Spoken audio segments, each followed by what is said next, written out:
पाकिस्तान में पहली बार PUBG mobile का जुनून पहुंचा है कॉलेज कैंपस पर। अपना स्क्वाड जमा करें और अपनी कैंपस की नुमाइंदगी करें। लड़िए अपने विकार के लिए। दाव पर हैं $30,000।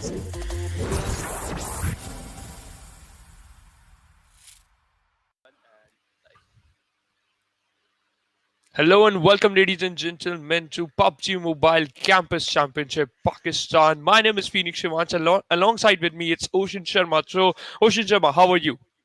Thank you very much, Shivanch. And yes, I am very good, very excited for the matches. When I got to know about campus championship, I wanted to see the raw talent that there is, and I know there's a lot of raw talent, so it's going to be a blast. It's going to be a blast. And if we talk about all the three teams, we have basically today Group 1 and Group 2, they are going to continue their matches. They already played 3 matches. So now, today they are going to play another 3 matches. So basically, every single group. Today, totally we have 164 teams and all the teams divided into 16 groups. From each group, only 7 teams will qualify. And each group, they have to play total 9 games. Let's have a look at their prize pool, that why these teams are playing, why these teams are performing so well, and why these teams are competing against each other. Exactly. You can see out here $30,000 on the line for the prize pool. First position gets you $10,000, second gets you 5, and third gets you 3,200. But MVP of the tournament, I mean, one player, that rules everyone onto the stats is going to be getting $500 as well. So it becomes important, right, for the first position, for the bragging rights, and obviously just to be the best individually. Yeah, to be the best individually, as well as every single team just looking for that massive $10,000 for the first place, as well as you'll get crowned with the title of PMCC Pakistan region. But let's see how these teams are going to perform, because if we talk about the previous match and the previous 3 matches, Team Arkadians, they totally dominated the whole lobby. Well, Team Arkadians is one of those teams, right? When you talk about the synergistic gameplay and the kind of rotations that this team likes to just bring along themselves. Because I've seen this team, I've casted this team previously as well. So I can tell that, that experience also just, goes down with everything. And they know how to get the points in their favor altogether. True. Let's have a look at the point structure then, because how they are going to get the points, how many points you are going to get if you're going to get that chicken dinner. So for first position, you'll get 15 points. It's a pretty standard point system. We already saw in the PMPL season 21 as well. For second position, you'll get 12, third, 10, 4th, 8th, 5th, 6th, and 6th you'll get 4 points, 7th you'll get 2 points, and on 13 to 16, if you finish on 13 to 16, you'll get 0 placement point. But the good thing is, for 1 kill you'll get 1 point. Yeah, exactly. 1 kill gets you 1 point. But the most important thing is the matches and the maps, the way it's going to rotate. Talking about the schedule and talking about the way the schedule just goes. We can see out here, Group 1 is going to be playing games 4, 5, and 6 just out here. Alongside Group 2, obviously, Erangel, Sanhok, Miramar, it just keeps on going all together. The map rotation is there, but it gets you into the understanding. One Erangel will be different from the other Erangel, with the circles, with the rotations, and with the team's mentalities. Yeah, true. I totally agree with the point, Ocean, because the teams are same. Sometimes we saw the same circle, but every single time the outcome is different. So let's have a look at the squad roster of Group 1, and we'll get to know that which are the teams playing against each other. We have R4C, ESPORTS, Flex, and Team 7 Stars. Yeah, and Park Shooters, well, they have been disqualified. But talking about these teams, it just creates a kind of a void onto the players. Then we have Denoms Fear, Knockk Out, ITX Official, and SVT Gaming. I would love to see how these players just, get on with their gameplay alongside the Chosen 4, TeamPLG, Fatal, and obviously Realstars. And, well, it's the time to prove. Yup, it's time to prove. Let's see, can they able to prove? Will they able to prove themselves? Which is one of the biggest questions. If we talk about this particular team, PINDIESPORTS, they are on the 8th position in the overall ranking. So they need to step up. They have to show their best gameplay, because now you're left with only 6 teams. So first of all, let's have a look at the overall ranking, and we'll get to know that which team is on the top and which team is on the bottom and on the verge of elimination. As we told you that Arkadians, they did an amazing job in the previous 3 matches. They are on the top with 57 points. Two chicken dinners. That's a really good lead for themselves. But talk about 57 and 32 points. The difference is massive. If Chosen 4 needs to be right neck to neck with Arkadians, they'll have to go for the chicken dinners for themselves. ITX Official is another team that has a chicken dinner right now. But top 8 seems promising. The major problem, the major chunk of problem comes down onto the 9 to 16, the later half of the story, because that's where some of the teams, if they have one good day, they can just move forward. That's where PINDIESPORTS is, just like you were talking about it, right? They were at 8th, Yep. 9th position. They have to be in the first table. So maybe today, maybe not. We will still have to see how the storyline just pans out. But R4C, well, they have to just move forward with their momentum growing, because right now 2 placement points, no, we would want to see more. Yeah, we love to see more. But this team that let's get back to the topic. Which team I just want to mention another time? The team Arkadians. They got 57 points, and on the second position we have Chosen 4 with total 32 points. So there's a huge difference between first and the second. So we can see that Arkadians, they got a good hold in the placement points, in the kill department, as well as in the overall ranking. So every single team who are on the second and on the seventh position, they have to show some consistent performance, because only top 7 teams will qualify. With this, it just comes down to one thing: how many points difference can you have by the end of today? Because that Yeah, will make up a safety cushion for yourself. If you true. have good point differences, it kind of comes down to one thing, that is, you can maybe have one or two bad games. If it comes down to that, if obviously you would not want to have a bad game, but suppose if your game goes down, then also you can just rely on the points that, yes, we have a bridge of the first and second position. But if you cannot just let them be there, then you might have to just fumble on your bad games, and that creates a big void in the points, and the second team or the third team would love to just get onto that. So Arkadians staying on top is a good thing, but you'll Yep. have to just remain consistent there. True, that's the main thing, because you have to keep improving your gameplay. You have to keep showcasing the best gameplay, and we have the match in front of us. And we talk about the playing path. It's going from the northern eastern side of the mansion towards the western side of the Prem Mosque or the Quarry area. Well, exactly. Right now, if we just talk about it, this flight path kind of looks like a decent flight path, just dividing the areas onto both of its halves. Pochinki is out there, obviously. We can see the area of school, Rozok, farm, Quarry, Primos. Decent number of areas right now for the players to drop down. Yasna is going to be a good area, but the major chunk comes down is where we are going to be seeing the circle right now. Yeah, you always predict the circle where it's gonna form. No, so let me try. Let me try. I wish the circle is gonna form in the Severny area. What do you think about it? Well, if it just goes down to that area, I would say kind of decent for the teams to rotate for the other areas and all those things. But still, it goes down to one thing, how we can just move forward with this one. First circle, all right, it can be just at that area, but after that, the movement and the momentum, the hard shifts that will be just going down. So we'll still have to see how we can just rely on these kind of circles, if anything. Yeah, I totally agree with your point. But if we talk about these teams, when they played their first Erangel against each other, there was every single team just going for that passive approach. So just because of that, the first game was not that good, and we have the safe zone in front of us, just opposite to what I just expected and what I just predicted. So I'm not good in prediction, but let's get back to the conversation, and that is, are they going to play passive again today, or maybe we are going to witness some different approach?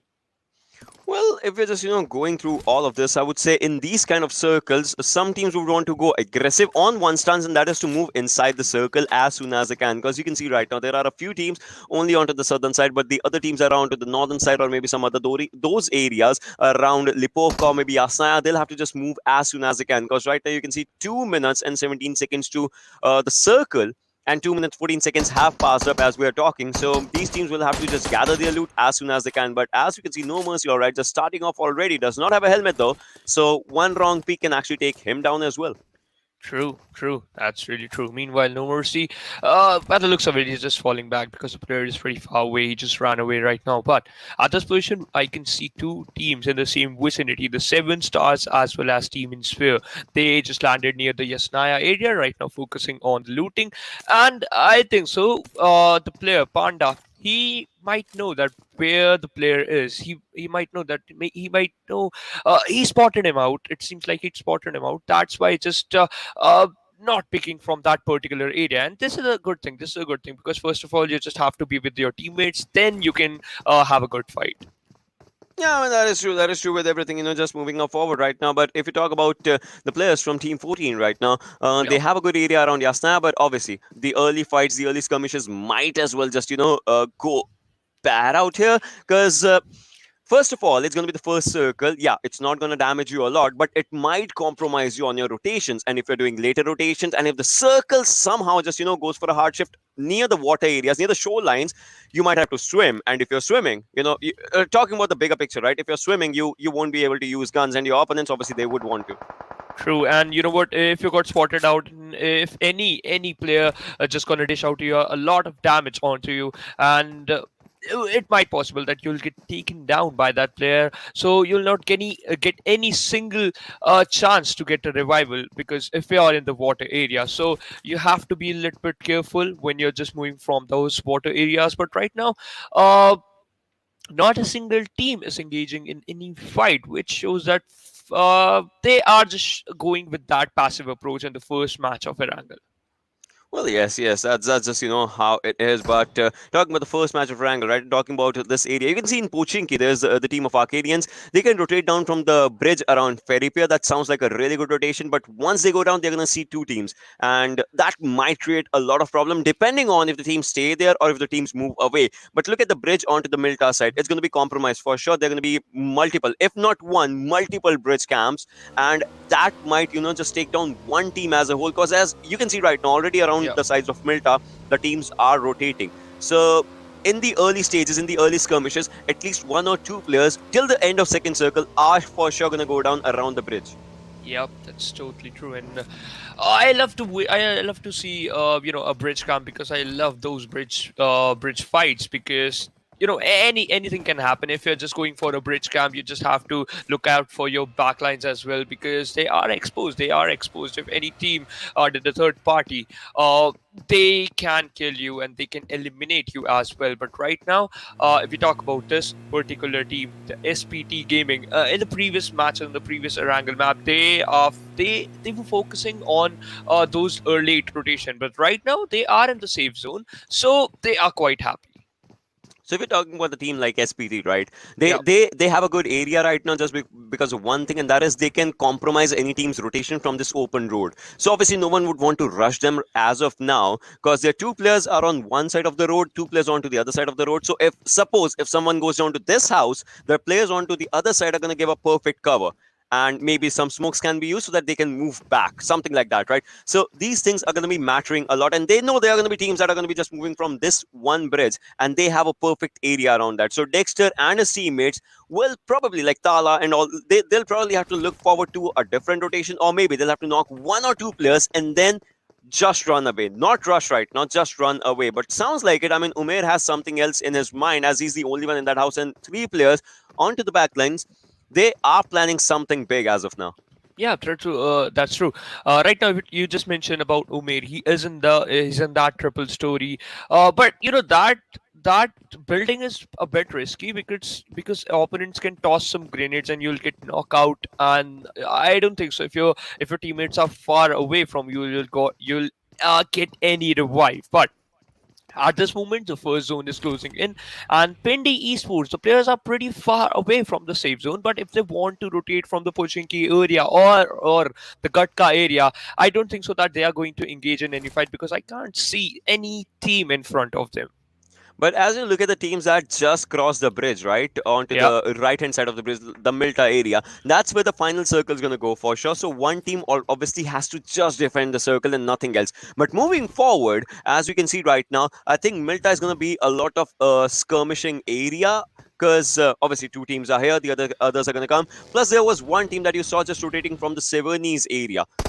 Like it's a lot time consuming, but right now the first knock comes down, and that comes down from Salim, and Dani has been taken down but not finished yet, so the kill might be stolen if it comes down to it. But I would say obviously Chota Salim would not want to give that kill as of now, but Panda alright, so a rotation from the back end sides and is going to be safer. Alright, that was a good jump though, but it's going to be onto a safer area. So SPT, they're going to be enjoying this one kill for themselves, and yes, this is the kill that might just be a good one. And the players from the team number 13, that they obviously will have to look forward to one thing, and that is, do they take fight or do they move from the bridge?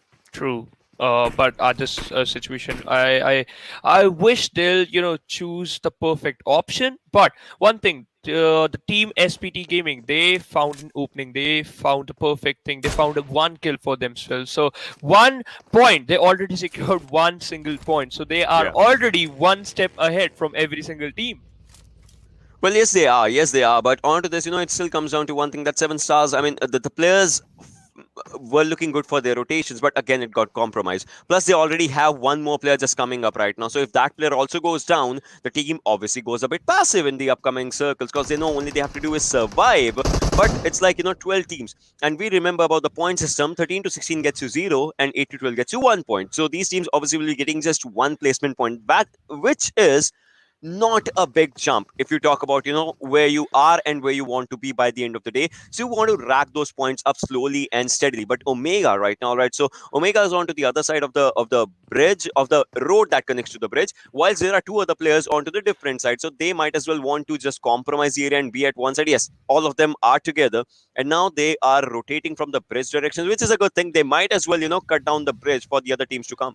True, and you know what? At this position, SPT, they already know that, the team, we just want to have a fight. The team, we eliminated the player of that team, that particular team. They already ran away, and the players of R4C Esports, they are also doing their rotations. But it seems like the players from SPT Gaming, they tried to pin them down, and some shots were connected but could not able to secure a knock. But Dexter is the one who knocked out one player, and Demon Sphere are also in the same vicinity. Oh, well, Dexter did take down one, obviously, but it still comes down to the other thing, and that is No Mercy did also go down and will be finished out right now. 41 players alive and 12 remaining. So the early skirmishes, they have come down. Just like we were talking about it, that be it the first circle or the second circle, we're going to see casualties. It has started to happen. It has started to happen on a really, really different basis. And well, Malik Whitey right now just taking up a high road. It's just going through the water lines, which might be decent, might be okay, but once they reach the land area, obviously they'll have to take those fights for themselves. True, they have to take those fights for themselves, because if they are going to spot down some players on the land area which they want to secure for themselves, so they have to take some fights. But right now, the players of 7VGs, they already secured, they already contested this, they already secured this compound basically for themselves, and this is going to be a very, very crucial compound, because right now it's in the core of the safe zone.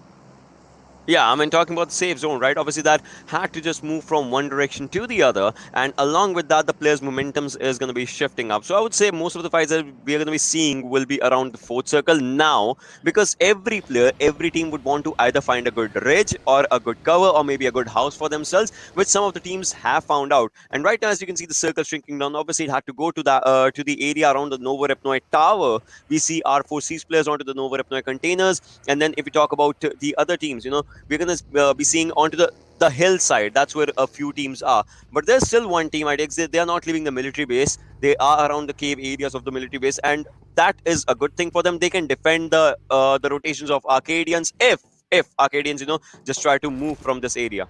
True, and it's going to be a bit risky for them. But right now, Arkadians, they are in the safe zone and they are doing their rotations. But let's see where they are going to stop.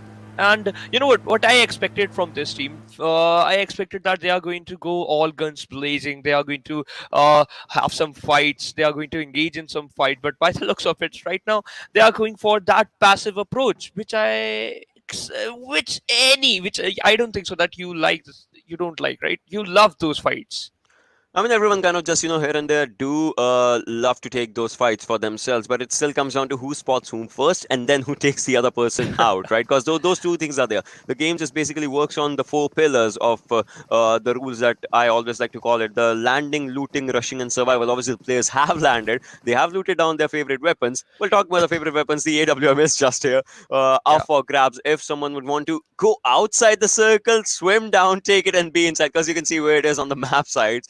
But Yeah. with that, and after that, it comes down to the rushing and the final survival. Obviously, just gets that win for themselves, and obviously 15 points. And just like you told, right, top teams are going to be qualifying obviously for the next round. So it just comes down to a few things. But look at the way the teams are rotating, already gathering the shorelines for themselves, and sounds like a good deal. True, it sounds like a good deal, and by SPT, they're still holding that compound, that particular compound. I don't know why, because I think so, because they just want to play on this edge of the safe zone. But one team just rushing towards them, SPD, this is the perfect time to engage in some fights and collect some kills. And if I'm talking about collect some kills, the players of Arkadians, they are going to do the same thing, because they spotted down the players of 7VGs. They're just rotating. They got a hold on that compound. But Arkadians, they have the cover of those trees as well as that ridge. Yeah. Those areas, they sound good, but I would still like to see how they take the fights against the players out there. 7VGs, they are just moving up, and Godfather, he has been spotted down. Meanwhile, Sultan has taken down Suleiman onto the other side of the fights. But right now, it's a 4v4 skirmish between the players. Talking about 7VG, they have one good thing, and that is the cover of the houses for themselves. Arkadians, they have the ridge for themselves. So Arkadians can have a good top view of the TPP for themselves, but the covers are going to be good with 7VG. So the rushing, I would love to see how the players just rush, but Godfist is just onto a good area, taking a TPP angle and maybe using some smokes. Yes, alright, that was a grenade. He was using a good grenade for himself, but that obviously did not work out in his favor. But now it's time for Shezi maybe to use a grenade. Alright, just moving on to the M4. True. You know what? When these players are going to use those utilities, but I just want to appreciate, that grenade coming from the side of Godfist. Yeah. That was really good, because at least he stopped that aggression coming from the side of Arkadians, and just because of that, Arkadians are not pushing. But Yeah. right now, FLZ, the players of FLZxHEX, they are not stopping. Oh. They already secured 3 kills. Talk about the Molotovs. You talked about the utilities right Yeah. now, and we saw a few utility usages onto the kill department. But still, this skirmish, it's still not popping up just because of one thing, and that is every team. Because for Arkadians, right? Just as we talked about in the pre-game segment, Arkadians wants one thing, and that is to stay at the top. One mistake, and they might fizzle down. And 7VG, well, they want all the players alive by the end of the day. So that's just thing. But well, KMD just moving up onto the back end side, and Kazan still trying to spot someone. I mean, the potential threat for this team is going to be Godfather, who actually took down a few shots, but the circle has moved on to the other directions. We can see the players just out there. And yes, Godfather did take down a few shots. He has taken down one player. Still, are they going to rush or are they not? It's still a gamble. Yeah, but still a gamble. It's still one of the difficult situation for you, because right now, by the looks of it, the players of 7VGs, they just want to run away, and I don't think so that this is a good option, because KMD just spotted down one player. He knocked out Godfather, and I just think so. I think so that he's just going to finish him off as well.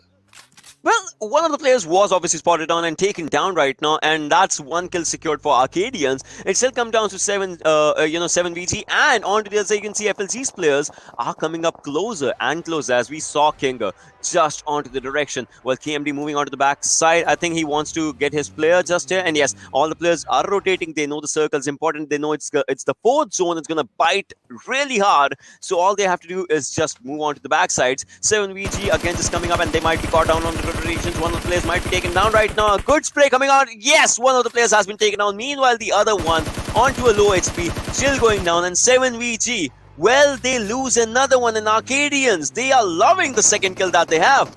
Yeah, they are looking pretty good. Meanwhile, Godspear he spotted down the other 2 players of Arkadians while they are rotating. But meanwhile, okay, this is going to be one of the riskiest move. But because in front of them there is a team called 7 Stars. They already got a hold on that compound. Oh, that was a risky move by Shezi, because Shezi got taken down by the players of Kaiser, by the players of SPD Gaming.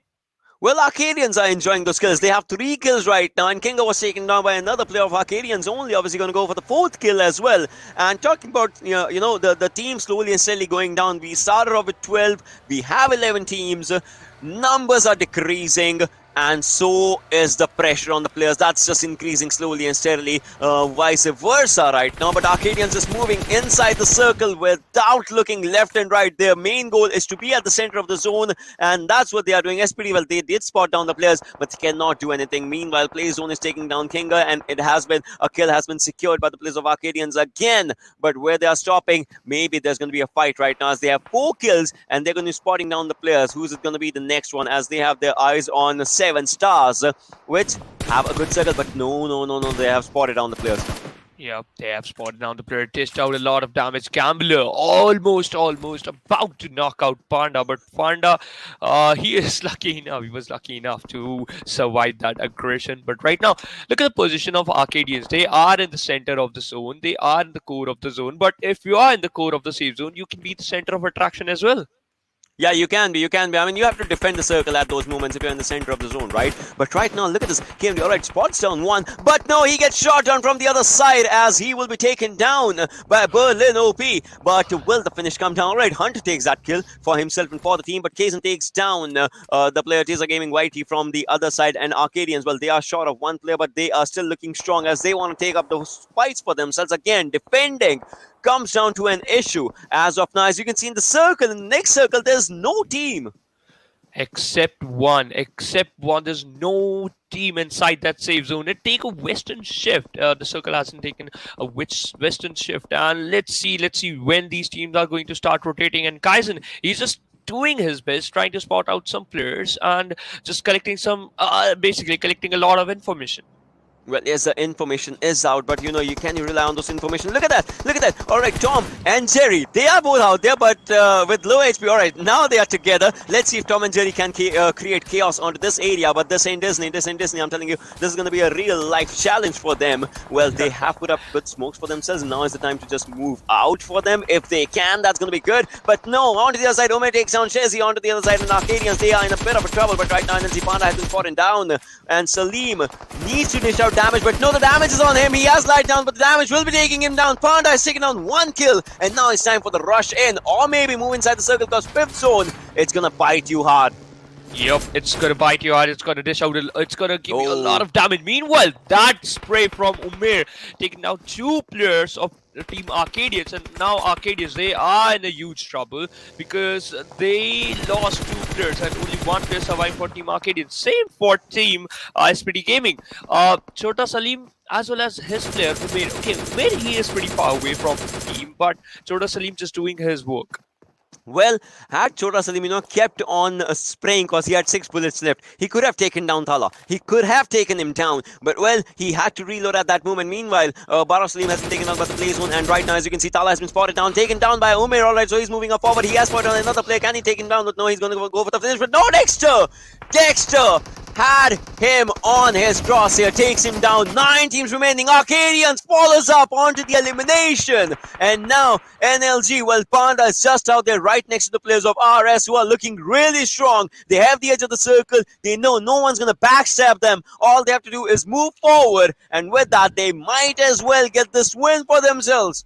Yeah, I totally agree with the point. But meanwhile, Umair, he is doing a lot of work for his team. Meanwhile, Panda knocked out Goku. At this position, Realstars, they are not in a good position because they are in this table. But again and again, one player got knocked out. Umair, he's surviving, but for how long? Because his position has been compromised. Well, the zone is not his friend. Has a barrel in his hands. Can he take the final play down? Tom and Jerry still inside that area. They spot him down, but no! Still creating chaos, Tom and Jerry. That's really good. But right now, Hunter, well, can he spot down Panda? It's going to be a tough job, but it ain't impossible. Look at Teaser Gaming Deitie from one direction. Hunter onto the other direction. Has Panda spotted them out? Panda had an Uzi last time, I remember. He has another gun, though. Can he switch guns at this moment? He's going for the left-hand side. Hunter's just out there. Will he be spotted down? Yes, he will. He will be taken down as RS still surviving. Still surviving. Realstars are the real soldiers in this moment because they are taking every fight coming in front of them. Yep, true. Realstars, they are in the top 6, as well as this team, this player, Dexter. He dished out a lot of damage on the players of Demon Sphere, but he is hiding. He's hiding right now. He just got thrown down. And Pindi always, Team Pindi Esports, they got a good hold on this compound. And this is the only compound in the safe zone. Meanwhile, look at the position of Yunus. He is very close to the players of Demon Sphere. One grenade and he can finish this team. He can definitely finish this team as of now, but we still have to see, how this thing just goes on, as we have 5 teams remaining. And onto these directions, you can see Pindi's players, they are just out there playing for the placement points right now, but they're in top 5 now. They can actually gather those skill points. Arslan, meanwhile, takes on Owace, who will have to get up a revival. And yes, the revival is just coming out, and Arslan has to move forward. He knows that he's outside the circle. All the players are outside the circle. They have to get inside the circle as soon as they can. They have to be. But Swisher can take him down. But does Swisher know? Is he looking at that direction? He now is. Arslan still moving up forward, has 40 bullets. His helmet and vest, they are properly aligned and owned right now. Spots on one, can take him down. No, Swisher does do the damage, does do the job, will be finishing him out to take his kill. That's the first kill for the team of Pindi. But can they just, take more kills? That's the main question. That's the main question. Meanwhile, 5th zone is also closing, and Dexter is not stopping. One by one, just collecting some kills for himself as well as for his team. And look at that grenade by Swisher. He just confirmed that knock by that grenade. But Mars, he spotted him down. Mars already got 4 kills for himself. So Team ITX officials, they are already looking pretty good. They are looking pretty good, but can they go for the chicken dinner, right? That giant leap is what lies ahead of them right now, but Pindi would not want to let them have it, because they also want those kills. Berlinopi has been taken down by Osama, and now can he just, finish up the job that's been given to him? Yes, he will. Gathering another point for himself. Dexter takes down Tizza Gaming, and RS, the team, Realstars, are looking really strong. Now it's kind of faltering down. Mars takes down Swisher. Well, this lad has 4 kills. Talking about Dexter as well, has 4. Can he gather more kills for himself? He is a top contender right now to be an MVP for this game as well. And maybe, just maybe in this top 3, he can get the game. This is going to be a really difficult task, as it's a 4v4v1 affair. True. We are down to only 3 teams. Pindi Esports, Swisher, he got knocked down pretty far away from his team. The revival is going to be a little bit difficult, but Mars! Oh my god, what was that, Ocean? He had an impressive spray, taking down 2 players right now, but the revivals are going to be coming in. He knows that. He spotted down 1 player, just moving on for the revive. He knows the players that he knocked down, well, they will be revived. But the thing is, they know that it's going to be their game, because the players have to come out in the open from Pindi, and that's where they're going to strike. But look at Linus. His vest is totally damaged out. Dexter, meanwhile, just fighting for the 2nd position as of now. Maybe can get a chicken dinner, but well, he'll have to play his cards right if he can, because that's going to be the play of the game. But Osama, well, in that Dacia, needs to move forward. Swisher in that US, maybe. Oh, he has been spotted on. Damage has been done on him, and the US is about to be destroyed. Still, it comes on to one thing, that how can they move? How can they move with 2 seconds on the clock? Dexter doing everything in his power to just take the players down. Yeah, that's true. Meanwhile, Swisher, I don't think so that Swisher is just going to go get out from that. It's not going to be that easy task, but that grenade could be more. That grenade could be the amount of damage dishing out grenade. Yes, it could happen, but right now ITX, well, the players are moving up forward. Osama is just on to the other side, and the thing is, it's turned down to a 4v4. Nova's looking at 1 player who can break the game. Hamad has been taken down right now, and Owace is just out there. Swisher, meanwhile, is onto the backsides, and they know everyone's onto that area. They know it, they feel it. They can just destroy that Dacia and can make them stick in that area, and they will never come out of that. This might just be the game, might just be an IQ play, but Dexter, has he been spotted? Linus has a grenade in his hands. He's taking it out. Oh, Dexter, this might as well just, cost you the game as of now, because he is just out there. Another grenade, 2nd time. Will it do the damage and the job in this moment? Well, we still have to see. We still will have to look forward to it. Right now, Swisher is still surviving onto these areas, and Dexter, he as well is surviving. Linus moving up forward, but the thing that he has to remember is he does not have his vest in the proper condition. It's been taken down, torn down, and Pindi, the players are compromised inside that area. Oh my god, Swisher taken down by that blue zone. He got knocked out by that blue zone. Pindi Esports, all the 3 members of Pindi Esports, they are hiding inside that shack, and Swisher already gave his skill to the blue zone, which is a good thing. But the main thing is, the center of attraction is Dexter. because he is still surviving. He's still collecting a huge amount of points. Oh. But that grenade by Yunus just finished the game for Dexter. Well, it was kind of just, looking down to this one. But as we look forward, this is going to be a 4v3 as one of the players from Pindi was taken down by the zone. So it turns down as a 4v3. But Pindi, can they come out of that area? That's the main question. If they don't, no problem. They just have to stay there and maybe use some throwables onto their front side. And ITX, well, they are moving up forward as well. As the smokes have been popped down, they know that someone might be coming up. So the players of Pindi are just using those throwables, those molotovs, those grenades right onto their advantage. But it's in the wrong direction, and that's one thing they don't know. But no, Sama takes down one. It's gonna be a 4v3 affair, but one player has been taken down. Will the revive be coming up? I don't think so. Now it comes down to a 3v3 affair, but Sama was taken down as well. It's the 3v2, and that's the charge, and that's the Barjan. That is the player going in, and there is a chicken dinner coming up for the players. Yep.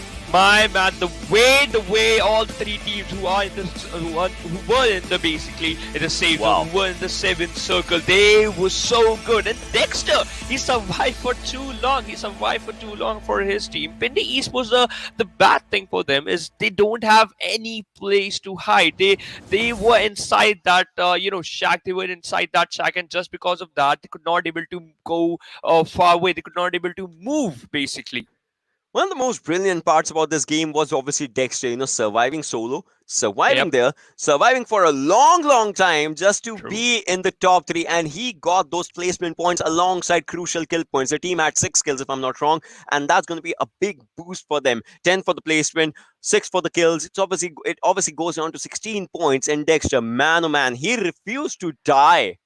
Yeah, he refused to die, but that grenade from, I think so, Umair is the one who just eliminated him from the lobby. But, Squishy, the main thing is the player from Pindi Esports, he was in the open area. He was hiding inside that shack. He could not able to go move far away. He could not able to move further. That's why he just gave his kill to the blue zone, which is a good thing, because you're not giving your kills to the team, to your opponents. But let's have a look at the match ranking, as we'll get to know how many points Dexter secured for his team.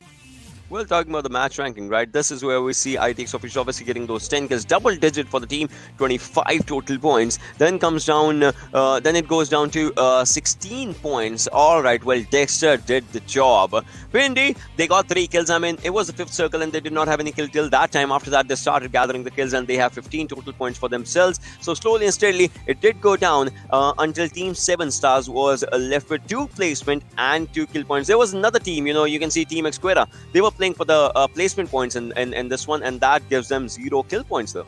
True, and which is not good. You have to focus on your kill department. But if we talk about TeamXquetta, before this match, in the overall ranking, they were in the top 7, so they secured good amount of points. But Pindi Esports, they were on the 8th position. They were on the 9th position, my bad. But after this game, maybe they climbed up to the top 5. But if we talk about the second page of the match ranking, SPT Gaming is there. 7 VGs is also there. And Fatal, Delight and R4C is also there on the 11th and 12th position with 1 total point respectively. Well, the teams are here, but it still comes down to a few things, and that's going to be how these teams are going to be just moving forward into the upcoming games. Because Erangel, well, everyone knows, everyone has played that game, that map right from the start. But if we talk about Miramars and Sanhoks, those are the game-changing, momentumistic games that can just maybe make a game or break a game. Because right now, obviously, in this one as well, maybe people might not have expected those southern circles. And with that, the bridge skirmishes, the skirmishes around the bridge, where it all started, that happened. Had it been the northern circle, the players from the southern side would have to move forward.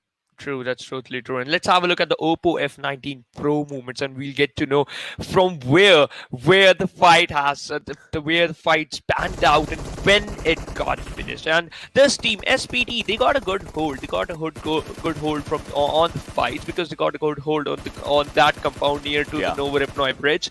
But after this approach from the side of Arkadians, they were looking too strong. And Shazy, he got knocked out, but he got a revival as well. Arkadians, unfortunately, they could not able to survive for too long.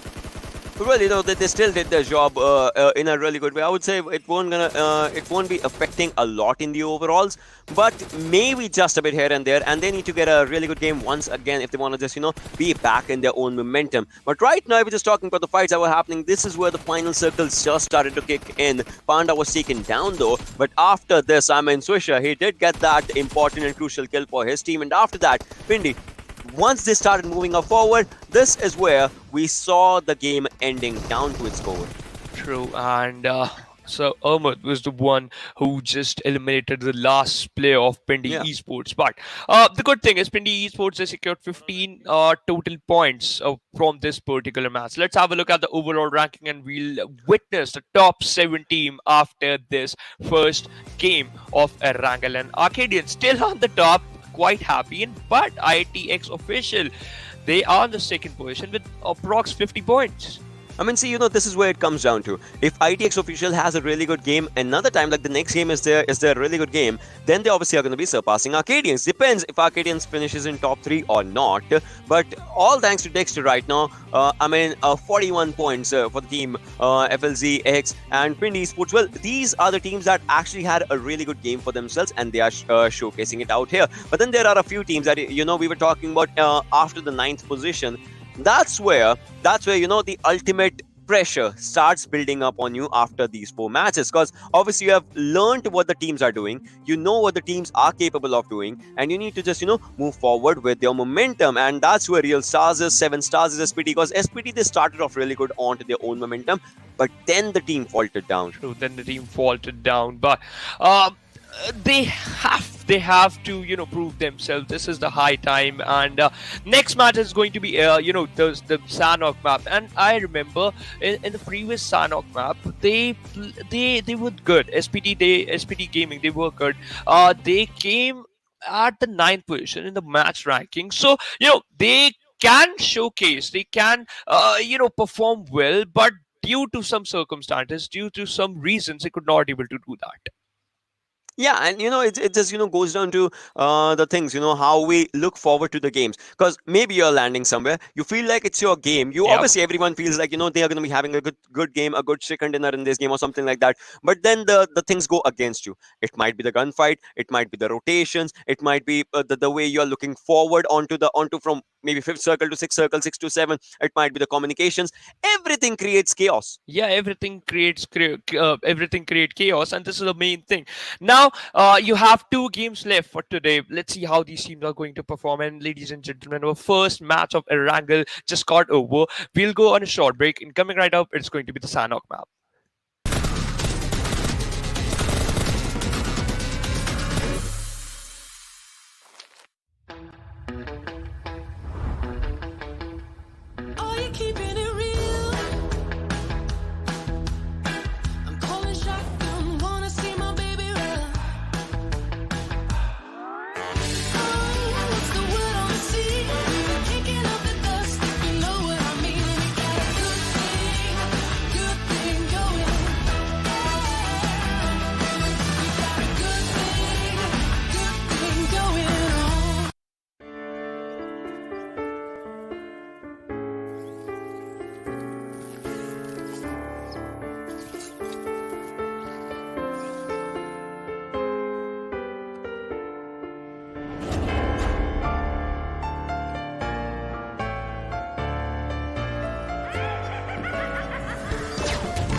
Welcome to Karkin. Today, let me guide you on an in-depth understanding of this 4-square-kilometer humble island. Before stepping into Karkin, you may have already heard about the intimidating Demolition Zone. In Demolition Zone, buildings will be destroyed into smithereens. But rest assured that today's tour will be a safe one. Karkin might be a small island, but the textile industry of the island works as a crucial financial support for the entire island. Our first attraction is Al-Haik. Al-Haik is a medium-scale town, and people who lived here refine pigments for a living. Then those pigments will be sent to Hadika Nemo for dyeing. Skyscrapers are scarce in Al-Haik. Compared to other urban areas, there are fewer visitors here, which makes looting easier. It's a perfect choice for a team of 4 in search of adequate equipment supplies. We'll be walking by the sea, and our next attraction will be Hadika Nemo, which serves as the port of importing raw materials of Karakin. Imported textiles are dyed in vats filled with multiple colors and distributed to the factories. If you want to choose this place as your landing spot, then it's recommended that 1 to 2 players in your team land in the containers area, as they can easily find combat supplies here, and head to the city to support their teammates. In the middle of our journey to Al-Habar, we'll be passing by an enclosed warehouse. You will need to use sticky bomb to blast the walls that look less solid to get in. There's always something nice in here. But be careful, as one might not want to hide behind those walls during combat, because those unmaintained walls can be easily penetrated with just a touch, making you susceptible to attacks from enemies and exposing you to dangers. The next stop is Al-Habar, which is the largest urban area in Karakin. There are many residents, hence the numerous high-rising residences. No doubt this place will be a popular spot in the future. Our next attraction is the port city of Bar Shahir, which stores and exports goods of Karakin. This is the perfect spot to search for weapons, making it my personal favorite. Next up is the city of the West, Bashara. It was a city congested with residents, with tall buildings providing convenience in observing the surrounding movements. Just make sure not to lose your directions here. Our final destination is the cargo ship, located at the southwest corner of the map. This ship has been idle here for forever, and has already been abandoned. Yet there are still goods that remained here. However, due to the gigantic size of the cargo ship and the containers, this place no doubt becomes a place to rumble. Don't you feel the excitement already just thinking of it? Besides these urban areas, Karakin also houses many such little buildings. Rumor has it that there's another passage beneath these buildings, as well as... Are you keeping it real? I'm calling shotgun, wanna see my baby run. Oh, what's the word on the sea? Kicking up the dust, if you know what I mean. We got a good thing going. We got a good thing going on.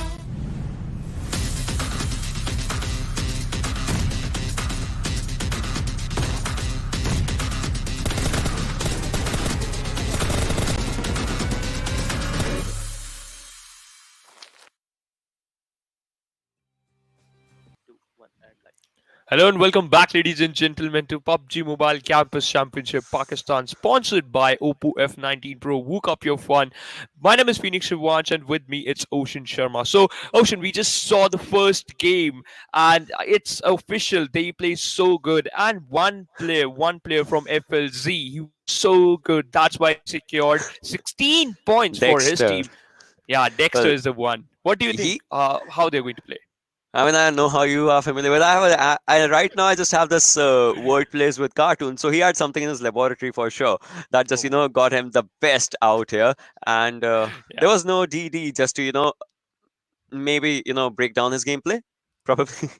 Probably. Let's see what is going to happen, and in just a couple of minutes we are going to witness the playing path as well. But the main thing is can will PINDIESPORTS basically perform well in this match as well? But if we talk about the playing path, it's going from the western side of Bantai towards the northern side of Hathin. I mean, with these kind of playing paths, right? It comes down to the fact if the circle will go to Paradise, Bhan, and Query. Because if you talk about Bhan, right, they're not buildings out there. They're just a few covers that you might just make in your play. If you're talking about Query, you have two areas. One's the upper area, and the other one's the lower dip. And if it's down to the lower dip, well, you are surrounded from all the directions. You can't win those fights unless you go for a really good IQ play. And if we talk about Paradise, well, it's kind of a place where everyone would want to go for the contestation, for that resort, and you can have good early fights. But by the looks of it, it can be judged down that no one's going to Paradise, and the circle, it will go to Paradise. That's what I was going to say. And these are the three areas that I talked about: Bhan, Query, and Paradise. Circle was like, the circle was like, we are going to we are going to help you out because now the safe zone is just going to focus on that mean, paradise and Phoenix, paradise. you know I predict good, so yeah. Right. But well, with that, just moving up forward onto these kind of circles, the teams will be just moving forward for their own gameplay. Because you can see Pindi, they have the circle for themselves. Cow is where they are, and they don't have to rotate. All they can do is stay there for one circle. The first zone will be on them, no worries about it. The second zone is gonna go to Paradise, Cam, Bravo, and Bhan. That's where the rotation might just come in handy. But talk about boot camp. I think if R4C tries to rush in onto the main boot camp, we can see a fight against Arkadians. We can. We definitely can. But right now, if we talk about this safe zone, I Yeah. think so. I think so. The last circle is just going to pan out near the northern side of the Paradise Resort. I'm again predicting. Let's see. Let's see if if I'm wrong or right. Well, if you're saying it, I would say. All right, never mind. But if you're just still, if you're just talking about these kind of circles, it gives you a lot of open area because you saw it, right? Yeah. Had the circle been on Camp Alpha or maybe Painan Ruins, those areas give you a lot of buildings. But these kind of circles, I mean, what are the potential buildings? Obviously, boot camp, the Paradise Resort, the other areas. But other than that, you can see a lot of open area from boot camp to Query, from Paradise to Query, from Paradise to Bhan. Those have a lot of open areas, and only fights that you can take is around the ridges. So these players will have to look forward to it if the ridges are going to be just working in their favor or not. And with that, it just comes down to how they can take up the fights. But right now, as you can see, the boot camps area, I think Shezi can spot down a few players, but No Mercy can do as well. And I think so, by the looks of it, he has spotted down Gambler. Will the shots be coming in handy? Will the shots be coming in handy? And yes, he does take down a few shots, but nope. Whoa, could not able to knock him down right now. Mercy just moving straight towards him, and I think so. He is. He's just moving in that trap. Oh, well, Malik does go down by Shezi, and the Rambo in Mercy is just popping up, just to get those kills, and he needs to go for it, but no, Shezi just finishes down one, and this is where, you can talk about the fights that are going to be just a brutal affair. All right, well, No Mercy takes down one again, and now it comes down to a thing that Arkadians, are they going to just, save their player, because that's important. A couple of free fires just, the free fires just coming up out here, but it still goes down to the free skirmish that here is altogether. And Jesse, he has to spot down one more player, but No Mercy, all right, still surviving, still looking down for himself. No Mercy will be taken down, and so will be KMD. Suleiman from the back end sides, can he just couple up a bunch of kills for himself, because he's the last man surviving onto this location, as you can see in the minimap, and he has to move forward. Can he or can he not? Because right now Shezi is moving on to the Gambler side to revive him as well. The damage has been done, a lot of damage has been done on both the sides. Can they recover from it?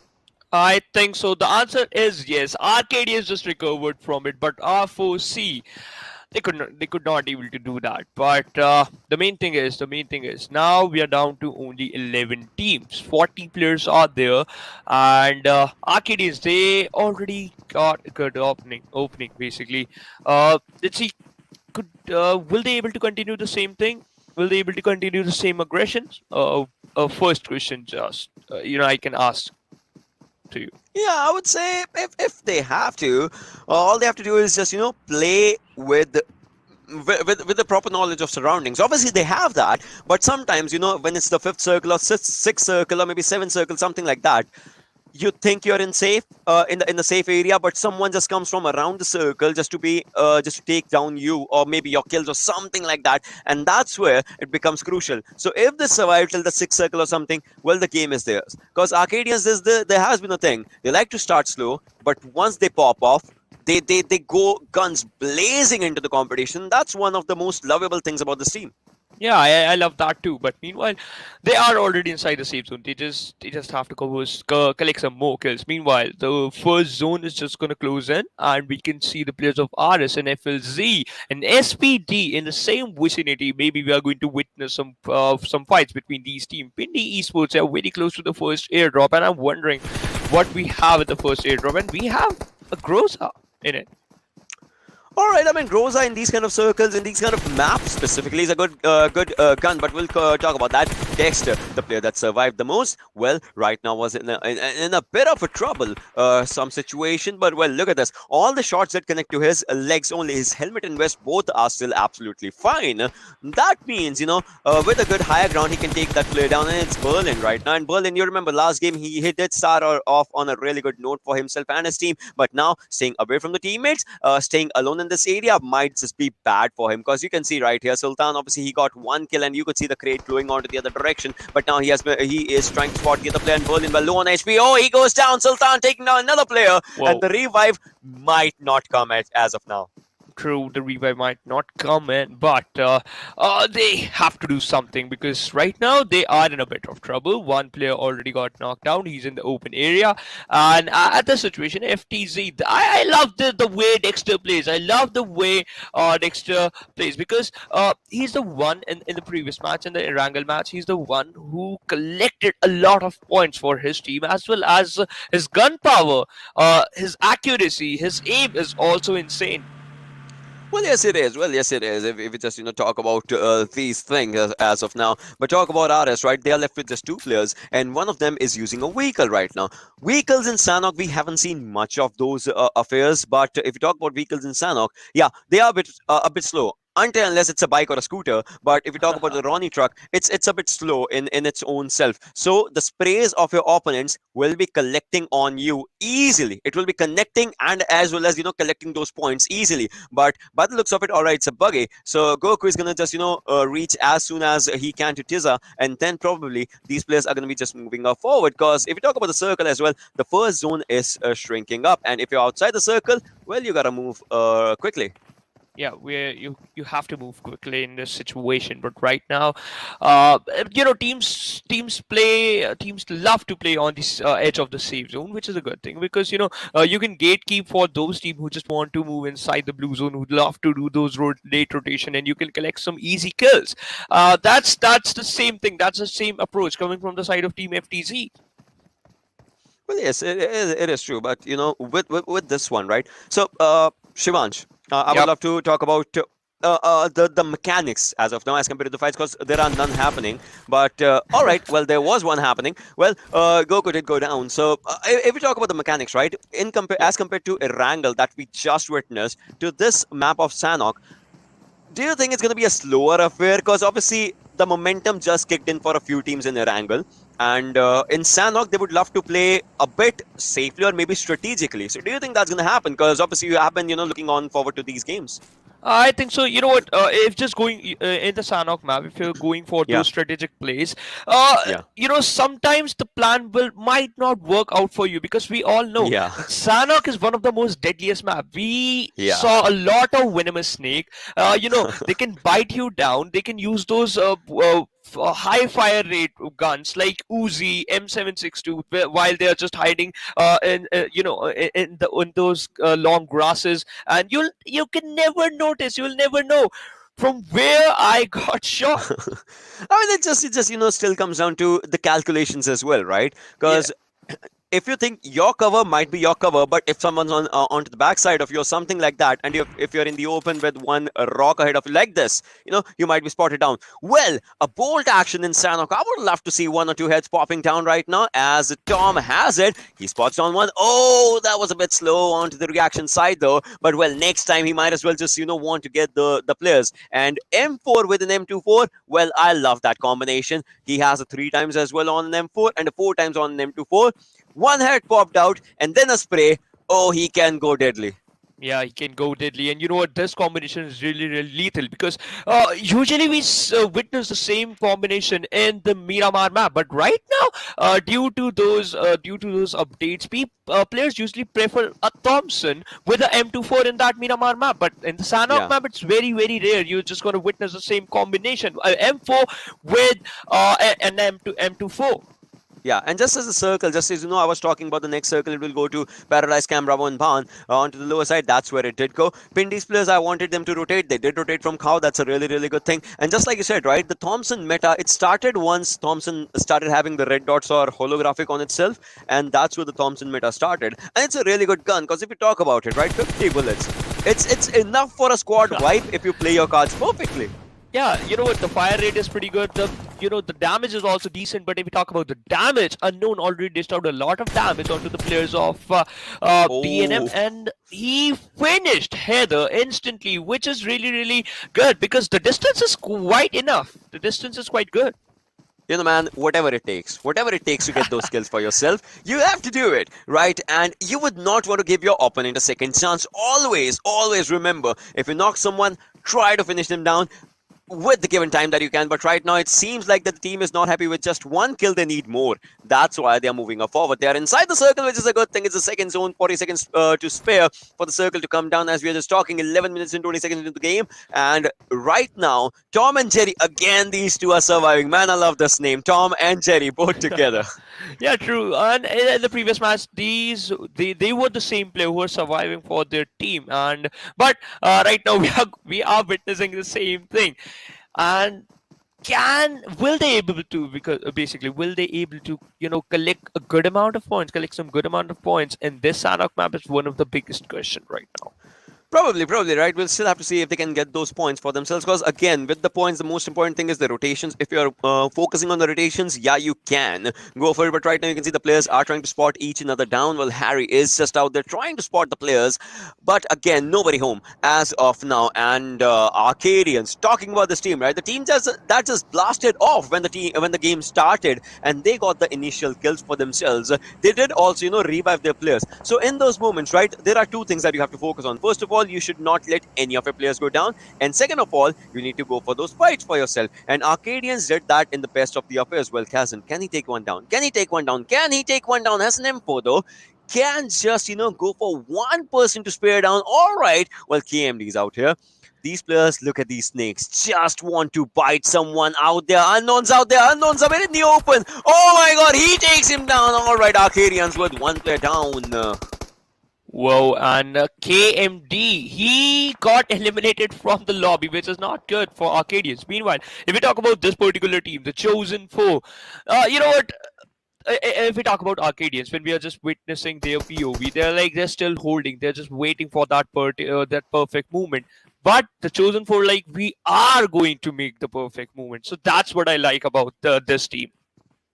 Well, yes, that's nice, right? But again, alongside this, we still have to see how things go down. As Gambler was just spotted. I mean, his Pixel was spotted, I would say, not him. But now, yes, he is again. So it comes down to Unknown. Can he take more kills for himself, right? Because he is the unknown threat that there is against the players of Arkadian. And AUG in an airdrop. All right, so AUG alongside a ghillie suit as well.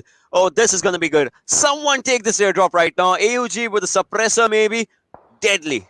Yep, one of the most deadliest weapon in Sanhok, especially if you get that ghillie suit.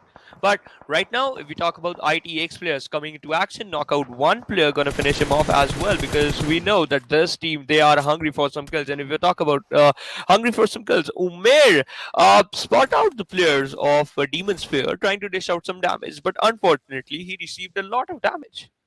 Well, he did, right? He did. And as you can see, if you talk about it, they did lose on one player. Now the circle did go down, and that is where the barn side and the paradise side is. The open areas is where the fights might just happen. Plus, the only covers that these players have are going to be a few rocks, maybe a few boulders, and a few ridges. Whilst the teams that wanted to be comfortable, they have taken the houses already. They have taken those huts already for themselves. The third circle moving up forward with 55 seconds to spare. It's going to be a hell of a task for the players to just move in if they haven't yet. Talking about it, well, Harry takes down one from Pindi. Switch has been taken down. Oasis as well. All right, the players of Pindi are going to be in a lot of trouble as one more might just be taken down. Oh, they did lose down on the two players. The finishing will be coming up, and with this, they're going to be enjoying more and more and more kills for themselves. 3 kills in the bag. Yep, 3 kills in the bag, and Esports, that one early casualty, I'm sure that that's gonna haunt them for the whole map. But let's see how they are going to play. But at this moment, Hash, he just got thrown down, spotted down Shizzy, trying to dish out some damage. He did that too, but could not able to convert those shots into a knock. Yeah, I could not, right? But still, it just, goes down to how the things are going to be just moving forward in the upcoming circles if it just, move slowly and steadily onto those areas. But again, if you just, look forward to it, King still just out there enjoying that one kill. And obviously, the loot that comes through it. We need to pop up one energy drink that he has in order to get his health to that 100% marker, or maybe just get it from his teammates. Because in the final fight, something you need those boosters. You need those boosted amount of health for yourself. Otherwise, you might as well just lose on a crucial fight, which you might have won otherwise. Yep, you have to bet right now. You know what, Ocean sir, at this moment, I can see a lot of teams just going for that passive approach because they got afraid by that aggression coming from the side of teams like T4's TC4, as well as the Chosen 4, as well as Arkadians. They are going for some kills. They want some kills, and just because of that, some teams just going for that passive approach. But Tom, he about to knock out. He was about to knock out one player of this particular team. He did spot one. He did spot one, and now the damage was done on that. But now Jerry is just onto the backside as well, alongside Tom, and they are inside the circle. That's a good thing for them once again. But if they, just try to move out in the open, trust me, that's going to be a huge mistake. That's going to be a huge, huge mistake because that's where the other team is, and the other team, obviously, they are enjoying the kill numbers for themselves. So just going in the open onto the snake sides. I would never want to take that risk if I was on their on their directions. But we'll still have to see where the next circle just goes down to. Yeah, where the next circle is just going to pan out, where the next circle is going to form, which is the biggest question. Because if any team, they are in the safe area, if they are in the safe zone, they don't have to move, they don't have to change their location. But if they are outside of the safe zone, then the problem will arrive basically, because then they'll start moving, and just because of that, it might possible they'll caught off guard by the teams who are gatekeeping for them. Maybe we'll still have to see, how it just goes on. But as of now, the circle goes to the southern side of Paradise. So that means, a few teams have a good area. But look at Dexter and his teammates. They don't have any fight right next to them. All they have to do is just get inside the circle and maybe just make this game theirs. Because it's a really, really close affair for these players, if we just talk about it. But onto the right-hand side of the circle, the eastern side, that's where a lot of fights are going to be happening. Yep, a lot of fights were happening. But if we talk about this team, FLZ, they are on the western side of the safe zone. So there's one player who is going to create some problems for them. But I know they'll survive. They know how to fight. They know how to engage in some fights. But meanwhile, PINDIESPORTS, they just brought down to only 2 players. Yes, they are. Yes, they are. And that was done by the players of King, the players of teammates of King. But no. What just happened? Did we just see a squad vibe by the players? All right, Tom and Jerry did that. Oh, okay. Wow. That's really, really awesome, man. That's you know what? I was about to say that's beautiful, but Tom and Jerry, they are beautiful in the They are chaotic. Yeah, they are chaotic. Yeah, that's the perfect term. They love to create chaos, and they did that. But now I would love to see how Pindi and how these players can just hold on to this area, because Arkadians is right there. And well, Pindi, previous game they were second. This game they want to convert it into a chicken, but with Arkadians right out there, and Arkadians is fighting for the first position for themselves that they already have. They would not want any team to be as close to them as IDX was. But now let's see how they can just go for the fights as Arkadians. They want to move forward. Oh, the damage was done onto Kazan, but he still survives. He still is on a good HP bar for himself. Jesse's out here as well. They did lose one player previously, but now it's like the team is 3 men strong. They are hungry. They are hungry for more kills, as they would want Pindies players right in front of them. Yep. And they want those kills as well. But Arkadians, they just secured 3 kills, and they are inside the safe zone. They are on the edge of the safe zone, so they are quite good. But Jerry coming into action, knock out SPD Mir, and he finished him instantly. So Jerry, he is more chaotic right now, and he's not stopping. Well, yes, he is chaotic with everything, but right now we still have to see, how these 10 teams just pan out, as we are down to 20 minutes into the game.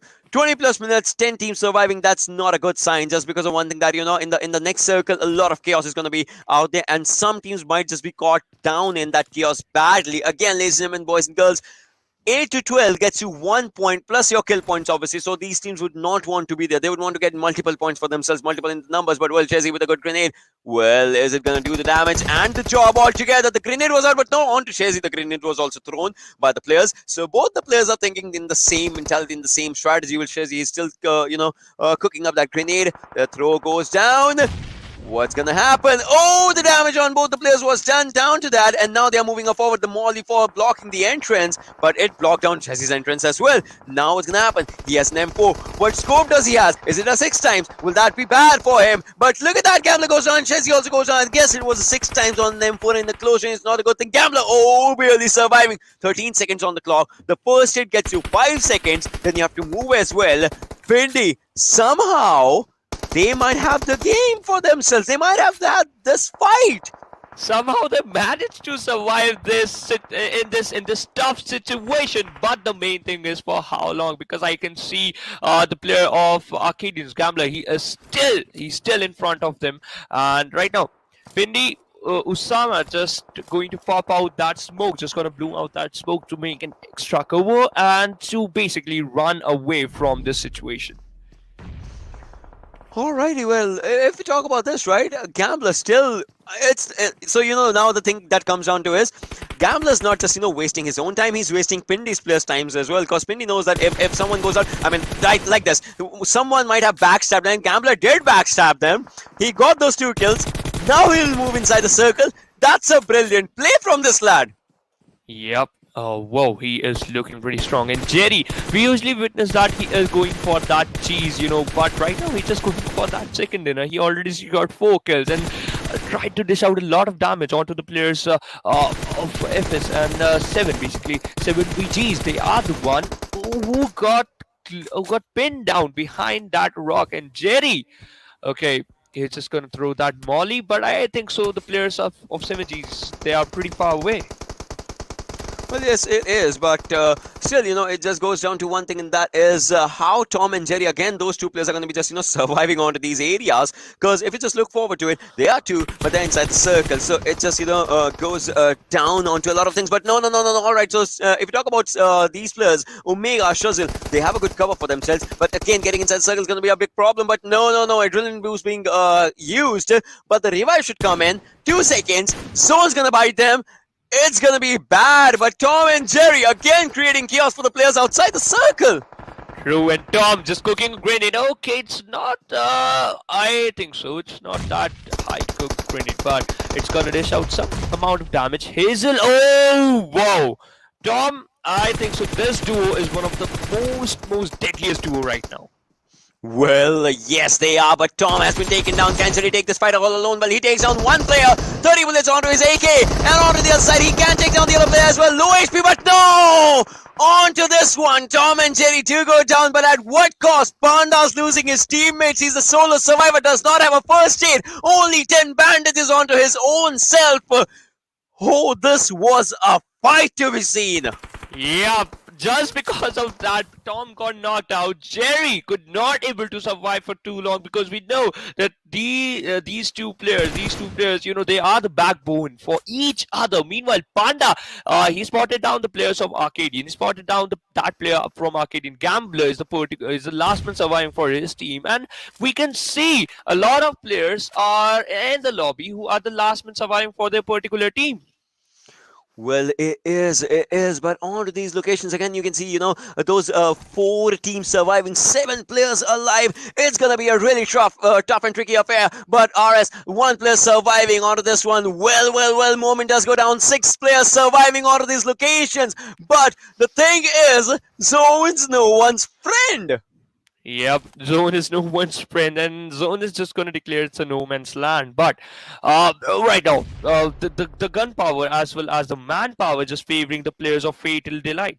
Will they able to secure a good position? Will they able to secure a chicken dinner for themselves? Only time will answer my question. But right now, Arkadian Gambler, they can exit at 4th position.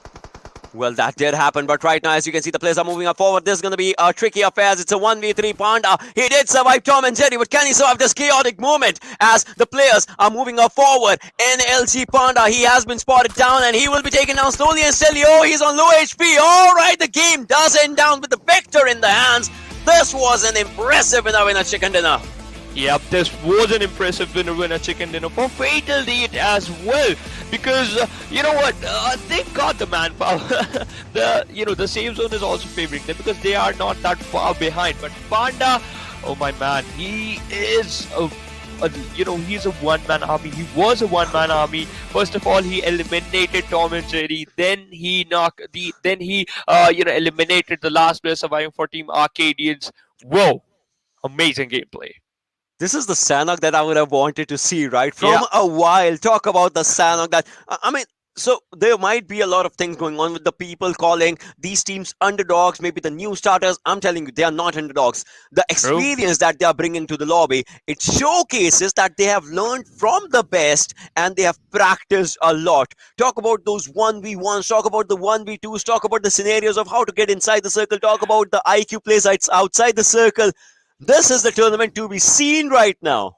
Yep, this is one of the best tournament I ever saw for Pubg Mobile. But the main thing is, let's have a look at the match ranking. How many points the players of Arkadians secured? Okay, they are on the third, but Fatal Deed, they are on the first position with 23 points. They secured decent amount of points, Ocean sir. Well, yes, 23 points coming down, 15 out there from 7 stars as well. But talk about this, right? Dexter and his teammates, they did survive till the fourth again. That's a really good thing. But Arkadians getting those 14 points, well, it will give them a lot of lead against the team that was at second. That's going to be ITX. As ITX just had 2 points, I guess they were at 49 points. This will be what, 51-point game for themselves in the overall rankings I'm talking about, 51 points. So again, Arkadians will maintain that lead.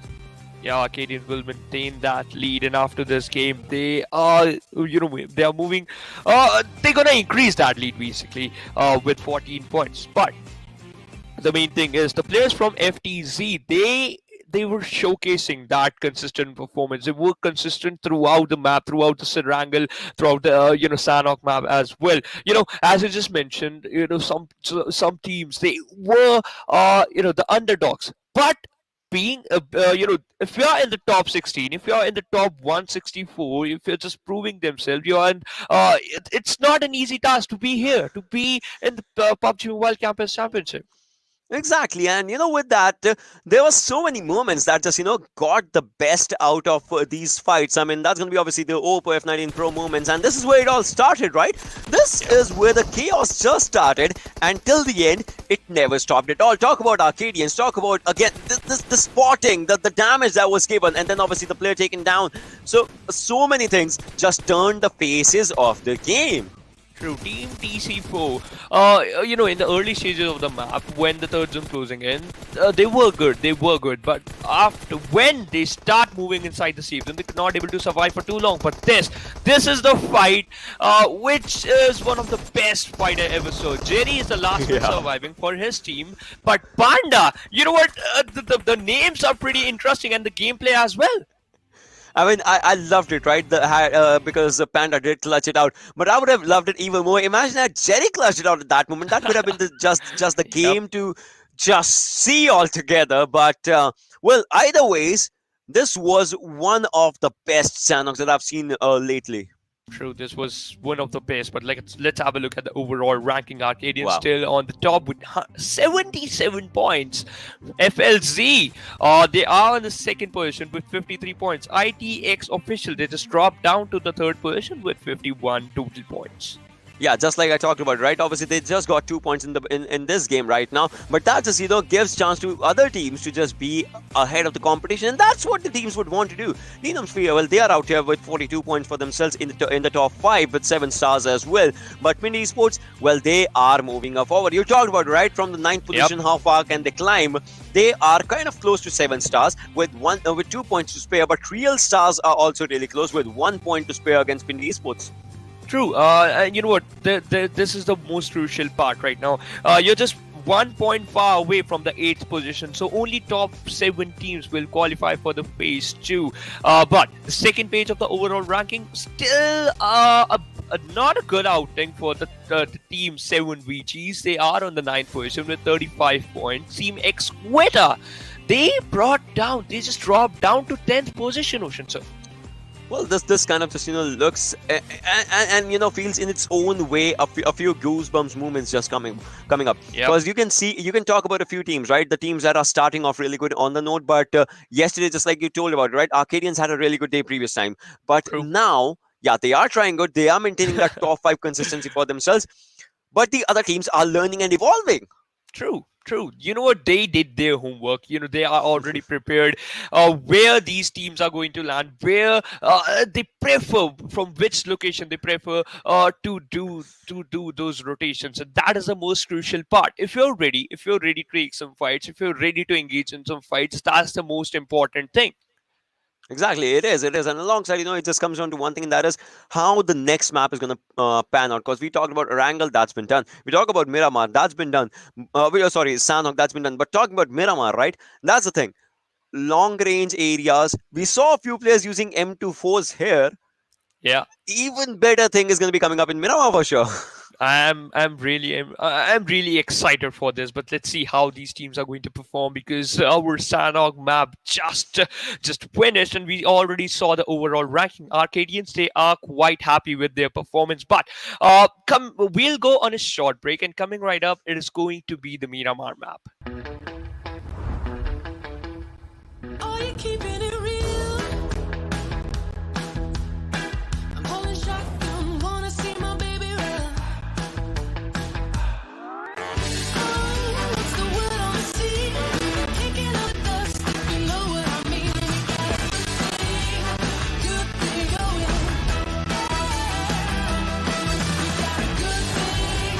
Good thing going on.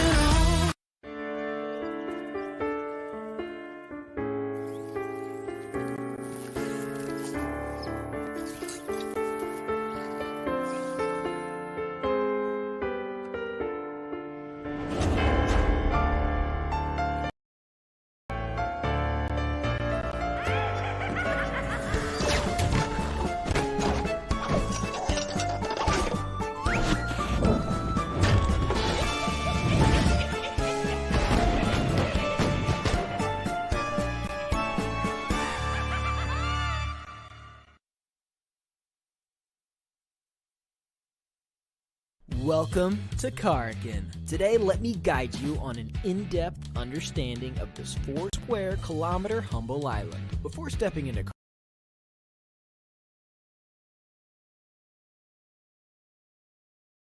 smithereens. But rest assured,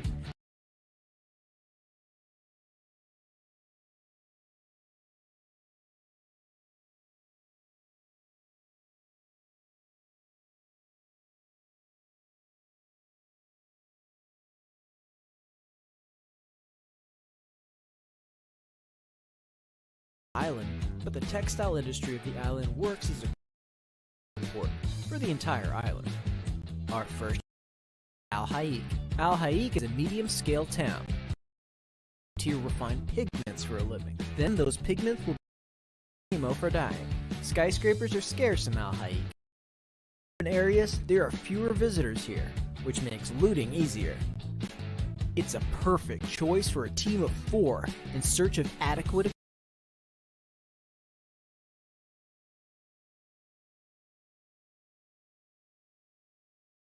raw materials of Karkin. Imported textiles are dyed in vats filled with multiple colors.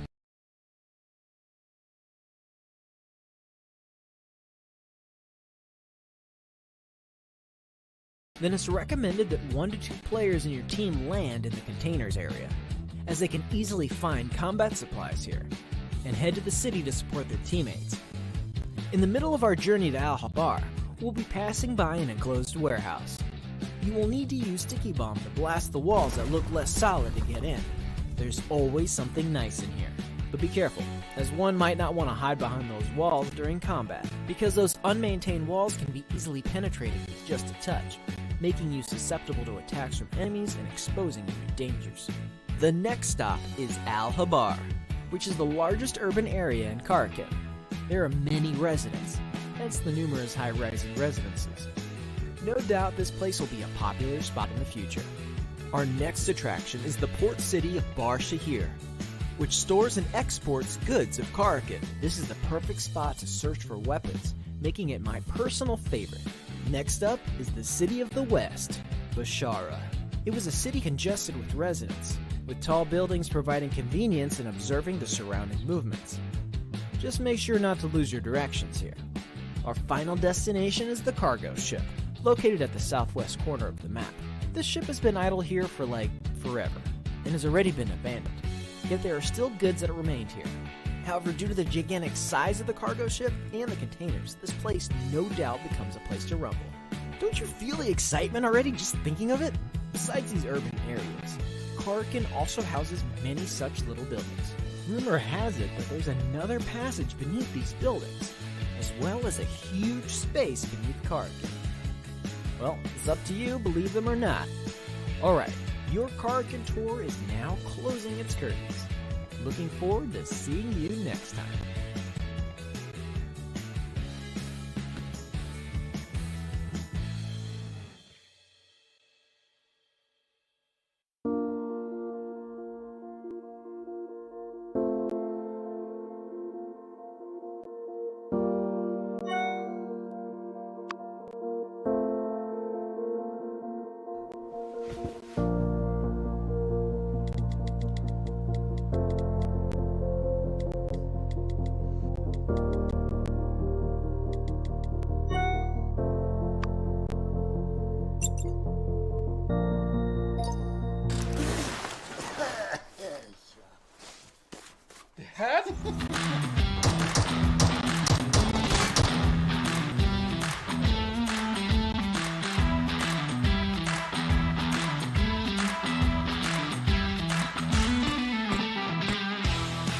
Yeah, we got it, we did it! I know you'll be there for me. I'll always be here.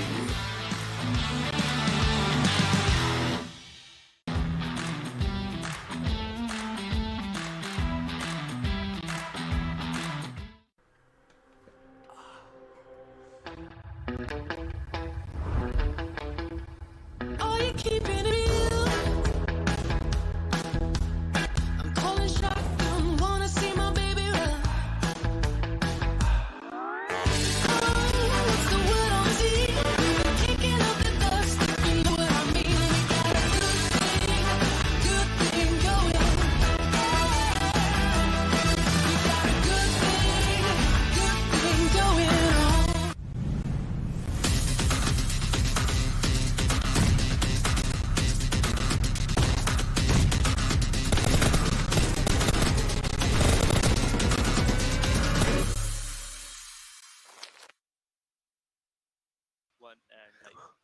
Hello and welcome back, ladies and gentlemen, to Pubgmobile Campus Championship Pakistan region, sponsored by Oppo F19 Pro. My name is Phoenix Shamans, and alongside me, it's Ocean Sharma, sir. So, Ocean Sharma, we saw a perfect gameplay in the Sanhok map, and I'm really excited for this Miramar map. You know, I was gonna say, I was thinking that you were gonna say we saw a glimpse of Miramar just a few seconds back, and you know, I wanted to see Miramar altogether because I want to see what happens in this one. What happens when the bold actions are in your hands for these players?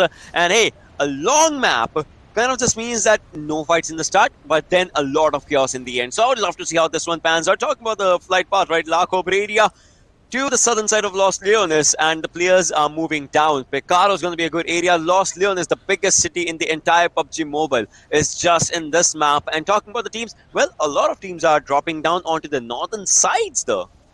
Yeah, because you know what, the plain path is very, very near to those hot drops like San Martin, Hacienda del Patron, as well as that Picardo area. But I love to see some early skirmishes as well. But this is going to be the Miramar map. We all know it's one of you know, we are not going to witness, because in the Erangel map, players is going for that passive approach, and Miramar map, it's a very, very huge map, and let's see we are going to witness some early skirmishes or not.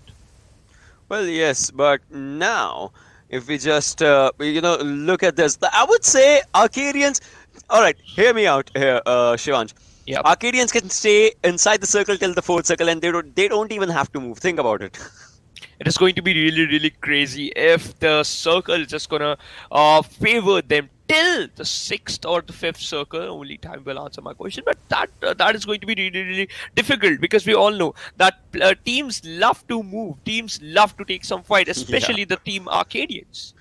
Yeah, exactly. I mean, with that, we still will have to see, how the things just go down and pan down. But talk about this one. Heather, Jerry. And where there's Jerry, there's going to be Tom for sure. And right along them is another team. I mean, I can see Mukaddar, Boneless, Ranu, and Ursulan onto the other directions. And they can take up a good fight onto these areas of San Martin, Jacinto del Patron. So it just comes down to how and what kind of loot do they find and how can they just move forward with it. And right off the bat, you can see a few things that all right, so switching on to a DBS, that's a different choice. Yeah, that's a different choice and a risky as well because you can use that gun into only in those short range fights. But let's see how No Mercy is just going to use that gun into his favor. But whenever we talk about the players of the TeamXquetta, that one player named Arslan, you know what? You call about that name, whenever you call out that name, I just start thinking about the Tekken champion, the Tekken beast, and he's just conquering the world right now. But let's get back to the topic, and that is how this team is going to perform. Well, we still have to see, how this team is going to perform with everything. But right now, as you can see, Godfist is just out here with his teammates, and obviously they have another team right next to them into the nick of area. And again, right, the early stages are always for you to loot down your stuff, maybe just to look around. He has two guns for himself. The second one is obviously a close range beast right onto him. Still, it comes down to the type of fights that they will have to take. I still would love to see when they rotate onto the center lines of the circle. That's going to take a while, if anything. But look at the Suleiman. Oh, has he been spotted? Because he has spotted down one player. Oh, he can take the players down. No, he did do the damage. But why did he stop shooting? I mean, he could have taken down two players. I think so. He got afraid because he just saw four players jumping off from one single vehicle, and that's why he thought that maybe he'll get knocked out. And yep, okay, if he had taken that opportunity into his favor, maybe he'll survive for too long, or maybe he'll knock down one player. But right now, unfortunately, he's the one on the lower end. Meanwhile, you saw that M24, in the kill feed with a headshot, and that's one thing that we always wanted to see. And now Pindi, well, they're going to be enjoying this area as well, because water treatment is a really good area. Alongside it are mountains, and with those covers, you kind of get your own areas. But look at where Malik is. I mean, has he been spotted? Because you can see the players. Hamad is really close to him if you just talk about it, and he has an M16. He has two M16 16s talk about it, and those M16s, I mean, they are good. But the bursts versus the auto, how is he going to pan out? Plus, he does not have a vest. Having no vest, I would say, it just can be bad. This can be very bad because look at the position of Hamad. He just sat down in his parky, going for the rotation, just climbing up that mountain. No. And All Malik. right, my bad. He had an SLR. Yeah, that's a lot. But Malik, unfortunately, it doesn't matter if you have an M16 or a SLR. You got eliminated from the lobby, my friend. Well, someone else might be having those guns now, as it just happened. But talk about an M4 and an AK. That's what No Mercy has. But the thing is, he does not have a helmet. Having no helmet means one good shot to the head and you will be taken down. But well, he's doing damage. He is doing damage. Switzer is on to the different gun. But can he take those players down? Oh, he has done the damage onto the other side. And he did take down one. All right, No Mercy does do the damage. But can he take this fight? He's on low HP. And Sama did do the job. Will be reviving his player. And that was a good fight. That was a really, really good fight. And in that fight, the players of PINDIESPORTS, they rise and shine, and they are going to collect that loot as well. But right now, we are witnessing the player Tom. This trio is really insane because Tom, Jerry, and Heather, they are the one who. They were dominating in the Sanhok map, and Tom and Jerry, they were so good with their coordination as well as their, their call outs, because they know how to perform well. You know, there's another reason we were witnessing Tom right now, because the lad has an M24. And Okay. he was the one who, just did take out one player previously. And yes, this is what this is why we are just, watching him. He is trying to take one player's helmet down at least, and he can do that. Oh, he did spot down one, and he might as well just, do a lot of damage onto this one. Yeah, he's just going for that quick shot, but could not able to connect that. But you know what? If you're taking some shots, you're dishing out some damage. That's really helpful for you because at least you are giving them some damage. You're just breaking down their vest and their helmet, which is a really good thing. Because if in the further stages, you're just gonna rush towards them, they'll not have that pure, fresh, good loadout. But right now, Tom, he received a lot of damage. Yes, I mean that's true. But right now, I mean, they also know they've heard those gunshots, right? They know where the player might just be. So it still goes down to the spotting and the spraying capabilities. I would say Aslan can do that in the most brilliant ways. The only thing is, look at his cover, right? His cover kind of limits his vision. Had he been onto the other side of the pipes that are right in front of him, he could have just taken those players down. All right, so Heather is using a Car 98. Tom's using an M24. Two snipers in a team of 3 players. I don't know how that's gonna pan out. Same here. But right now, but the main thing is Oceans. They are playing with the 3-man lineup from the last 2 games, which is not a good thing. A manpower is one of the most useful thing in PUBG Mobile. Yes, it is. Yes, it is. If we just, look forward to it. But we still have to see, how it just goes on as Ranu. He's just out here. He's just, trying to spot someone. Oh, a stun being used? Oh, I would love to see that if the stun actually just, does something. But Aslan, he knows that the players are moving on to the right-hand side. He has spotted down the players onto the van. But can he or can he not take them down whilst they will be trying to rotate? Well, the van was just a bait shot, but Heather has been spotted down. The shots were taken down on him, but that does give time for Tom to be as close to the players as he can, and that's how they are moving up forward.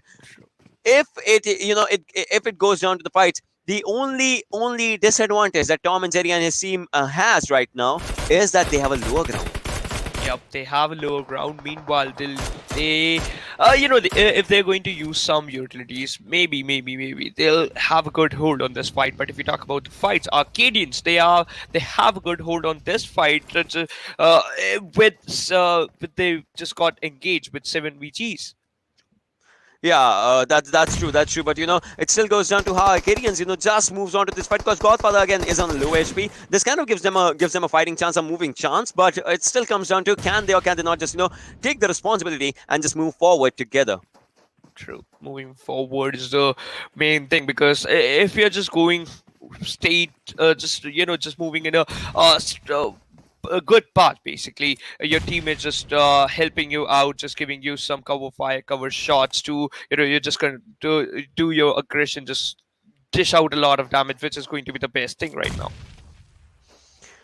Yeah, but look at the circle, as the circle is just, on the sides of, again, Losses and the areas of Picaro. Just as I was saying, right? The players don't have to move. But Arkadians, Yes. They did move. I mean, I'm not saying anything about that. But the thing is, now they have the time to take up the fights. And they are doing that perfectly as Godfield has been taken down. And Ume will be following up as well. Well, it's down to 2 players. And can they or can they not take fights? The Arkadians are moving up forward. Alrighty then. They won this fight. Godfather, he has been spotted down as well. Oh, they are inside the house, inside the building with 1 player to spare. Oh, did I talk that fast? Because Kazan, he can take that player down as well. Gambler's onto the back inside. Godfist, he's on low HP. He goes down as well now. But look at the fights that are happening. KMD is on low HP. He can go down, but no, he still survives. The Molly did not do the job. But it still goes down to 1 player surviving. Godfather, can he give them an offer that they won't be refusing? Or will he? Will he just take the fight in his own favor? Has an Uzi, a blasting gun in the close range, but Uzi against 3 players, I don't know how can you pan that out, but the throwables are being used onto the upper side as well. He's on low HP, he goes down, and there it is, Arkadians enjoying those 4 kills. Another bad game for another bad outing for Team 7 VGs. But Arkadians, they play so good. They know how to, engage in some fights, especially when the team they have a hold on this or have a hold on that compound. But right now, we are down to only 11 team. 39 players are there, and this team, they are one of the best trio in this group one, because Tom and Jerry, this duo is really lethal, and his teammate and their teammate, basically Heather, he's the one who always, on the backlines to support them. Yeah, it just comes down to the situation as the players are just moving up from one direction to the other. But it still goes down to one thing, and that is how the players are going to be just looking forward for their fights. Well, now it's again Tom and Jerry surviving, okay, and these players will have to take fights again against 4 players. This is so it's not impossible, but the way the circle is playing around them, because 1 minute to go, 660 meters to move forward. The circle's going on to the sides of Picaro, Benedetta, and Los Leones, the open areas where Arkadians is again. And look at that, Arslan has been spotted down. Oh, Tom takes down 1 player with them. 2 shots on the head being connected. And now it comes down to, can they take those 3 players down? Because 2v4 seems difficult, but the 2v3, it kind of seems a bit easier as compared to the fights that were happening. So now they are looking for a left side rotation. Sounds good. Oh. But one thing, Heather, he got eliminated. And Tom just leading the charge. Well, look at the spray that's coming up, but can he just, take the player down as well? Oh, he is spraying him down. He is spotting him down. He is just, moving forward with everything, and now Jerry's onto that side as well. And look at this, Tom again just moving up forward onto that direction. He has spotted on the player once again, and he can actually take him down. But right now, again, just reloading, and Jerry's onto the left and second spot on the player, taken down, and Arslan has been taken down. Jerry has been taken down as well. Tom with low HP, can he survive? Can he take this fight onto his own self? No, he goes down as well. This fight, Tom and Jerry, they cannot survive it. Yep. You know what? I'm pretty sure just because this is why this happened, just because of the caster's curse. But let's hope for the best that this duo will perform well in the further stages. But right now, if we talk about this particular team, they have the high ground. They have a good hold on this situation. They are in the Los Leones area, but main thing is they are in the safe zone as well, so they can hold this area for pretty long time unless the safe zone just gonna move away. Yeah, it is. But again, it just comes down to the thing of momentum and everything. I mean, you can have a good momentum. It's not about that, right? But it can be shut down in a hint of time. Talk about this, right? Tom and Jerry, they were having really good games in the previous maps, but this one, it went down. Yep, went down, not favoring them, but they still have 3 games left, so they can still study, they can still do their homework to perform well in the last 3 matches. But if we talk about how they are going to do that, it's still a mystery for us. Yeah, it is. But still we have to see how the fights just pan down. Look at this, 3rd circle coming up, and with that, Chota Salim still has a good area. He has a good area that he can spot down the players of RS just moving forward, and I think he has spotted down those players, but he would let them go because he knows if he takes someone down, he would not want to go to finish them out, right? He would obviously just create a few diversions by doing some shots here and there, but just trying to get them off guard, if not anything. But Sultan, meanwhile, outside the circle, and so is Goku. They have to make it inside the circle as soon as they can, and that's what they are just moving for, looking for onto the sides of Picaro, the mainland, into the areas of Miramar, and you can see the HP bar slightly going down for all the players of RS as they know they are outside the circle. They had to rotate for a longer direction for themselves. Now the first hit will be popped down, and then the players will be moving up. Yeah, the players will be moving around after 30 seconds. The blue zone just gonna close in of the basically the 4th zone is just gonna close in, and we'll notice that where the teams are just holding out. If we talk about team Realstars, 1 player surviving for that particular team, and he is Goku. FLZ Tala, he just knocked out 1 player. Dexter take an exit from the lobby. Well, it was happening as we just saw the fights just moving forward. But now we still have to see how the fights more and more just go down to as Sultan, Tala, and Kinga, they are still surviving, and they have to spot on the players onto the Pindi side because Pindi always he is on low HP though, but nothing to worry about as he will be popping up this first stage. But look at this, the players are moving forward. Tala, he does spot down one, he can take him down, and that was a good shot coming down. He has spotted another one. The Uzi being coming down onto the amazing sides, but no, Hamad has taken him down onto the back sides. Kinga still surviving, the M4 being used to perfection. He did do a bit of damage though, but nothing to take down the players. Now it comes down to one thing, that these are two players surviving, and they will have to take up these fights. Alright, the spray was regulated. It has taken down one more player. AKN 4 times. Alright, we have seen that rarely as of now. But Kinga, can he take down one more player? If he can, the game might just be theirs. But Sultan is still surviving onto the back end sides, and Kinga will have to go to the back lines as well, as he knows how important the survival is for them. And Swisher, well, he did stay on the front line so that Osama did get up a revive. But still, the fight now is on a slower end, just because of one thing, and that is no one wants to leave their players away from the fights. Well, Dani, he needs to go for the revive onto his teammate. Molly is being thrown in a smoke onto the lower side, but look at the way the opponents are coming. They are surrounding them. They are surrounding them from the fights. Yup, they just want to make a red zone onto him. But right now, the players from 7 stars, they are in a bit of trouble, and they got eliminated from the lobby. Now we are down to only 8 teams, and I'll tell you one thing. Spending Esports, they were the one who eliminated the first team from the server. Now they are on the verge of elimination. Definitely they are, but with this one, it just goes down to how the next circles are going to be panning up, because this fight, as you see, is happening onto the edge of the zone. It's good if you're talking about the edge of the zone, it's good. But after this, it still goes down to the movement, how you're going to be moving up. But well, after this fight, I mean, against the players of 7 stars, the players are going to be looking really happy. Moment, Zash, Mine, and Zika, they're going to be looking really happy.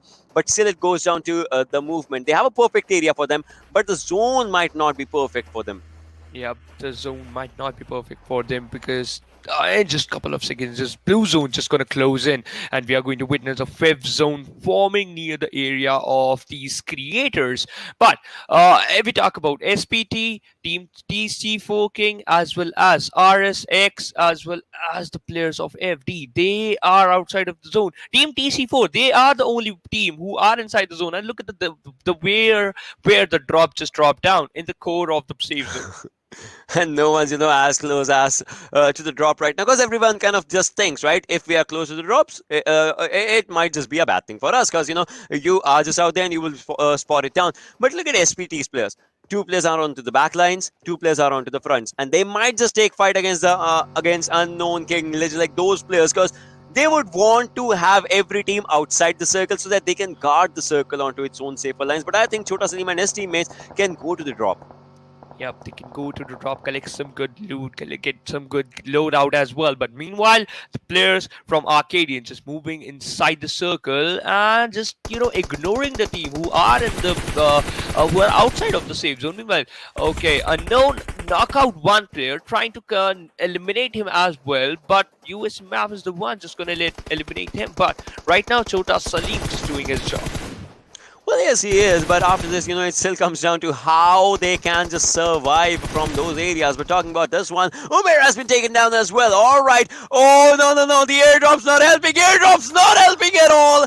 Airdrop became the perfect bait as we were talking about it. Look at that red smoke and look at the green crate smoke coming right close to it. True, that was not a good option for them to looting that airdrop in the open area. Meanwhile, Karazin of Arkadians knocked out Hunter in the open area, and Legends just doing the same thing, trying to dish out a lot of damage onto the players of Arkadians. And right now, it's a fight going between these 2 particular teams. But Sash, this grenade could be lethal.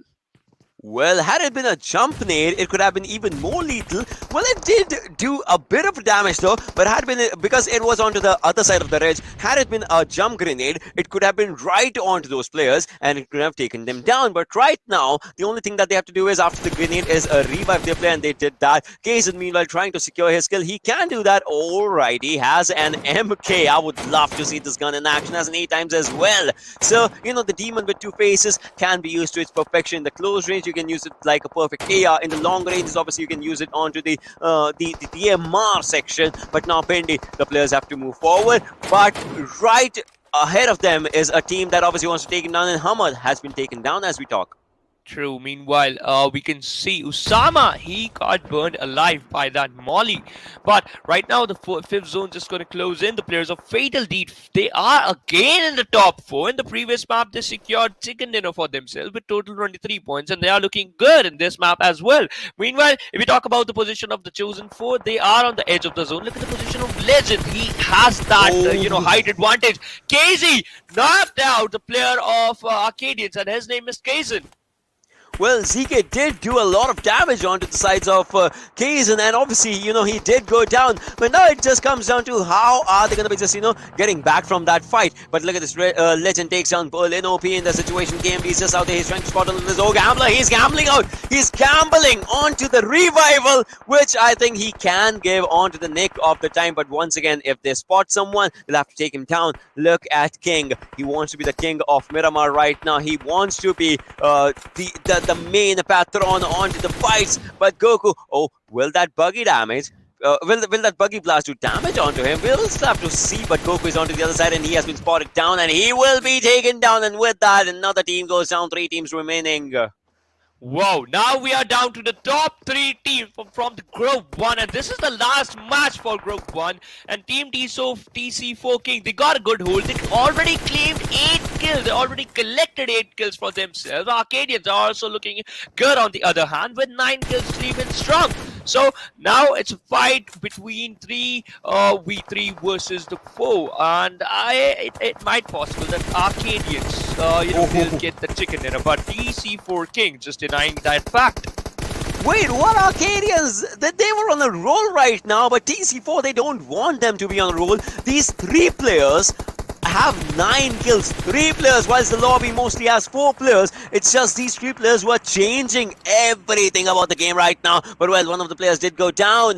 The revival will be coming in handy. The edge of the circle is what they are holding right now, and that too perfectly, brilliantly, in one of the most synergistic ways that they are doing. King onto the front lines, obviously taking up the fights. Meanwhile, 2 players onto the back sides, just trying to be a good cover for each other once the fight happens. And what is King doing? Is he going for the throwables? By the looks of it, yes, he is going for the throwables, but no damage done as of now.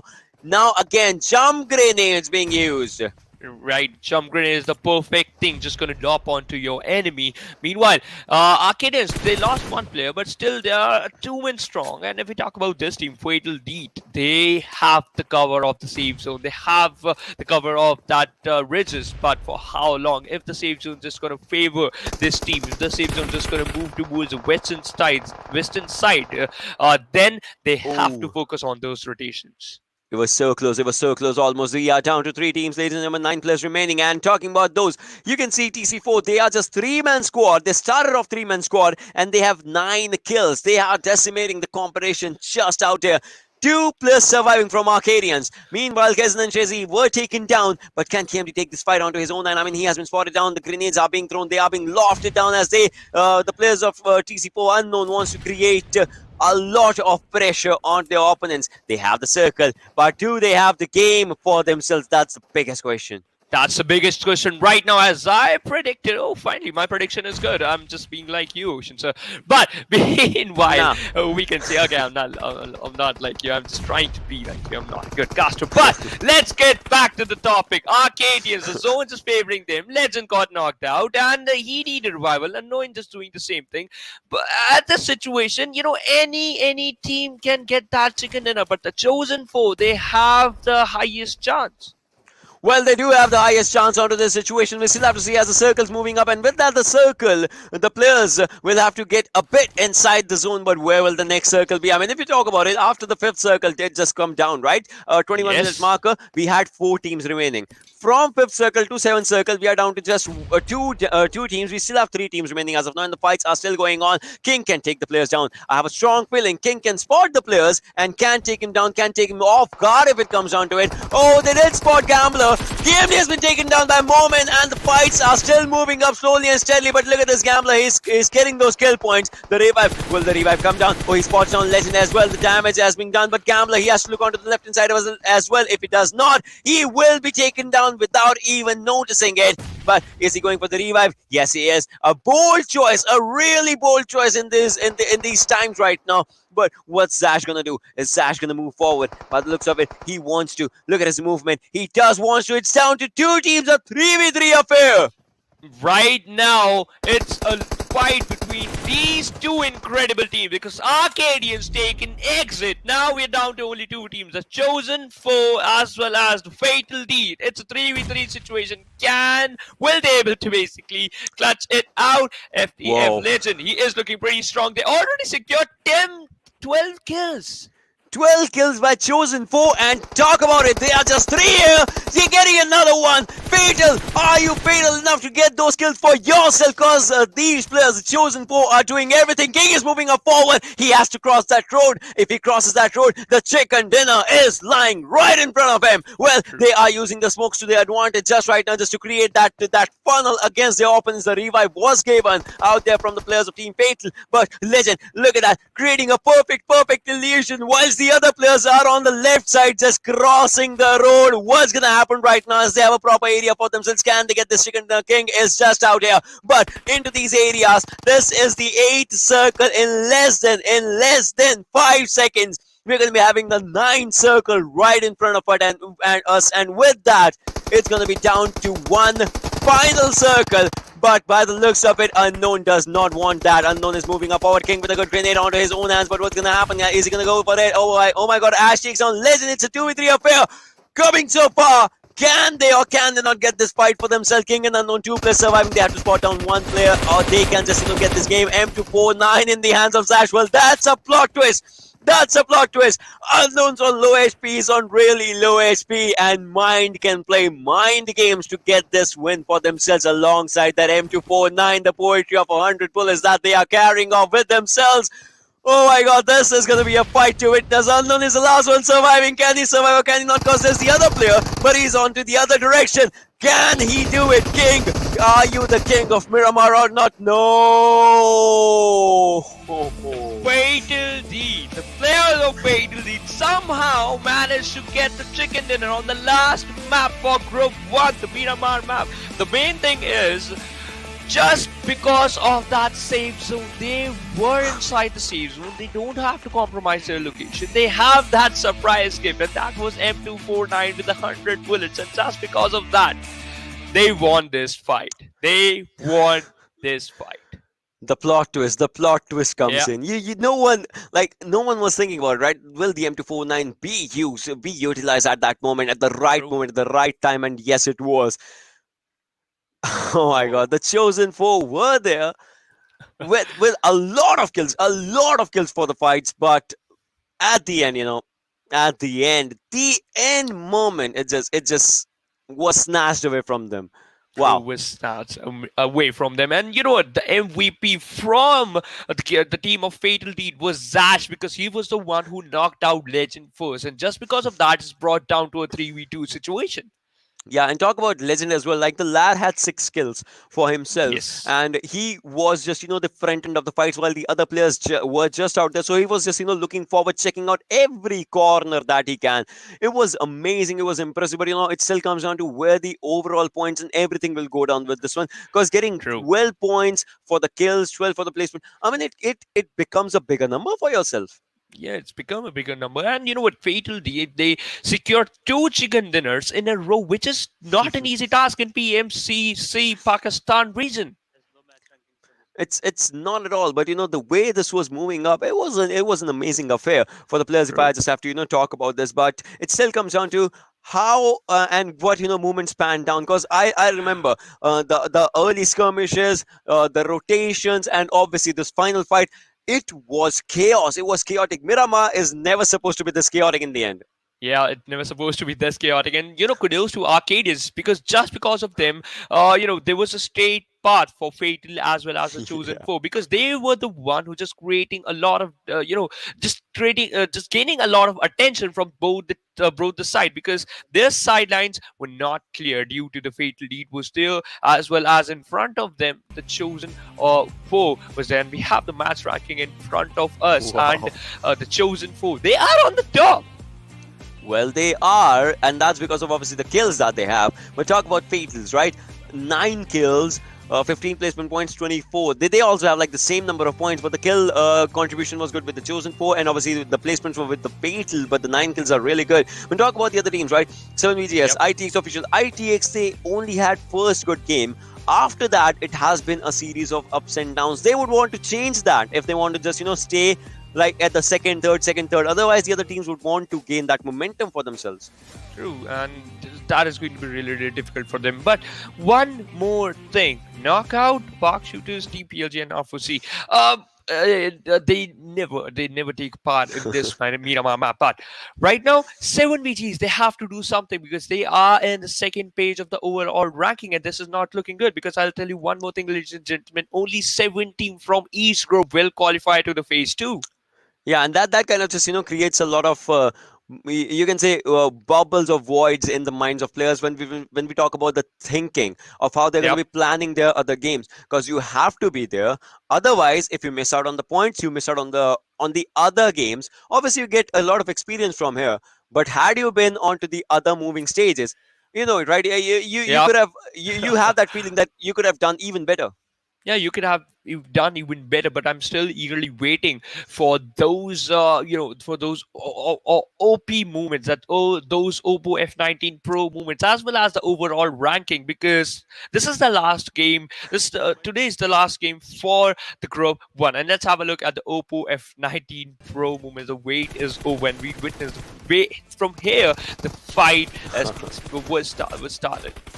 I mean, it did start out here, and I love the way just talked about it, right? It's Oppo F19 Pro moments, but hey, it's Oppo OP moments, and that's what we will just call it with. Well, look at this. I mean, Tom and Jerry, they were surviving out of the blue. They just did go down, and this is where Tala he just burst down with that Uzi. He did go down though, but the damage was done. And after that, if we talk about the players of Pindi, they tried to go for the good fights.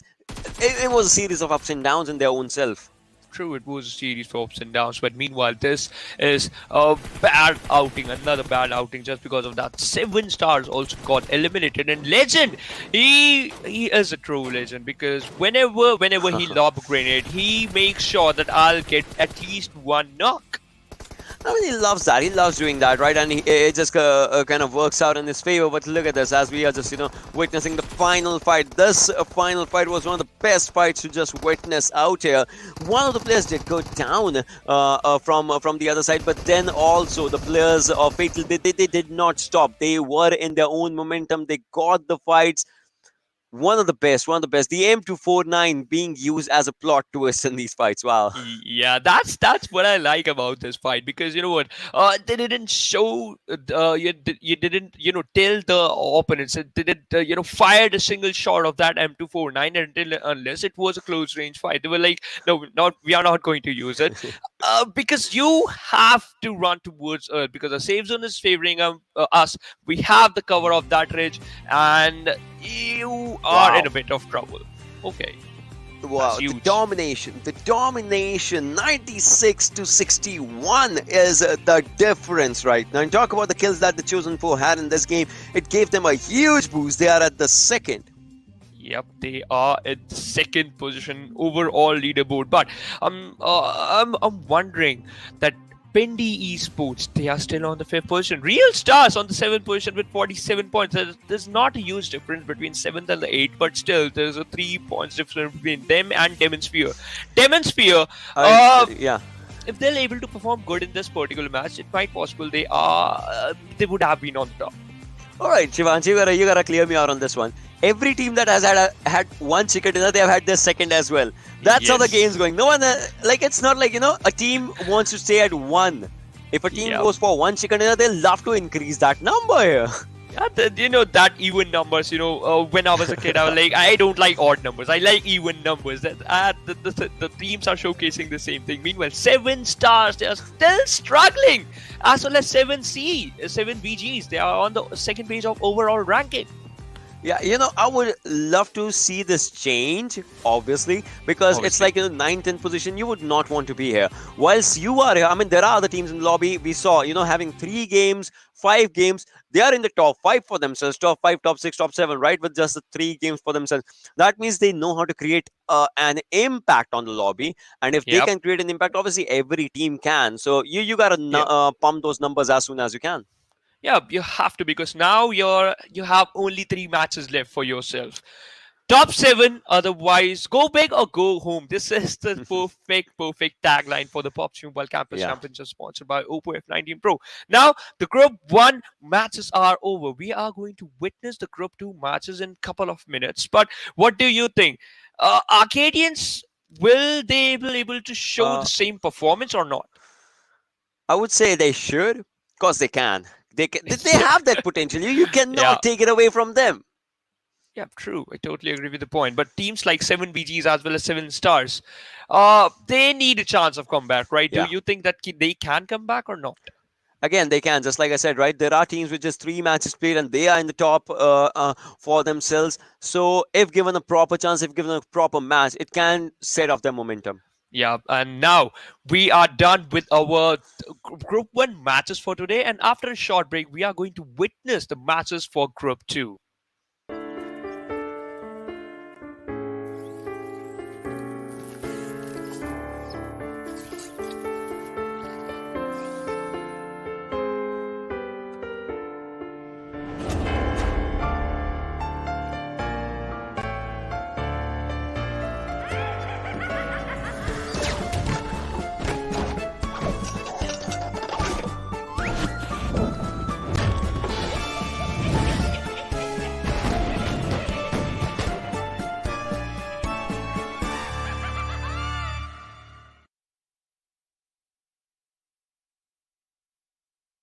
Welcome to Karkin. Today, let me guide you on an in-depth understanding of this 4 km humble island. Before stepping into Karkin, you may have already heard about the intimidating Demolition Zone. In Demolition Zone, buildings will be destroyed into smithereens. But rest assured that today's tour will be a safe one. Karkin might be a small island, but the textile industry of the island works as a crucial financial support for the entire island. Our first attraction is Al-Haik. Al-Haik is a medium-scale town, and people who lived here refine pigments for a living. Then those pigments will be sent to Hadika Nemo for dyeing. Skyscrapers are scarce in Al-Haik. Compared to other urban areas, there are fewer visitors here, which makes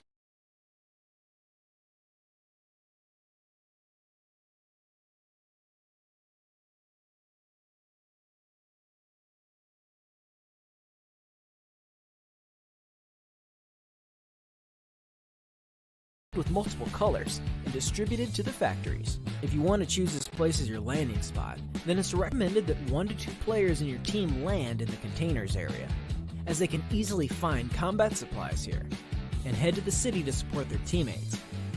In the middle of our journey to Al-Habar, we'll be passing by an enclosed warehouse. You will need to use sticky bomb to blast the walls that look less solid to get in.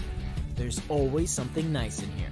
But be careful, as one might not want to hide behind those walls during combat, because those unmaintained walls can be easily penetrated with just a touch, making you susceptible to attacks from enemies and exposing you to dangers. The next stop is Al-Habar, which is the largest urban area in Karkin. There are many residents, hence the numerous high-rising residences. No doubt this place will be a popular spot in the future. Our next attraction is the port city of Bar Shahir, which stores and exports goods of Karkin. This is the perfect spot to search for weapons, making it my personal favorite. Next up is the city of the West, Bashara. It was a city congested with residents, with tall buildings providing convenience in observing the surrounding movements.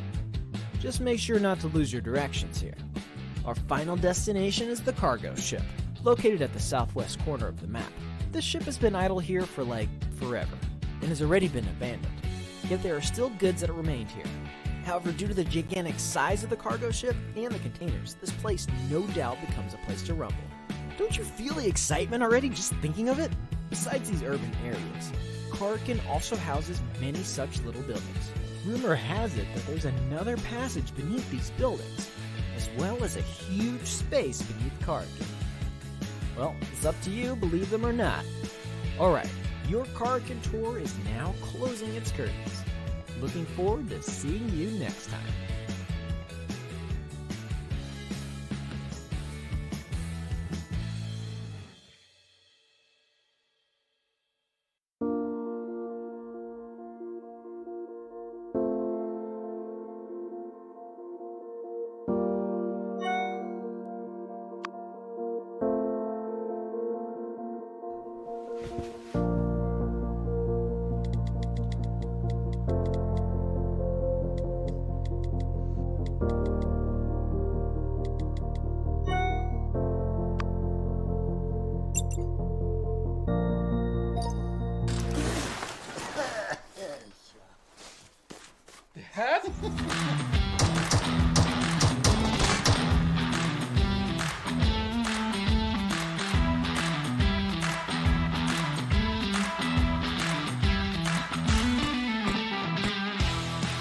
Yeah, we got it, we did it! I know you'll be there for me. I'll always be here.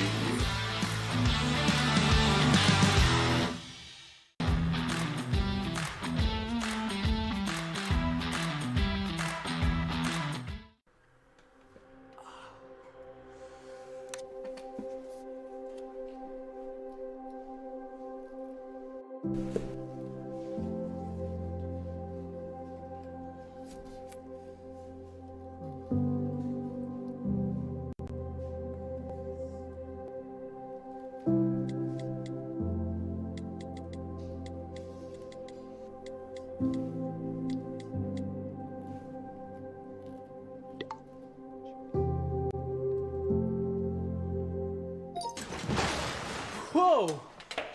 How you?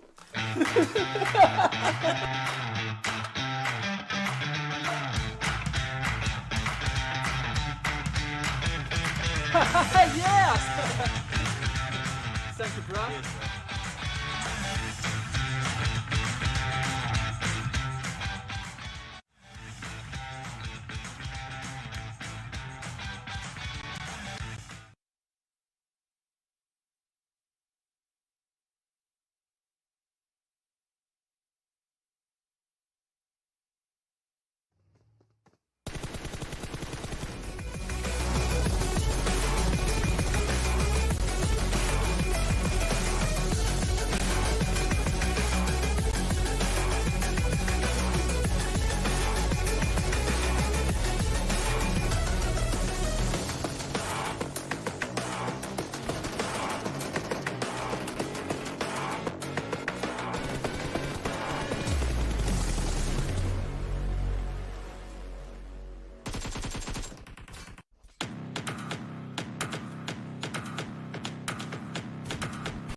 And like, hello and welcome back, ladies and gentlemen, to PUBG Mobile Campus Championship Pakistan region, sponsored by Oppo F19 Pro. Woke up your fun.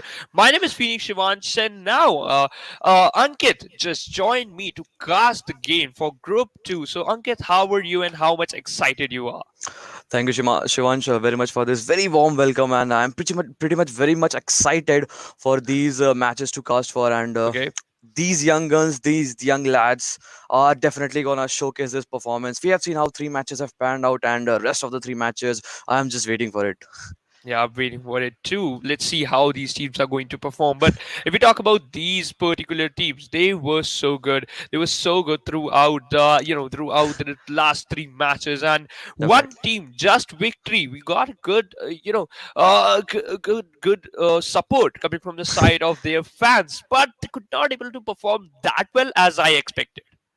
Definitely, it then churns down to how we perform in the match. There are supporters, and that actually helps those teams to make out those games. But it sometimes happens that you falter in a match, particularly because we see those three Yep. different matches panning out. First comes the Erangel, and then followed by Sanhok and Miramar. So, if any team favors, if any match, if any type of map is favored by any team, that advantage is straight away ruled out. And this is what we have seen in those three matches. So, yeah.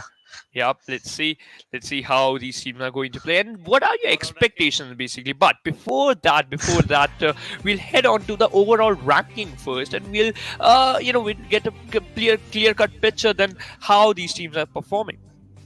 Definitely, we see three after three matches, 26 placement points, 31 kills total. 47 points are the MerckESP, followed by RedStone after the two matches. They have one chicken dinner, 25 placement points, and 16 kills, makes a total of 41. So neck to neck competition again going in the favor of #1, #2.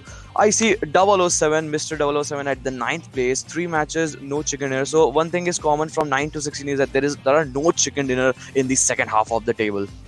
True, there are no chicken dinners in the second page of the leaderboard overall ranking is because. But let's talk about the team Dynastic 777. Right, Definitely. in the second map, they claimed the chicken dinner for themselves. They were so good. They got a good hold in the Sanhok map. Will they able to repeat the history or not? What do you think about this, Ankit? It becomes important if you have a good top notch, if you have a good momentum in a particular match. Yeah, That's the point, that's the time we have to encash the moment, and you have to make the most of it, because then we see an alteration of map, and then there comes the different maps. So it actually becomes very important to capitalize on that momentum. true. Yeah, it's actually so important to capitalize on that movement. But if we talk about this plane path, it's going from the northern side of the Yasmaya to the southern side of the military area.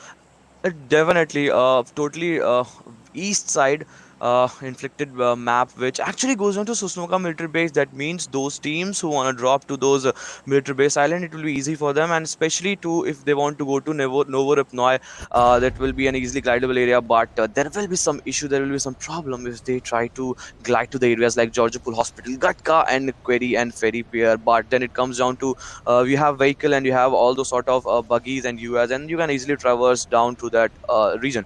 But for now, I see SSG taking an early drop to Kamishki, and followed by on the other side of that plane path, there is one more team, that is RGL. True, there's one more team that is RGL, and they're just moving towards the Stalbo area. But you know what? In the group two, basically, players love to go to those hot drops, love to do those hot drops, and I love some early fights as well. But let's see how these teams are going to perform today. Definitely, it actually becomes very important, exciting for all those players, and it becomes an extravaganza when you see early drop contestation, especially when we talk about drop contestation. I see three teams approaching towards Pochinki. Meanwhile, Circle takes a shift, and it's a more of eastern central shift where military base is in the frame, but I see no team going a drop to there. Meanwhile, in Yasnaya Polyana, I see two teams, MS Ranger and TPS, out there. True. Two teams are in the same vicinity, and let's see when they are going to engage in some fights because you know what? We love those early fights, and I love those early skirmishes as well as the oceans. But right now, these teams they have a good hold on these apartments, so it means they'll find some good loot out here. But how they are going to utilize this loot into their favor? This is the best question right now. Definitely, but when we talk about loot, I see a dictator of GS still running out in the open, having no guns, having no vest. But as we talk about the contestation in Pochinki, MR, Tim from MR has especially spotted the players from King, and I see an early knock coming from GS King, and he has just knocked down one player from obviously team number 10, and it will be then down to how the players react. Tim is knocked in the open. Rusher is anyhow trying to make a move, but I see rotation from the player number 10. Two players have come on the back ends of this, so it becomes important for this player to get revival, but it seems impossible in this situation right now. Yeah, it's very important. But let's see. Tim, he'll get a revive or not. But I can see another team in the same vicinity. So we have three teams in the Pochinki area. As I just mentioned, teams love to do those hot drops and in the group too. And King, he's about to not eliminate Tim. And yep, he just confirmed that kill. Definitely. Team number 10 drawing the first blood of this match. Meanwhile, as you just mentioned, one team was more in this vicinity. So let's talk about how interesting it gets when we see two, three, four teams at least in this city, and we have seen how this matches, these fights actually pans out in the area of Pochinki. As a player, as a spectator, everybody loves these Pochinki fights, especially in this first half of the match when you have just the initial loots, and it then depends how you capitalize onto that.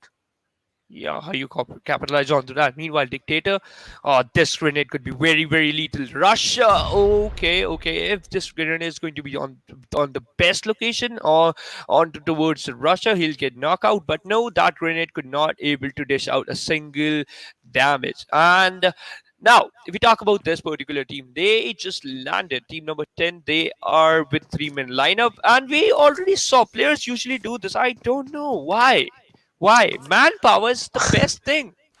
Definitely. Obviously, you don't intend to get into the match with a three-men roster. Obviously, this is a four-men roster game, but then there comes some issues and some glitches. Meanwhile, one more knock comes when a TPS fighter is knocked down, and we'll see in which part of the map these fights are going on. It seems that fighter will be instantly finished. So Team TPS already are on the back foot, cause Team 24, they are looking good with one kill in just 5 minutes of the match. But meanwhile, when we see that fight still erupting in this map of Pochinki, I'm just waiting when team number 24, that is Mercy, when they come into this fight and join the frame. Yep. Let's see when they are going to fight. But okay, roll boot. Oh, that grenade was so lethal. But Malik just found that perfect nick of time. It was perfect. It was so good with his aim that he knocked out Boot while he was throwing a grenade. And now Malik just charging him towards that knocked out player. Definitely, and what was just Mr. Boot actually? Mr. Boot actually got finished with this kill, and team number 21. Let's talk about this team. As you mentioned, this team is also one of those teams who are just playing with three-men roster. So it becomes important to actually not lose any more of your players till you reach to those 6, 10, 7 zones, because then it becomes important to get to those last circles with those four-man roster. Meanwhile, Rusher with his M16 is doing some serious damage onto the team number 10, that is G5. True, G5, they are in a bit of trouble. Meanwhile, we can see the fight is still going on between these two teams, these three teams basically, because the team number 21, they did a third party. And that is really, really helpful for them because they already secured one kill for themselves. And this is going to help them a lot because we all know only 7 teams will qualify from each group. So you have to be on the top 7 right now. Ninja, he spotted down the players of Rigel Stars while they are rotating, and he didn't fire a single shot, which is the best thing because he don't want to compromise his location. Definitely, that becomes important. The trigger discipline when we talk about it, par. When we see in the city of Pochinki, still the fight is on, and now it's the moment when team number 21, that is Wipe, they want to wipe out the team number 10, and especially one more team that is in the frame. Bablu has sensed those feet movements. Malik is just down onto the ground floor, and the moment he gets up to that, we are gonna see some serious fights. Meanwhile, team number 14 and team number 10 are also into the frame. G5 and one more team is also in the frame. Part Bablu with his shotgun. We have seen some shotgun actions in the past. And what do you expect from this fight, Shivan, especially? I think so. I think so. Bablu Oh, is going to get eliminated, and yeah, Clutch OP is the one just going to knock him down, just going to finish him off instantly. Okay, oh. okay, this is not good. But right now, if we talk about Team Wipe, they already secured 2 kills for themselves. They're looking pretty strong. They got a good. They're looking pretty strong. My bad. They got a good hold on the Pochinki area on these fights as well. But for how long? Because the teams who are in the same vicinity, they are still holding. I don't know why, but they are still holding. Definitely, but G5, we have seen some players being eliminated from that team, and Bablu was the last player. Obviously, this team came to this match, joined this match with a 3-man roster. Then it becomes important for Dictator and King to carry on this match because they have a lot of burden. And as you have talked about, top 7 is the a place where all these teams are eyeing for. Meanwhile, Rusher is still holding that angle, and Dictator hasn't got any opportunity, any chance to escape from that small house, and it seems in a moment or the other team number 10 can be eliminated. Yep, Team number 10 can be eliminated. They are on the verge of elimination because only one been surviving for their team, and that is Dictator. But for how long? But for how long? That's the best question. First zone just start closing in. We just hit a 9-minute mark on the clock, and we lost a lot of players, right? We lost a lot of players. We're down to only 47 players right now, and Team Wipe, they just fall back because they want to move in. They have to basically they want to move inside the zone, and they have to, yeah.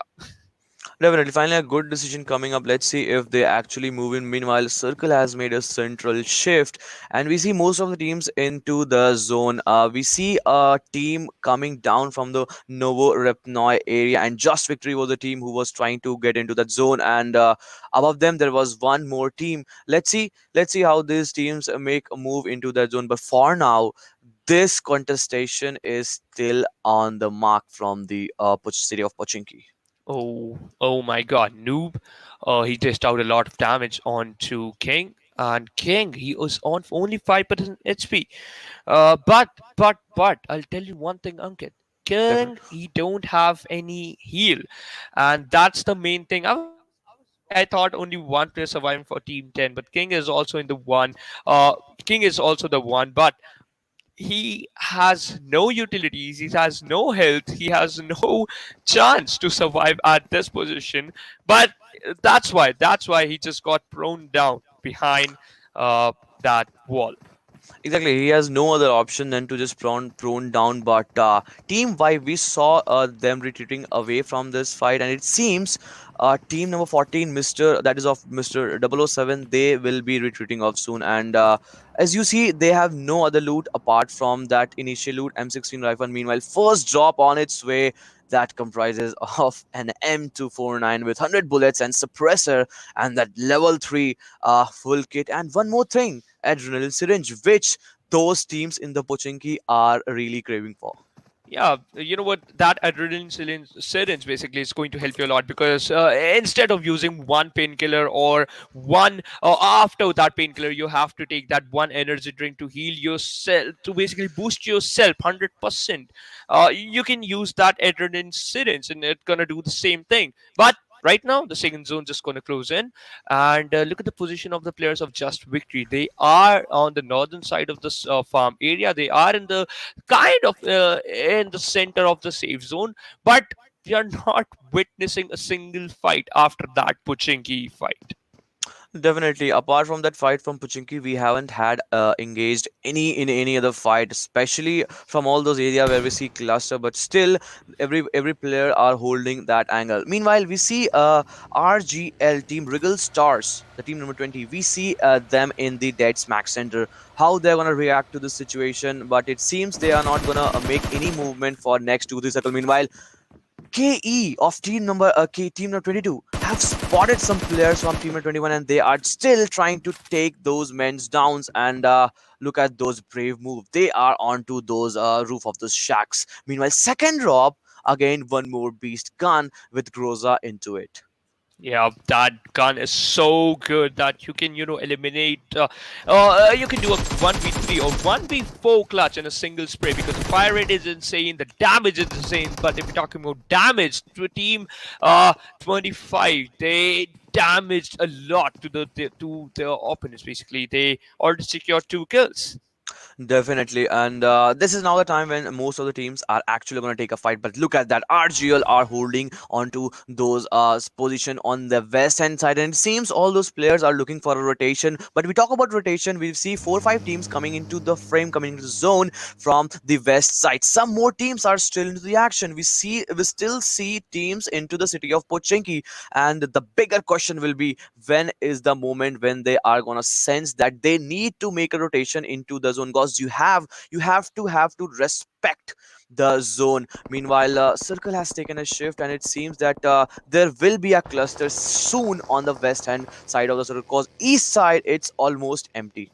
Yeah, east side is almost empty. That basically that prison area as the mansion area. But battle looks a bit Team Tyro just go moving toward that prison area, and this is going to help them a lot if they are going to if they hold that squad house as well as the highest, the tallest building basically in the mansion area.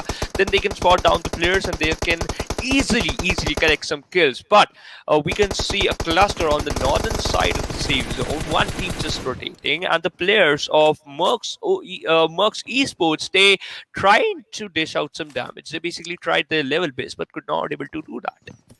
Definitely, Mercs Esports looks in a good position, because they have the min advantage and they have the zone. Meanwhile, we are still witnessing that fight that emerged in the city of Pochinki, and it seems that this will be the end of the fight, where team G5 are still into this fight. Rusher, oh my goodness, it seems he still doesn't have any first aid. He's just working on to the bandage, and Noob and Rusher into the barn house up against team number 10's G5 Dictator. True, G5 Dictator just jumped off from the compound, and right now that barn area is not that good right now. Dictator, oh, can he knock him down? Could not able to do that, but unfortunately he got knocked out, and he'll Russia will enjoy the treat. He's just gonna loot that loot crate and just gonna heal him up, because him as well as his teammate, they don't have enough HP. King in the same vicinity, he is in the same barn house as well. He might know where the player are because they were looting that loot crate of his teammate. King is the last man surviving for Team G5, but for how long? Definitely, but the bigger question is, they have to travel to that 1200-meter zone, and they have to traverse a distance of 1200 meter, and that becomes impossible because though they don't have any first aid. Meanwhile, we have seen on the left hand side of the screen some of the players are being knocked down from the play zone, and it seems King will soon be taken by play zone because he doesn't have any first aid to pop in. Noob, no, that kill is denied again, and G5 King, as we were talking about, was just taken down, and that came blessing in disguise for one team who looted that crate of the dictator. Meanwhile, Noob also got knocked out by the play zone because the damage of the play zone is pretty decent. Russia is the one who also on the receiving edge. Meanwhile, we can talk about this team, Tyro X. They already got 2 kills, but on the cost of 1 player lost. Right now, we can see Merck's esports. They are doing their rotations, and they are quite happy with that rotation as well because they can spot out the players of Dynastic esports. They dish out some damage, but not they didn't got a single knock. Definitely, and they were traversing in quite open areas, but they got just unnoticed. There were some shots that was inflicting onto them, but then it comes down how does your opposition spots you and actually puts the bullets straight on your body. But it seems team number 12, Kashif, is into some damage. On the left hand side of the screen, we can see some of the fights erupting where team RGL Rigel Stars are onto the receiving end, but Kashif is in a very dangerous situation. Team number 24 taking some damage onto team number 15. They are taking one player down. It seems that one team has been completely eliminated from this match. Yeah, I already told you about that. MerckESP rotation is going to be very, very lethal for them, and just because of that, they got some kills. They already secured 5 kills for themselves. They are inside the safe zone, and they pin down the players of DYNASTIC as well. And you know what? Smokey just lobbing those smokes to revive his teammate. And look at that split from team number 12. That is Dynastic 777. 2 players onto the one side and 2 players onto the one side. This split could have helped in some other situation, but not now, cause we see team number 24, that is MerckESP, are into front of them. They are 4 men strong, and if they make a slam and if they make a push, team number 12 will be in certain danger. I mean, where grenades are lobbed on into them, and it seems team number 15, that is VFNT Esports, will be joining into the frame, cause they have heard those shots, they have heard those nadings and all, and it seems they will be into a troublesome situation. Meanwhile, team number 12 are sitting well into that zone. True. They are sitting in the well into the safe zone, but right now we talk about Mercs, the Duck. Still want that knock converted into a kill, and that's why I just want to spot down where is Smokey. But look at the position of the players of just Victory. They are just behind the players of MerckESP. That's the main thing. If you are not going to clear out your backlines, you are going to be in a big trouble. And Just Reaper did the same thing. He knocked out Killer with the DP. Definitely, but what thing we were talking about, we have actually came to happen to see that Baba and Snake are the only players surviving from Dynasty 777. So a split that could have been useful, that could have been helpful, is not a split that has actually helped this team right now. Meanwhile, Circle takes a hard and extreme shift, and it turns down to the west half of the circle, where only one team I see sitting into that zone. Meanwhile, a fight that was being erupted from a long time is still into the frame. Team number 19 against team number 25, and in that same vicinity, we see team number 12 making a rotation. The bigger question is, how are team number 19's players make a comeback into the zone? Meanwhile, 25 players are onto the receiving ends from another side, that is team number 12. True, that's team number 12, and right now they are outside of the zone. Team Tyrox, and let's see when they are going to move inside the zone. But meanwhile, Ahmed, he has some different plans. Basically, he just wanted to dish out some damage. He dished out a lot of damage, but could not able to convert that damage into a knock. Right now, the Rebel just he just lobbed a grenade onto the side of Mental. He is in the backline, just taking cover of that ridge on very low health. Meanwhile, we can see that the player of Wolfgang, the players of Wolfgang, taken down by the blue zone. Definitely, you have to respect the zone, and when it comes down to the 5th zone, you have to anyhow get into the. Meanwhile, team number 18 is trying to inflict some of the damage. There were some prone shots, but when you expose yourself, you are gonna be taken from your opponent element. Team number 18, 69, that is Raptor 69, has finally taken RGL Nemesis, and it seems soon else team will be eliminated, but one more elimination comes into the frame. Team number 17, Jazzy, was the last player surviving, and he is also eliminated from this match. And it seems the game is on a very fast-paced match, cause we are into just 20 minutes. Only 17 players on only 5 teams are still alive. Yep, only 5 teams are there. 17 players are alive, and you know what? It can be anyone's game. You know what? The team Just Victory can take a chicken dinner, can claim a chicken dinner, and the same thing for Rigel Stars as well, because they are dishing out a lot of damage. They were basically, now they just stopped that aggression, which is not a good thing. Meanwhile, Rigel Stars, they have a good position in the safe zone, but for how long? Because the pin zone is just gonna close in, and Killer just gonna confirm the kill of the Baba. Just Rebel Reaper brought down to 5% HP. The team is here. They are going to give cover to his teammate, gonna give him some space to breathe out and to basically heal him up.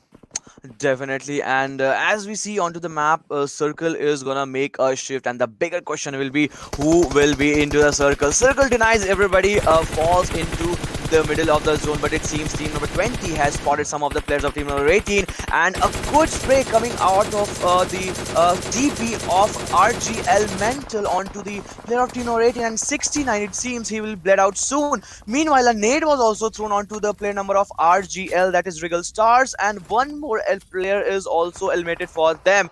They are trying to pop in the smoke and cover some breathing space. Team number 19, that was looking very strong at one time, is on the back end of this match, cause the only one player I see is on the standing edge. 69 onto the receiving end again.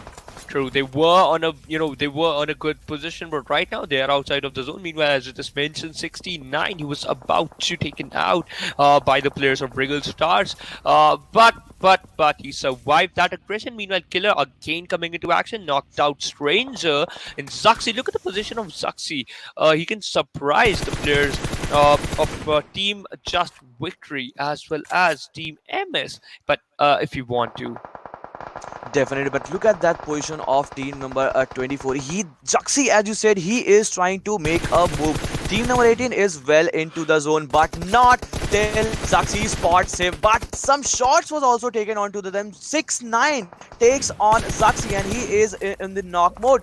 Meanwhile, team number 20, the only player surviving from them is Naruto, and I see some of those smokes popped in, and he can have some breathing space as a vehicle was destroyed. That only means that he has some cover for them. Yep, he has that cover for himself, but right now Naruto just gonna pop another smoke to make an extra cover. Right now it's down to only these two teams. Knight, he is not stopping, he's not going to give revive to his team. It's just heading towards that last player, NarutoHEX, and who is going to get the chicken? There is still a question. And ZxHEX, he is onto his feet. Ooh. Naruto knocked out one player, but unfortunately he also has been taken down. Definitely, and team number 24, that was MerckESP coming up with that chicken. And Naruto was the last player surviving from his team. It was then down to 3v1, and then again a brilliant chicken dinner. And I'm just waiting how many kills team number 24 has secured from this match. But the way the intent was shown from team number 24, that was brilliant, and they made a mess out of all those other teams in that match. True, they create mess for every single team, but Merck's official, they were so good, right? But I just want to point out that one thing, that the position of ZxHEX was so crucial for Team Just Victory, because just because of him, Just Victory take an exit on the 4th position. Definitely, ZxHEX's position, as you were mentioning, he obviously took one player down, but he overexposed in that position, and just there was a trade knock coming onto them. So, at these position, at these moments, it becomes important to control yourself, to have those momentum. It's okay, you go for those push, you go for an aggressive push, but then you have to see that. If any player is ambushing you, if any player is actually have made a set up for you, and then and there it was a faltering from them. But True. well deserved chicken dinner for team number 24, and I'm just waiting for the final overall ranking, where I will be able to see that, and obviously you will be, and everyone will be able to see that what a dominating match was from their side. Yeah, what a dominating match it was from their side. But if we talk about this particular team, Mercs of esports, basically, before this match, they were in the first position in overall ranking, and they got the chicken dinner in this match as well. This is the start of the group 2. This is the start of the group 2 matches. Definitely. And let's have a look at the match rankings. It is in front of us. They secured 32 points on kill. Definitely, and I was saying 17 kills. That's two more than placement points, making a total of 32 points. And man, oh man, how many points that for hashtag one position is gonna make from that difference from the placement points and total points secured by hashtag two teams. Second comes Rigel Stars with 7 kills and 12 placement points, making a total of 19 points. Just victory. They also had a pretty decent match with 10 placement points and 6 kills. But those teams who didn't have a good match in this one were RedStone's UETwolf, KillerElite, and Wolfgang.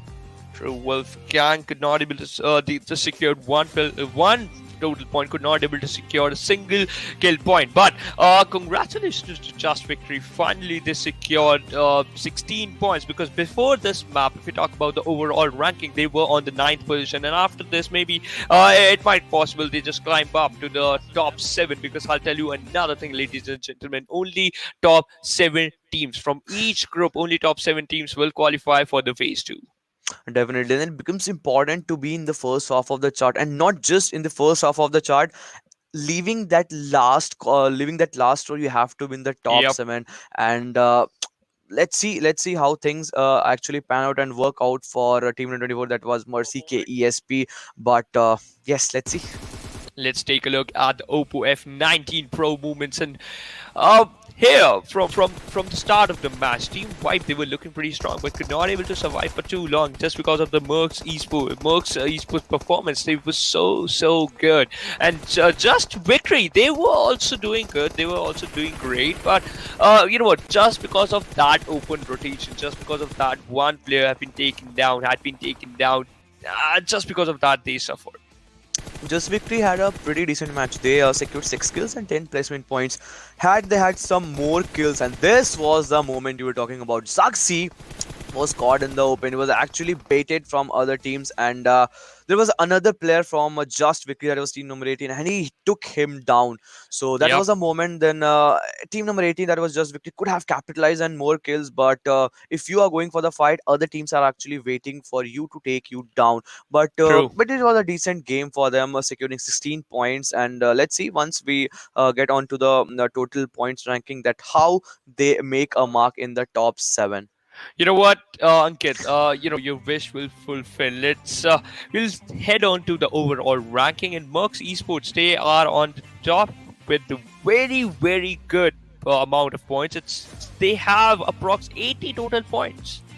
Definitely, and Ocean was talking about those things that every team enjoys a second chicken dinner. So chicken dinner in a pair is a thing that teams are actually looking for. MerckESP, before this match, they had just one chicken dinner, but total of 79 points, making a lead of close to 34 points is a massive factor, followed by Rigel Stars that have no chicken dinner but 45 placement points, total points. Team MS follows them with 42 total points. But look at that closeness from 3 to 7, 42 to 36, just 6 different points. And then there was a long drop from VFNT Esports, just 25 points. Just 25 points. But if we talk about on the 9th position with on of the overall ranking, we have MR007 with 24 points. Teamdc, they are on the 10th position with 23 points, and KillerElite on the 11th position with 20 points. Then we just dropped down to only 11 points. Wolfgang could not able to secure good amount of points for themselves, but let's hope for the best. They'll perform,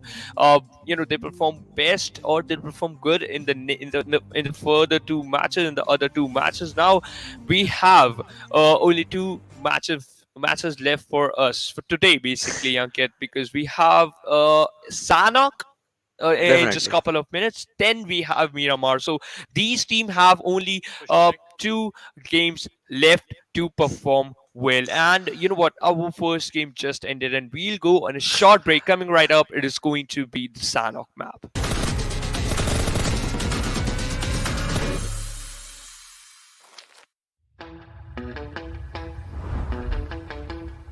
Are you keeping it real? I'm calling shotgun, wanna see my baby run.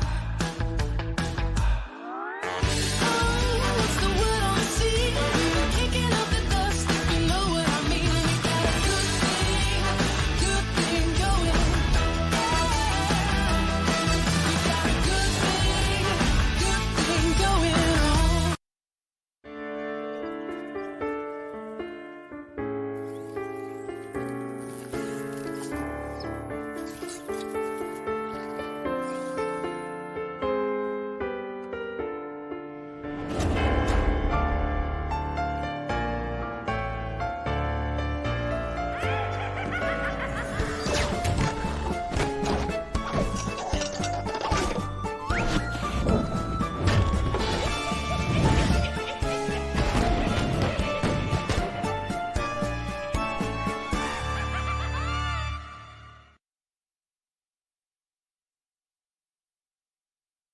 Welcome to Karkin. Today, let me guide you on an in-depth understanding of this 4 square kilometer humble island. Before stepping into Karkin, you may have already heard about the intimidating demolition zone. In demolition zone, buildings will be destroyed into smithereens. But rest assured that today's tour will be a safe one.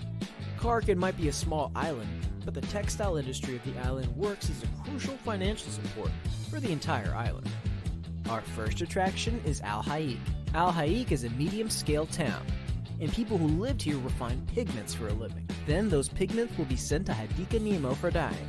Skyscrapers are scarce in Al-Haik. Compared to other urban areas, there are fewer visitors here, which makes looting easier. It's a perfect choice for a team of 4 in search of adequate equipment supplies. We'll be walking by the sea, and our next attraction will be Hadika Nemo, which serves as the port of importing raw materials of Karkin.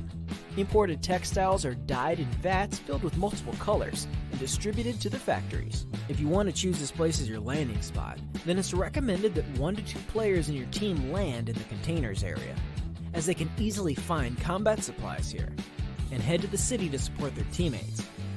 In the middle of our journey to Al-Habar, we'll be passing by an enclosed warehouse. You will need to use sticky bomb to blast the walls that look less solid to get in. There's always something nice in here. But be careful, as one might not want to hide behind those walls during combat, because those unmaintained walls can be easily penetrated with just a touch, making you susceptible to attacks from enemies and exposing you to dangers. The next stop is Al-Habar, which is the largest urban area in Karkin. There are many residents, hence the numerous high-rising residences. No doubt this place will be a popular spot in the future. Our next attraction is the port city of Bar Shahir, which stores and exports goods of Karkin. This is the perfect spot to search for weapons, making it my personal favorite. Next up is the city of the West, Bashara. It was a city congested with residents, with tall buildings providing convenience in observing the surrounding movements. Just make sure not to lose your directions here. Our final destination is the cargo ship, located at the southwest corner of the map. This ship has been idle here for forever, and has already been abandoned. Yet there are still goods that remained here. However, due to the gigantic size of the cargo ship and the containers, this place no doubt becomes a place to rumble. Don't you feel the excitement already just thinking of it? Besides these urban areas, Karkin also houses many such little buildings. Rumor has it that there's another passage beneath these buildings, as well as a huge space beneath Karkin. Well, it's up to you, believe them or not. Alright, your Karkin tour is now closing its curtains. Looking forward to seeing you next time.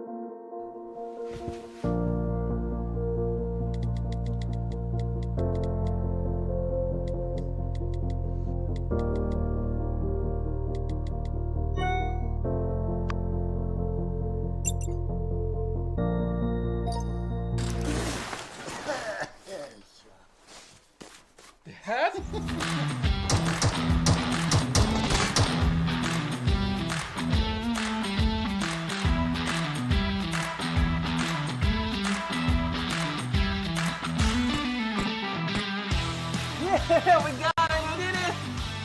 I know you'll be there for me. I'll always be you.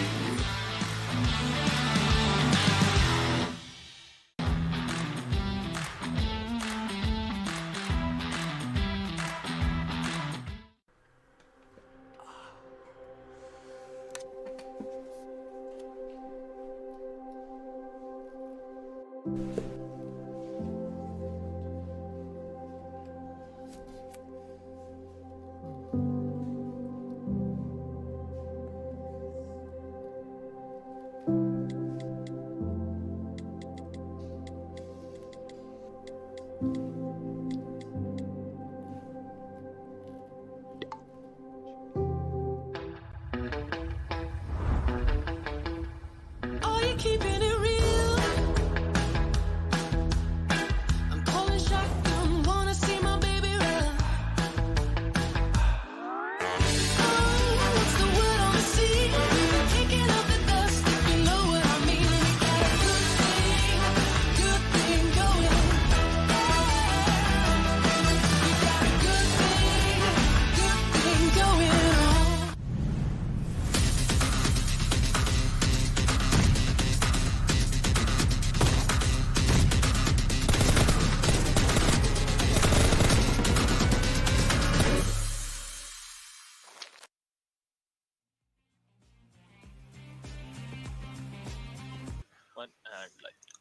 Hello and welcome back, ladies and gentlemen, to PUBG Mobile Campus Championship, Pakistan's region, sponsored by Oppo F19 Pro. Woke up your fun, and we just head on straight to our Sanhok map, and we can see the plane path. It's from the cow area towards the southern side of Sami. Definitely a well dissected path, but then again, it doesn't. The flight path doesn't dictate the way players and team approaches to the drop location. Cause it's a small map, and we have seen player traversing onto the rim. The Yeah. main factor plays here is that where the first zone will be. In predictions, Shivansh? I think so. You know what? My predictions are not that good as what Ocean Sir just mentioned it. But I'll try my level best. One day, I'm going to be the prediction.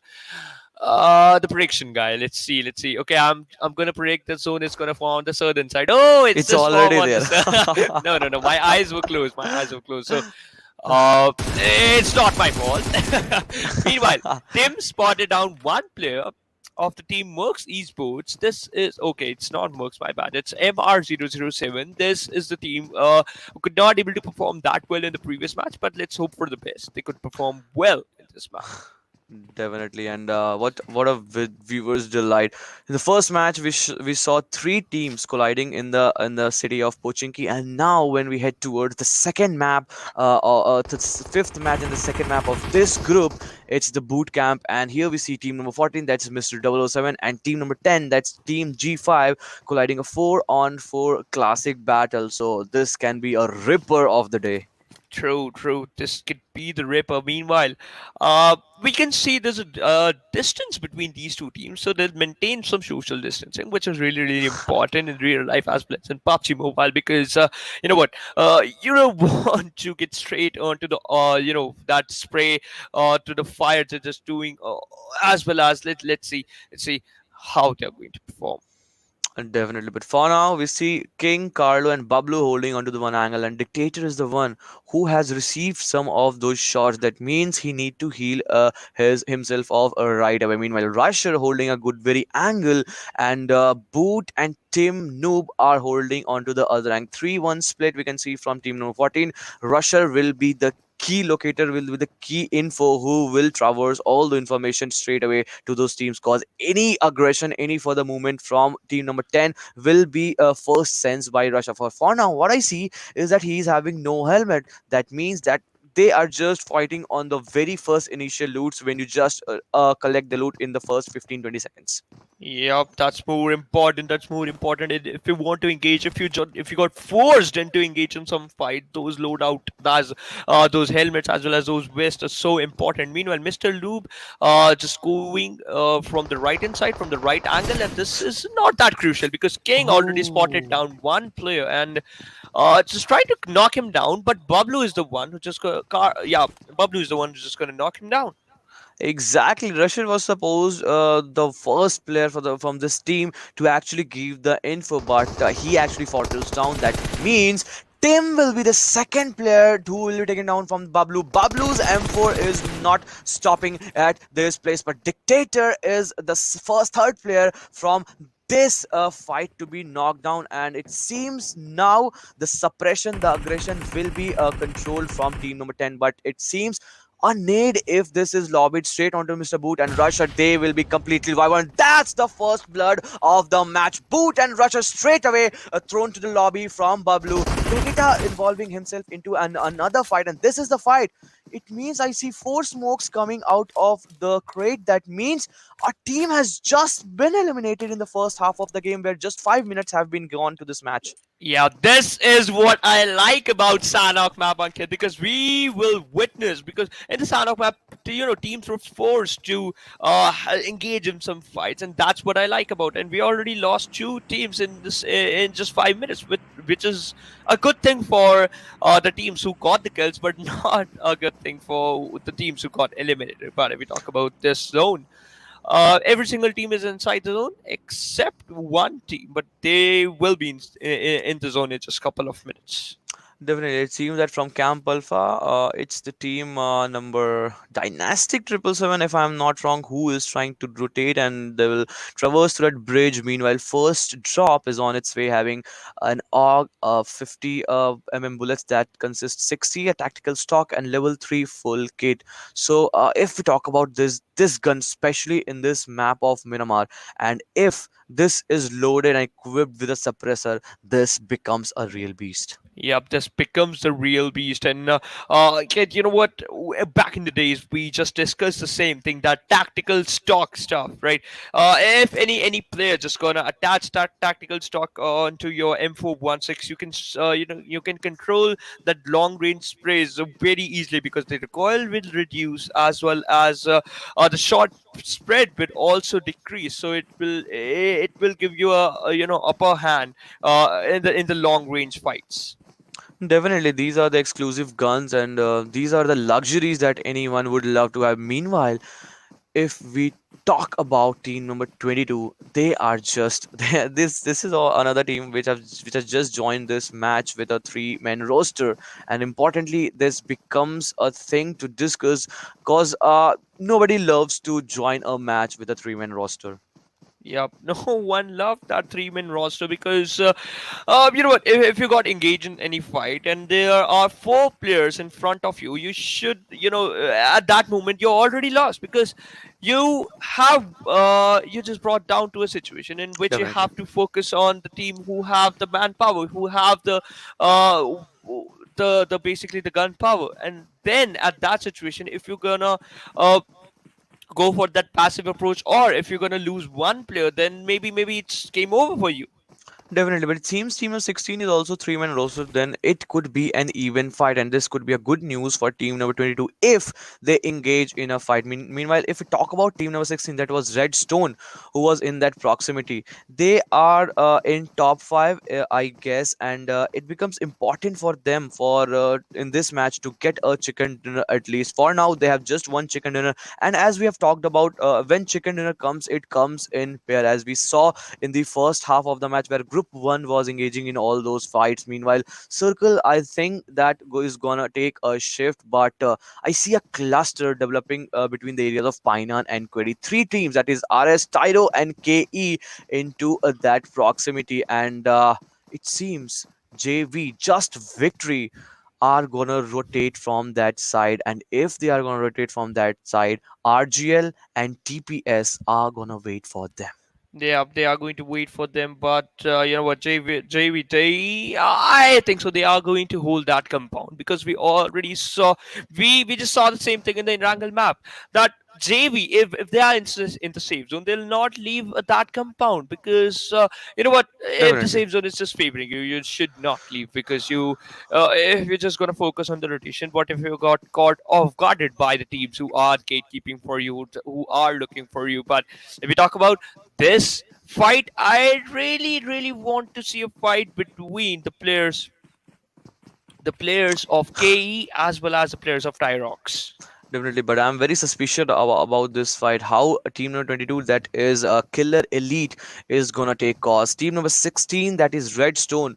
Those were the players who were actually aligned in a 3v3 actual fight. But it seems that team number 22, Killer Elite's protein, is heading way to a place where team number 25's Tyrox 110's players are actually waiting. And it seems Protein has given his footstep to them, and look at that.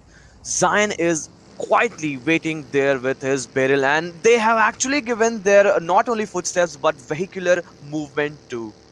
Yeah, vehicle movement too, and in the Sanhok map, the vehicle movement is very crucial, because the opponent can easily hear you out that from which side you were rotating. But this fight is going to be really important. Which team is going to win this fight? Which team is going to get the kills? Which team is gonna just run away with some good utilities? And right now, Protein just forcing the fight, and you know what I love about this, what I like to witness, I like that, if I love that, uh if any player just going to use that utility and just get a knock.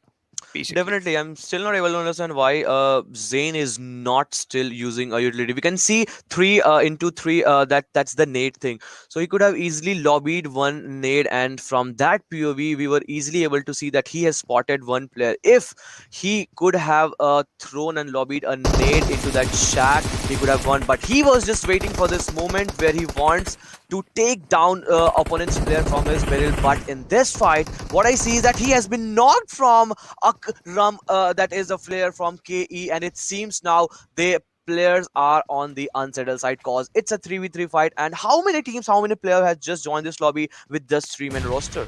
That's the one of the biggest question, and you know what? I'll start noting down that Tyrock they just played with 3-man lineup. Let's see which team, which are the other teams who are with the 3-man lineup. But meanwhile, I don't think so that Zane will get a revive because he's very far away from his team. The opponent's just going to finish him off, and yep, the kill conversion is there. The kill confirmation is also there. And now the second zone is just start closing in just 10 seconds.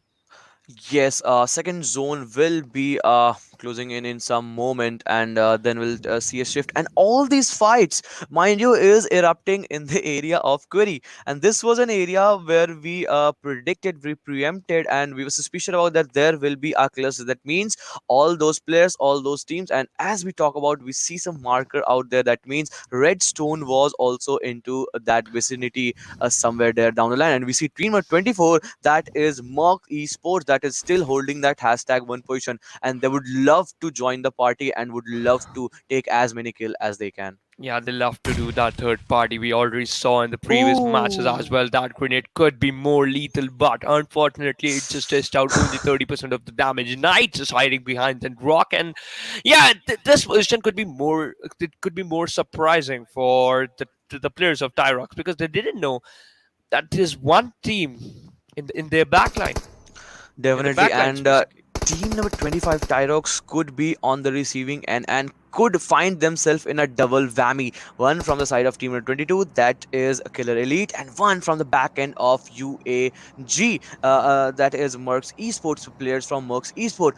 And I won't be surprised if they would be in a sandwich situation like this, cause last time we saw Zaxi into the action, and he is also the man who is holding the front line with his M416, and we can see he is having a very good loadout. Meanwhile, MS Citrus is going down, and we see 6-9 again coming into the action. True. 6-9 coming into action, got a knock, but right now the kill conversation, the kill confirmation basically should be there. Meanwhile, Blaze, right now Reaper and Blaze, they are just still holding.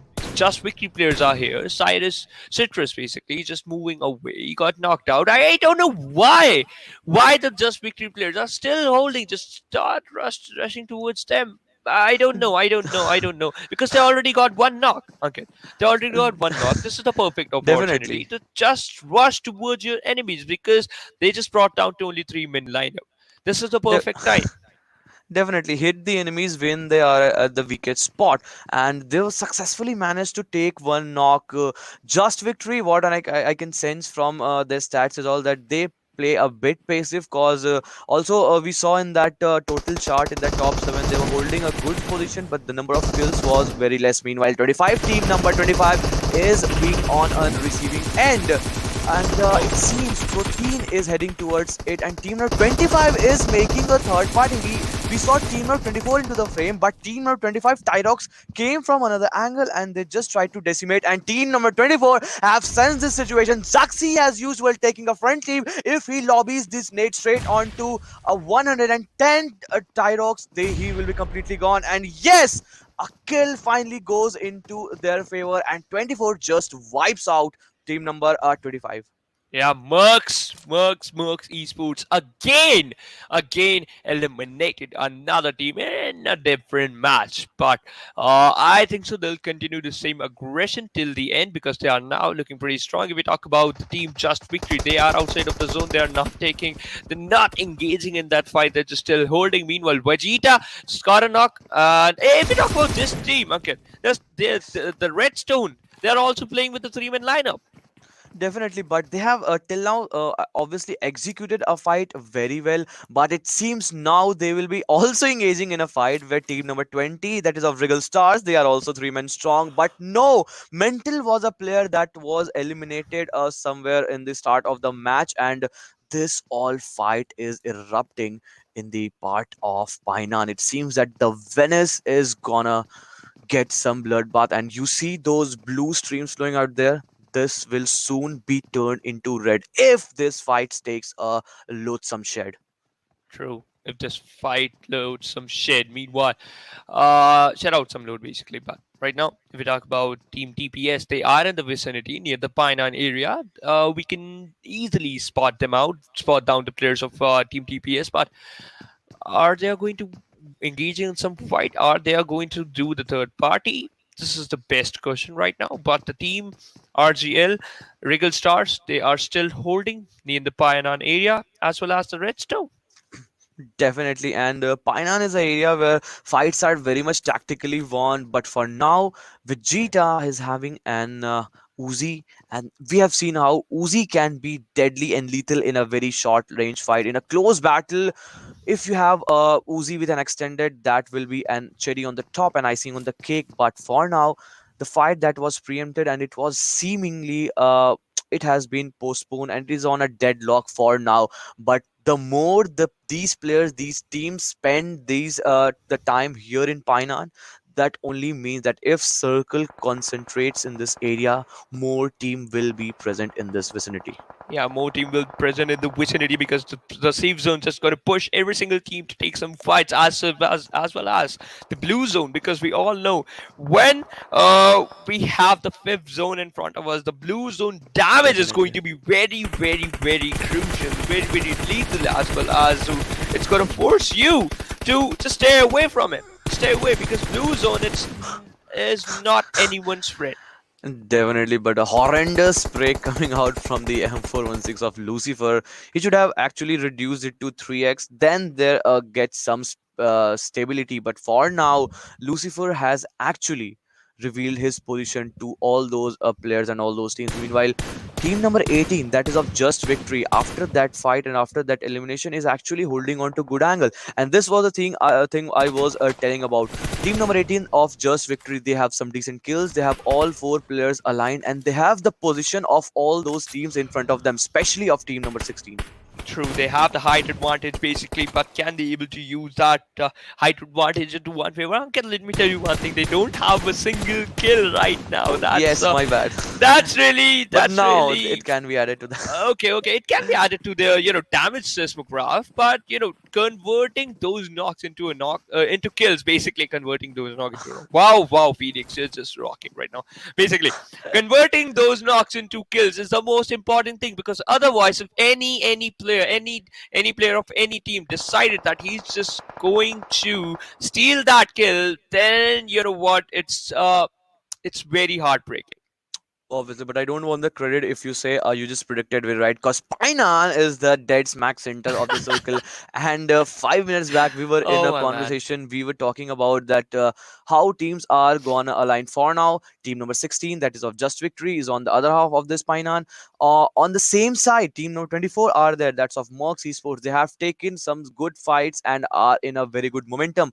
Opposite to them is team number 20. That is of Regals. Are they are just 3 men strong, but the most strong team here looks as if that team number 24, they have the advantage, they have the momentum, they have some good compounds. But team number 18, can they spread some water onto their dreams? That's the biggest question right now. And you know what, Ankit, you just mentioned that don't appreciate my prediction. Or you know what, you don't need that, right? I'm going to question the same thing. Do you need that? Do you need appreciation, my friend? You're already No, good. You're best right now in the prediction. Better than me. Okay, I hate And that. you just But- complimented me. You just Yeah. complimented. That's my nature. I love when people achieve something. And, and the same thing, which I'm bad, but the same thing. These teams are not that bad. That's why they are in the top 16 in PMCC. Let's see who is going to be the winner of this Sanhok map. Just Victory, they got the height advantage. Stay calm, don't engage in any unnecessary fights. Then you can get that chicken dinner very easily.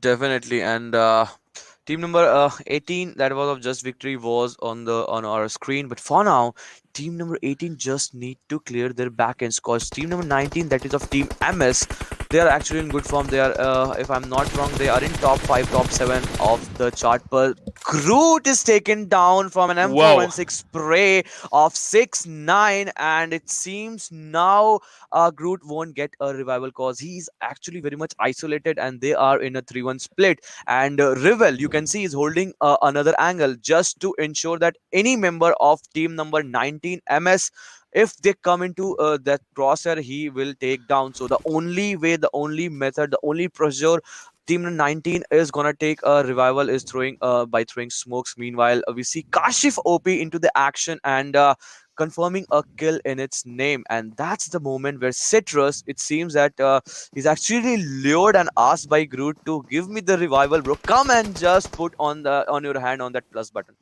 True, true.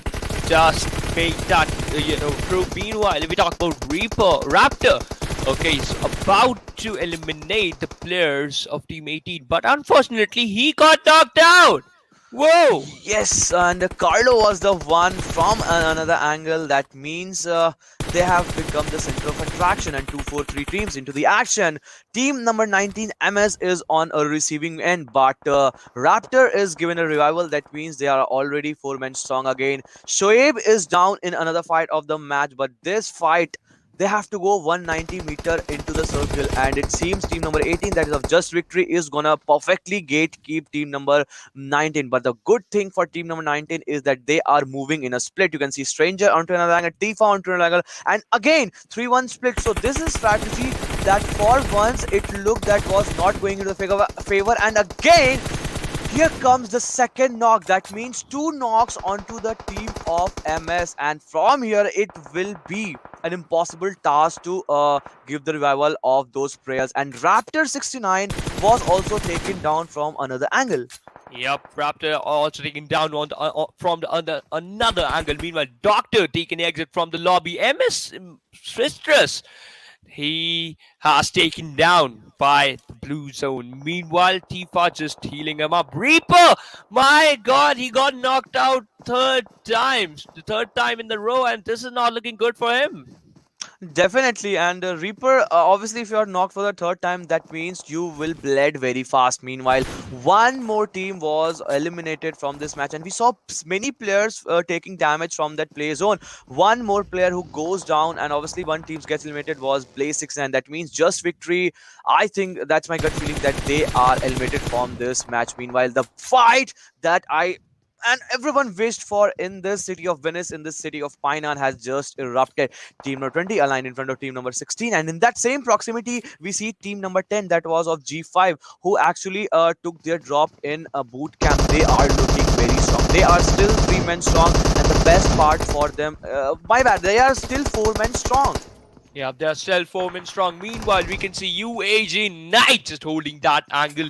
Now, kill conversion is here. The kill confirmation, my bad, just marching towards them. Knight got knocked out. Lucifer got a good hold of this fight. Just gonna knock out another player, but he received a lot of damage, and this is not looking good for Reaper. Zaxi Nate takes Lucifer down there, but it seems Zaxi will soon get down. But no, 1v1 fight, you just cannot take Zaxi down. And it seems team number 16, that is of RedStone, will soon be taken down. Vista is the only man surviving, but in front of him, team number 24, 2 men are surviving. Takes one down, but finally on 1 HP. Oh my goodness, Vegeta takes out a clutch for him. But the worst part for this team is that he is the sole man surviving from his team. But what a brilliant fight. You are eliminating MerckESP. This will be a confidence booster for them. True. RedStone, the players of RedStone literally created a red bloodbath for their opponents, but right now only one player surviving for their team. Baba OP got a good angle. He is very, very, very close to the play zone, but he's in the water areas, which is a bit risky areas. Meanwhile, Kashif got He is on the top of the rock. Can spot down players very easily. Dictator just hiding behind that tree of Team G5. Team G5 finally they're just improving and finally showcasing some good gameplay. Meanwhile, Baba just want to confirm that knock into a kill, and I think so. I think so. He'll be able to compromise by compromising that knockout into a revival. Definitely, but there we see Team No 20 into some action cause there was a revival from that side. Meanwhile, Dictator Kashif has no idea that on the other side of the map, on their left side, Team G5 is there, and that's the moment where M249 comes into action. Kashifovic takes one down and tries to take another down, and it seems G5 is in a lot of trouble because there was only two men surviving on just 1 HP. Bablu and Dictator are the two players. But the best part for them is that team number 12, it seems that they could have been eliminated, but no! Baba OP is just OP. They just eliminated a team who was in form, who was team number G5. And now it's the time for the prone in action, snake in action, 1v1 fight, Nemesis up against Baba. A molly could be very dangerous for Nemesis, and that's the position where team number 22, team number 20 and team number 12 are into the fight. True, Nemesis just hiding inside that compound. The main thing is he just closed that door so that so that the opponent could not able to lob any utility just straight onto him. So yeah, I love that. Yeah, I totally love that. But when Nemesis just gonna showcase that aggression, just waiting to heal him up for fully 100% healed up, he just hit him up as well in just 1 second. The 8 zone is also start closing in. This is the fight Baba need. This is the fight Baba want. For same for Nemesis as well. Definitely. Team number 12, that is of Dynastic 777, and team number 20, that of Rigel Stars. Both are having a very good stronghold onto the top 7, onto the top 7 ranking. Now, the question is that who emerges victorious from this fight? Team number 22, that's of Rigel Stars. They just have 1 kill, and the only player surviving from them is Nemesis. What we see in common is that Baba OP is also having a barrel into his hand, and Nemesis is also having barrel into his hand. But one thing that can go against Baba OP is that he has to run in open. And finally, no! Baba takes the match into just small pixel. 10 HP was the thing remaining for Baba. And finally, a chicken dinner coming for Dynastic 777. True, Dynastic 777 with an amazing chicken dinner basically, with 9 kills at least, which is really impressive for them. And finally they'll move up in the overall ranking. This is the second map, ladies and gentlemen, and in this map Dynastic played very well. Had he had throw a grenade, or maybe it might be different. Maybe, yes. Yeah, maybe it might possible that maybe we are going to witness a different team taking that chicken dinner. But right now, whoa, what a gameplay. Definitely. In last match, Baba OP was fisted. If you remember, in this match, he's actually shown his gunpowder, he has shown his skills, and the way he went onto Nemesis, onto the Rigel Stars campaigning. That was just absolutely phenomenal game from Baba OP. And as his name OP, that was his game just. Yeah, that OP. was his game, just similar to his name. That's why OP is his name in his name. Overpowered performance coming from the side of Baba OP. But how many points he secured? For that, we have to look into the match ranking. And with 24 total points, Dynastic 777 on the top. Yes, and as I say, 11 kills in a map of Sanhok. That's massive. That means RedStone tried to dominate that match, and unless there comes the Mercs ESPORTS, and if you remember, Shivansh, that was a time where in Painan they were completely annihilated, and Mercs ESPORTS also secured a good point that was of total 15. But as we shift on the second half of the table, there we see some sorrow news coming up from the campaigns of UETwolf, VFNT Sports, Team Vibe, and Teamdc. Team Vibe had a good game, had a decent game in the last match. They dropped in the poaching key, but this time they just failed to secure any points. They just failed to secure any point, which I don't like. But the main thing is, Ankit, just victory with 7 points, kind of showcasing a mediocre performance. So I Definitely. expected more from them. But Dynastic is the one just fulfill my expectations with a massive jump in. But let's have a look at the Oppo F19 Pro moments, and I'll give it to you, Ankit, because I love your explanation. Definitely, and this is the Oppo F19 Pro moments, and this was the moment where just victory was trying to inflict and was not allowing team number 19 to come into the frame. We saw how many times team number 19 got knocked off, and finally, as we were expecting a fight in Painan, it cannot get more interesting than this. And this was the time where RedStone versus MerckESP were on 1-on-1, and we saw how teams got eliminated just on 1 HP. Vegeta holding his nerve took this fight and actually placed and cemented some good positioning points. And obviously there were some kills, but team number 10, talk about this. They dropped onto obviously boot camp. They just cleared one team out there, just wiped out. They could have done something different. Yep, they could have done something different, but we just have witnessed a perfect gameplay. You know what? One thing I just want to mention, one Definitely. thing, Ankit, that is players don't use a huge amount of utilities. The utilities usage are Definitely. quite low in the Sanhok map. We saw that if Baba or the player from Rigel Stars, he could have used that one nade or one molly, maybe we are going to witness something different. But still, now we have to satisfy with this, because Dynastic 777 with a huge leap, they are on the second position on the overall ranking.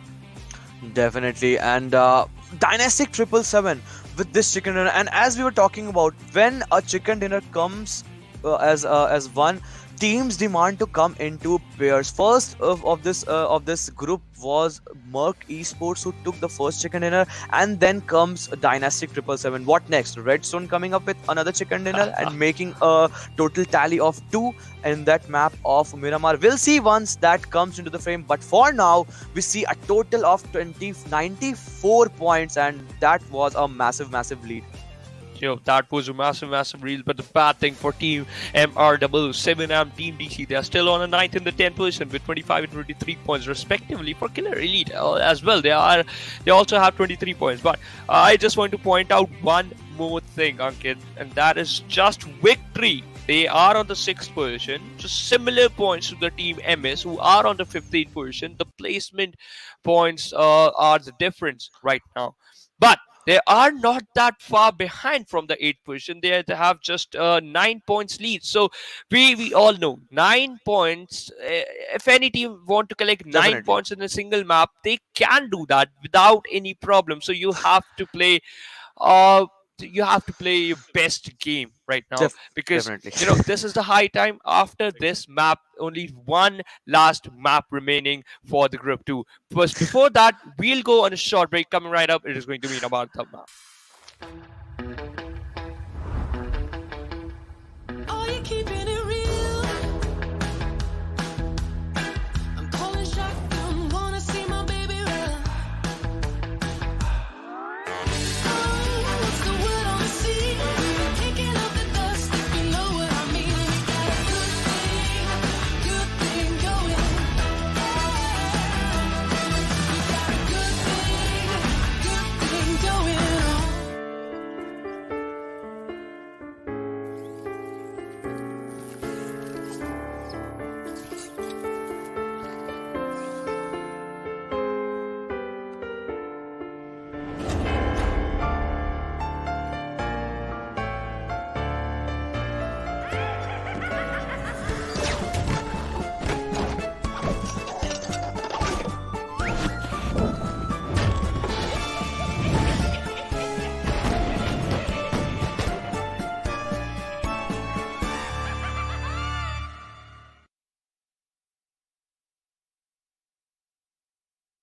Welcome to Karkin. Today, let me guide you on an in-depth understanding of this 4-square-kilometer humble island. Before stepping into Karkin, you may have already heard about the intimidating Demolition Zone. In Demolition Zone, buildings will be destroyed into smithereens. But rest assured, that today's tour will be a safe one. Karkin might be a small island, but the textile industry of the island works as a crucial financial support for the entire island. Our first attraction is Al-Haik. Al-Haik is a medium-scale town, and people who lived here refined pigments for a living. Then those pigments will be sent to Hadika Nemo for dyeing. Skyscrapers are scarce in Al-Haik. Compared to other urban areas, there are fewer visitors here, which makes looting easier. It's a perfect choice for a team of 4 in search of adequate equipment supplies. We'll be walking by the sea, and our next attraction will be Hadika Nemo, which serves as the port of importing raw materials of Karkin. Imported textiles are dyed in vats filled with multiple colors and distributed to the factories. If you want to choose this place as your landing spot, then it's recommended that 1 to 2 players in your team land in the containers area, as they can easily find combat supplies here, and head to the city to support their teammates. In the middle of our journey to Al-Habar, we'll be passing by an enclosed warehouse. You will need to use sticky bomb to blast the walls that look less solid to get in. There's always something nice in here. But be careful, as one might not want to hide behind those walls during combat, because those unmaintained walls can be easily penetrated with just a touch, making you susceptible to attacks from enemies and exposing you to dangers. The next stop is Al-Habar, which is the largest urban area in Karkin. There are many residents, hence the numerous high-rising residences. No doubt this place will be a popular spot in the future.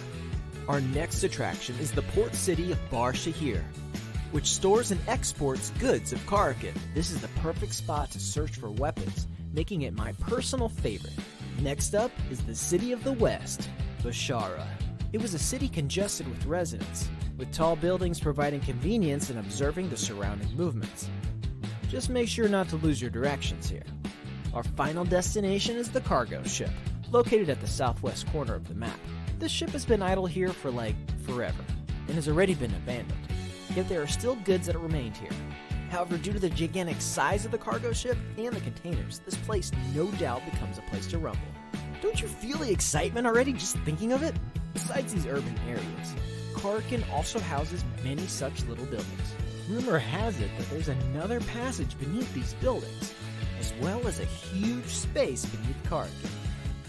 Well, it's up to you, believe them or not. Alright, your Karkin tour is now closing its curtains. Looking forward to seeing you next time.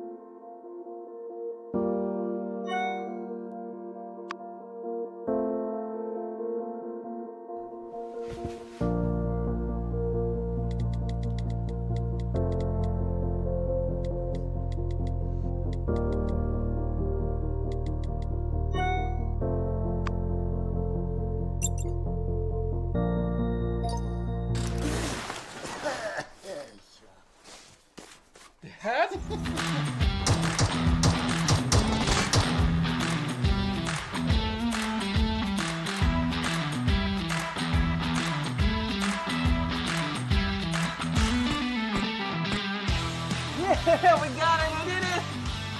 I know you'll be there for me. I'll always be here for you.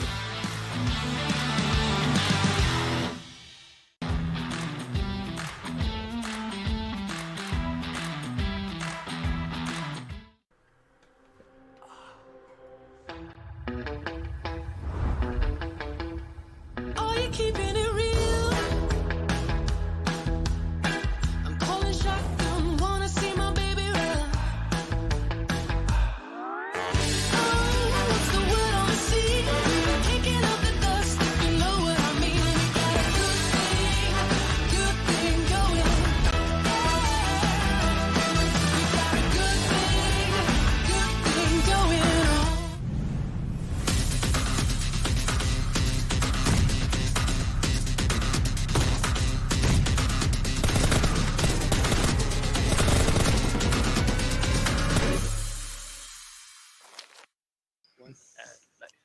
Hello and welcome back, ladies and gentlemen, to PUBG Mobile Campus Championship Pakistan region, sponsored by Oppo F19 Pro. Book up your phone. My name is Phoenix Srivasan. With me, it's Ankit, aka Switch to Max Sharma, and we just casted Group Two matches. It was so good. And in the previous match, Baba OP outshine and just showcase a perfect performance.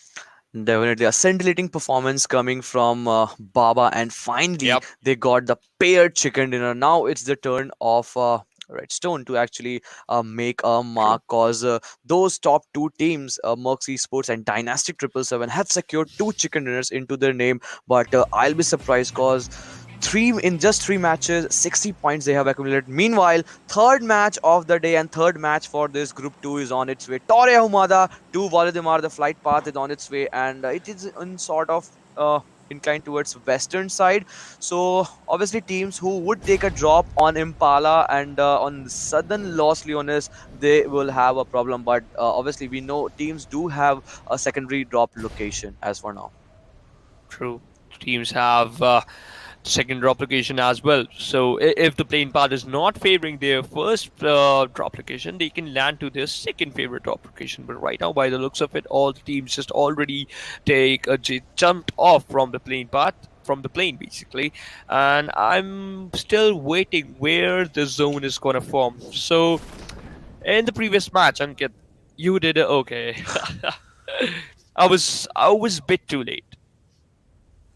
Okay, but for now, it's like I need not to say anything because the circle is taking Chumasura at its dead center, and as a radius from Chumasura to Los Leones, we see a circle. But what I see in this map is that team number 23 not receiving and MerckESP as usual going all aggressive, all in. They have just eliminated Wolfie in the first half of the match, and it seems Wolfie is just knocked. That means team number 23, they are on the verge of losing second player, and no, again a fisting action coming in. Cheyenne is anyhow having his Winchester 7, has taken a damage of obviously 8, but it seems they have to retreat back. But Yeah. Zaxi is waiting on the back end. Zaxi is just waiting on the back end, but when 94, the player just ran away, and that's the perfect decision because he already lost two players. He's the last one surviving for his team. He's the last hope, and he should run away. Otherwise, they could be the first team who will get eliminated from the lobby. Definitely, conversion from player and physical player to crate can be done into just a split second, and the last player surviving from Wolfgang is Cheyenne, and let's see if Team No 24 will be able to capitalize on to not. But for now, it seems every team, every player from MerckESP is on a roll. Zaxi hasn't have any kill for now, but it seems the way he is turning his way towards Cheyenne, he can spot that player at any moment, and that will be a game and all it exit from team number 23, and probably for this day also, cause they won't be in that top 7 for now Yeah, if they that won't be in happens. the top 7. Yeah, I totally agree with the point, Ankit, because uh, the top 7 teams, ladies and gentlemen, the top 7 teams will only qualify for the phase 2. The main thing is 164 teams will they get distributed into 16. They get distributed into groups, and each group have 16 teams, and only 7 Ooh, teams with the look at highest that. points will qualify for the phase 2. And we can see that the players are not marching, they're just racing towards that player where he is hiding.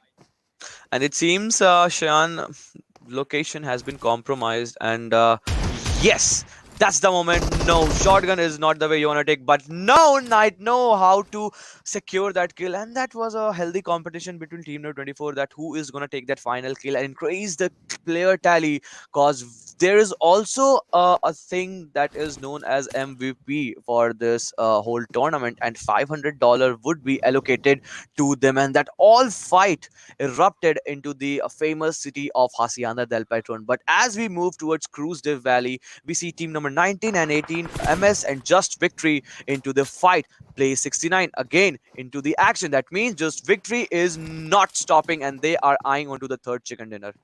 Yeah, they're just eyeing on to the another chicken dinner. But right now we talk about Just Victory. Blaze, he seems like he spotted down the players, but again, I don't know why. I don't know why just victory players are doing the same thing again and again But and you know again what, and Shivan, again. sorry to interrupt you, but just a victory hasn't had secured any chicken dinner. I just Yeah, got yeah. carried away with the gameplay. Just victory are actually turning up because they are winning hearts. For now, they are on to the sixth spot, but a chicken dinner in this match could have been an icing on the cake for them. Yeah, it could have been. But where was I? Yeah, I was like, why just victory players are not marching to wood? Why they were not going for that aggression? They're like just leaving that player, as well as just giving that player some space to run away. That is why they don't have enough kill points. You know what? That aggression is the key to success, and that just the kill department is not strong, and I'm not happy with that. But you know what? It could be that their playing style, just because of that, they are in the top five. Let's see. Let's see. Definitely, and the way you summarize the whole thing that aggression is the key to success, and that's the only reason I can see team number 18, that's of just victory, onto the hashtag 6 positions. They don't have much kill, but for now they have just 20 kills and 23 placement points. Had they had push on this team number 23 and the players who were in front of them, but you know what, as a caster, as a spectator, we have all those things on our map, on our feed, but those teams, those who are engaging into that fight, they don't have any info. Maybe that fight could have been 4 on 4, but if just victory would have had any hint that only just one player was onto the front line, they would have rushed. Yeah, they would have rush, and that's the main thing. That's the main thing. Rushing. Sometimes, rushing is not the key, but sometimes it's the best option to collect some kills. But if we talk about this team, they are in the center of the map. The team G5. Picardo is the area. Here you will get decent amount of kill. You will get a level 3 loadout as well if you're lucky. But the main thing is almost 90 to 95% you'll inside the safe zone. Definitely, and it seems rotation is trying to be caught off by Just Victory. Just Victory are on the northeast side of the map, and now is the moment when Just Victory need to go into the zone because they are very far away. They have to traverse a 1700 distance, and that is very much as we have seen how Miramar's extreme shift have actually been a problem to all those teams. But for now, one team who is into the zone is Team 25. Yep, true. Totally agree with the point. Meanwhile, we have only 14 teams in the lobby. I don't know why teams are not, going up to take part. And I just missing that 16 teams lobby. I love to see some early skirmishes, and my wish got fulfilled. Ooh. Citrus got knocked out and got killed instantly. And look at that. They are looting those crates like a vultures. Team Yeah. number 24, that is of MerckESP. They are on a roll. They are not stopping after eliminating one team. They were just onto another team, and Citrus, who was there on the opponent side, he just got pinned down in a 1v4 situation, and was sent directly to the lobby. Meanwhile, Team 25 again on this city, and it seems certain teams are actually heading toward this area. And yes, team number 16, RedStone, on its way, and we can see some fights actually erupting onto this area. But for now, Team 25 are having a very good high ground, and with a compound cover, they can actually take the fight in their way. And Team 16, they are again 3-man roster.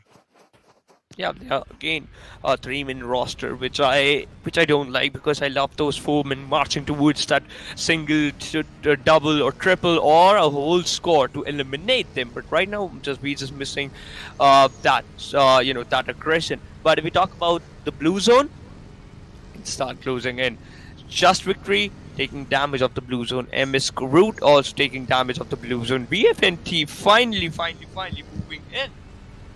Definitely, and just imagine Shivansh, a circle shift onto the area of Volodymyr and Los Higos, and onto those water islands and water areas, and maybe onto Los Higos.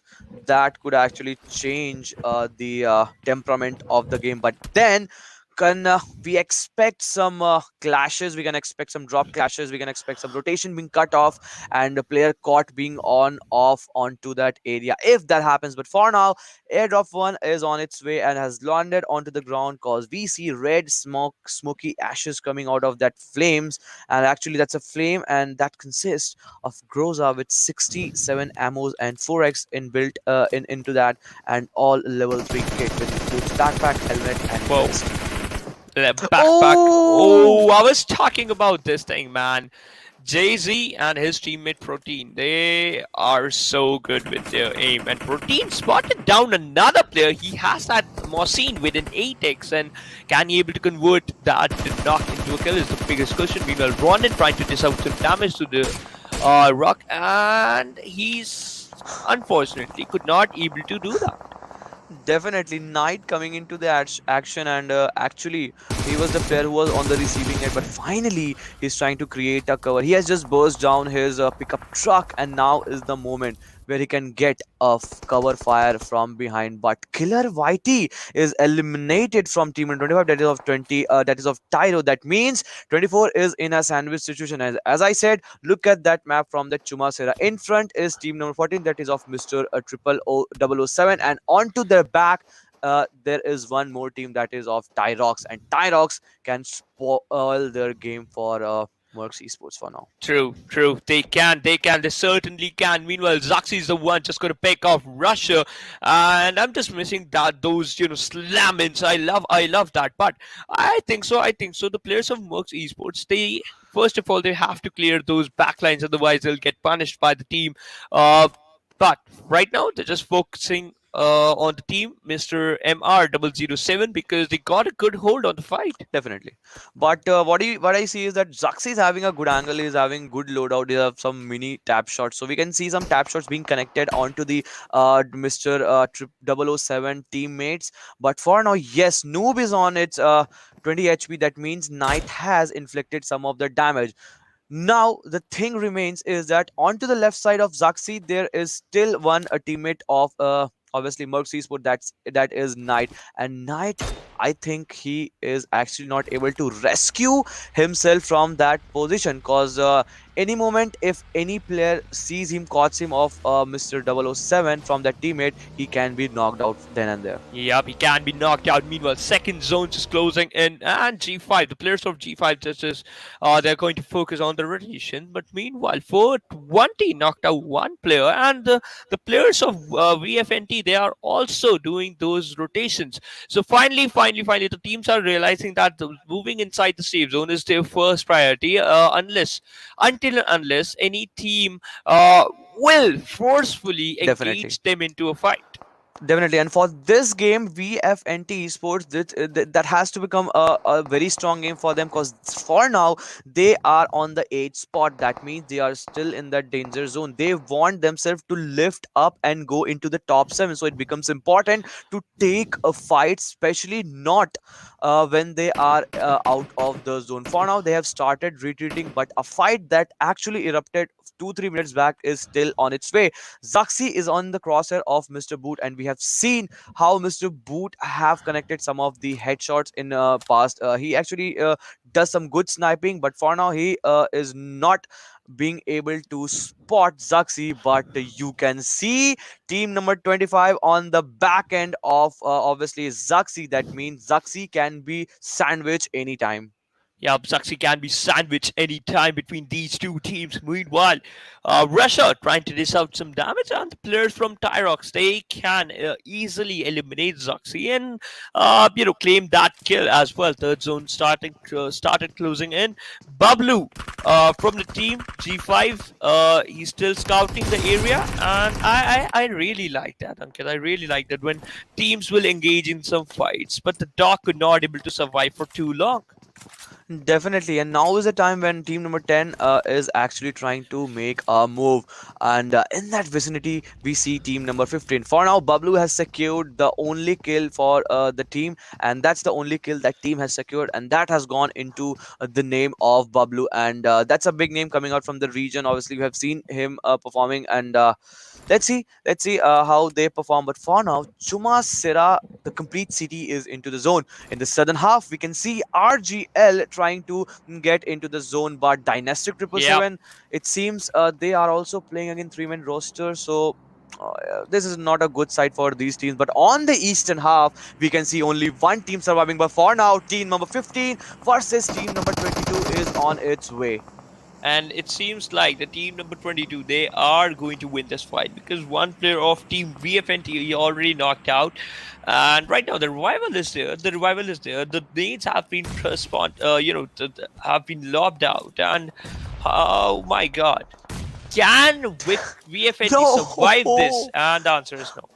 No, a nade comes in, Psycho and Crusher goes down. Psycho is completely finished. That means Crusher, the revival is important. And for now, as I've said, and we have seen team number 15 game, this game has to be into that name cause they are right now, for now, onto that 8 spot. But it seems that VFN won't be able to survive. Crusher is the only man surviving, but no, 69 OP is also another man surviving, but they are being receiving shot from many different directions. They have been on the obviously center of attraction, and it seems it can be a game end for them. Yeah, they were on the receiving end.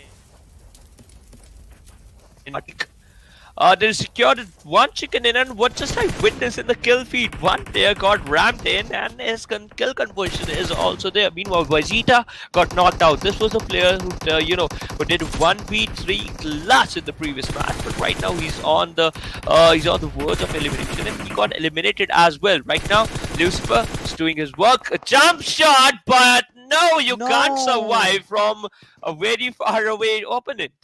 Definitely, and Zaxi was the player I think who took the fight from RedStone, and Fire was eliminated. So a good game last match it was for RedStone, and sadly they have to take an elimination in this match. And meanwhile, Chumasura is still in the center. That means on the eastern half, team number 14, that is of Mr. 007, are 3 men strong, have 2 kills. They can have a very good game for now, cause they are going into the last zone, last circle. After some moments, we can see the zone contraction, and if the zone favors again them for one more time, we can see a game going into them. Meanwhile, MS Groot goes down by Tyro. Yup. Root got taken down by Tyro, but he... Okay, the kill confirmation is here. Meanwhile, 420 OP spot down the players of G5, trying to dish out some damage, but he also received some amount of damage, so he just backed off. He just forced to back off. Tyrox, they got a good hold. Meanwhile, Dictator with an incredible Machine shot got a knock. Definitely, Mosin shot coming into an action, and it will be a delight for all those spectators, especially for those players who connected these Mosin shots. We have seen some brilliant fights, we have seen some obviously DMR shots, but obviously bolt action when it comes into the way, it creates a totally different thing. Meanwhile, Stranger is finished. That means Tyro have killed secured 3 kills. That means they are having a good run, and if we see to that minimap right, they are sitting right at the dead center. They are having some good angles, they are having some good compounds, and they're having some good top obviously roof cover. That means this can be a game for team number 25. Yeah, this can be the game for team number 25. Meanwhile, if we talk about the team 17, Team DC, they are still in the zone. 11 teams are there. 4th zone is just closing in. And by the looks of it, you know what, Ankit? Some teams just going for the passive approach. They're just holding those compound. They don't want to engage in some fight until unless the zone's just going to force in Dragon with his Scarl and a level 3 kid. Finally. Okay, I think so. He looted a drop, and Dragon, he has that Groza onto him basically. Definitely, it can be a total chaos. It can be a ruckus in this last zone if we can see some Groza action coming in. Meanwhile, team number 11, that is of Team TPS, and they are also on not in a good position. They need to have a good game for themselves. But for now, team number 20 is looking very strong. That means Rigel Stars, they can have a very good game for now. They are 4-man strong, but they are out of the zone and they have to go into the zone. And I don't think team number 21, team number 11, that is of TPS, would anyway allow them, cause they are having a good high ground advantage. For now, they are not into the zone, but they can create some impediments for other teams.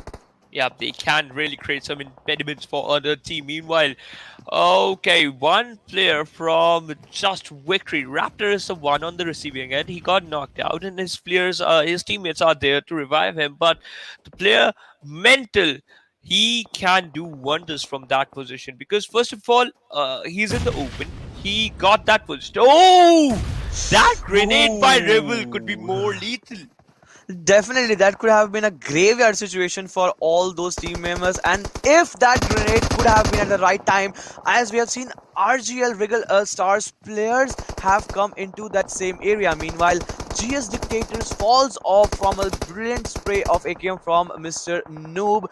That means they are also on the receiving end. 28 players are still alive. 10 teams are still there. That only means there are many teams whose only single and sole player are surviving. But for now, there was a nade thrown onto Rebel, and that forced him to back off and go on. And this is a very good suppression coming in from RGL, cause RGL Rigel Stars have to go into the zone, and the only thing that is gonna stop them is the team number 18, that is of Just Victory.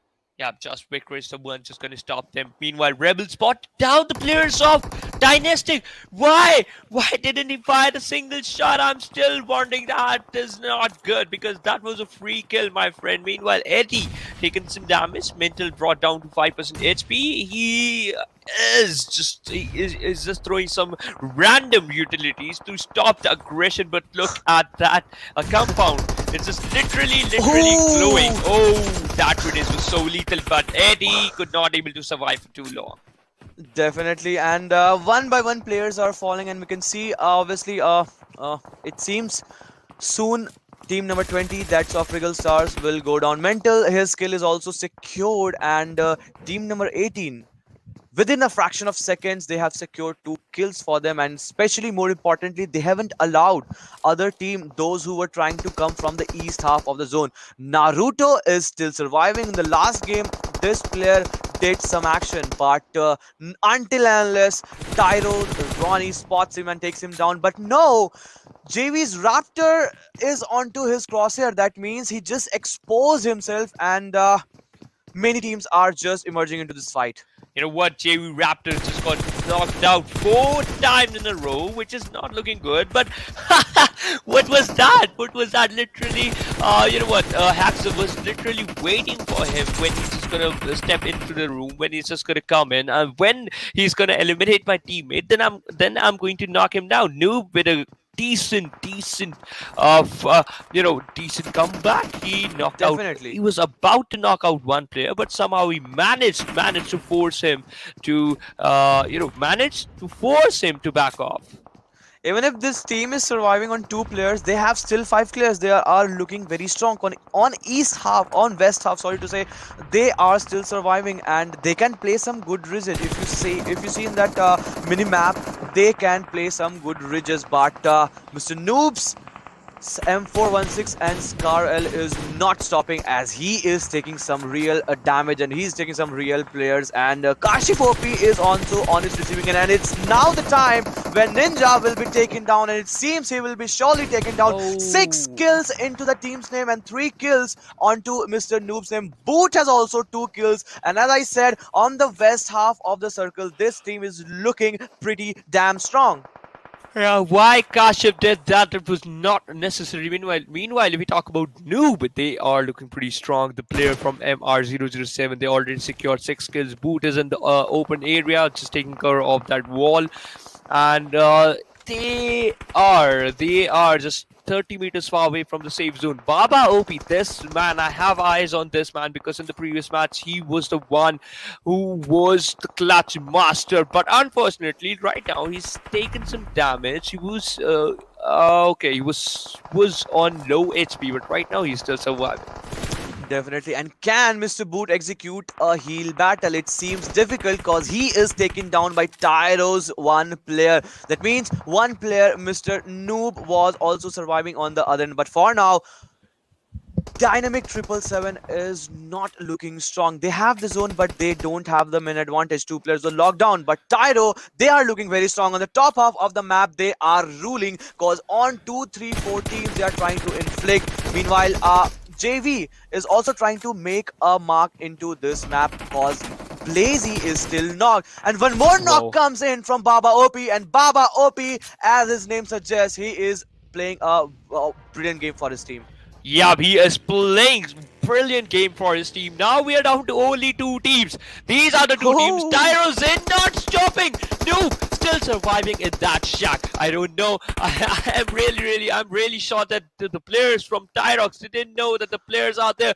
Oh, Ronnie falls off. Yeah. Ronnie just falls off. He got knocked out by the fall damage. And Ahmed, come on, man. You are very, very close to Noob. Noob, he has a level 3 kit with the level 3 vest, but he has that only one energy drink to keep him alive. But we all know that this zone damage is very lethal, that it can easily... what Ronin is just doing, come on, man. He just eliminated himself by the grenade, and look at this. Look at this. Okay, this is so much confidence. Ahmed just showcasing that he is pretty confident. Finally, they are going to get this chicken dinner. Yeah, definitely, and they deserve this emote. The confidence is high. 3 players are marching it. 420 OP is also going from right side, from left side. Ahmed is going, and obviously Zayn is gonna give the cover fire. It seems Noob is trying to throw some utilities, but it is confirmed that obviously in this shack, one of the rest player is surviving. It will be just matter of seconds when he will be taken. Molly takes in on 1v1 fight, and finally Ahmed was the one who takes the kill. And I'm just waiting how many kills this team has actually taken. Close to 14 or maybe 15. Any guesses? I think so, 14 to 13. I don't know, man. It's all up to them how many kills they secure for themselves. But you know what? That last approach from 420 OP that he's just gonna burn alive. The last person was not got fulfilled, but now the last match is over. We just witnessed a perfect, utter dominance by this team. Tyrox, it was so good throughout the map, and finally secured a chicken dinner for themselves. Definitely, and it was a awaited chicken dinner for them. For now, they were on the second half of the table, but how is this 15-14 kill chicken dinner? If I'm not wrong with my spotting level, how is this gonna help them as a team, and that gonna propel them in the first half of the chart? We will see when the overall match ranking will come, but for now match ranking comes in 14 kills, 15 kill placement point. That means 29 total points, followed by Mr. 007 with just 6 kills and total 18 points.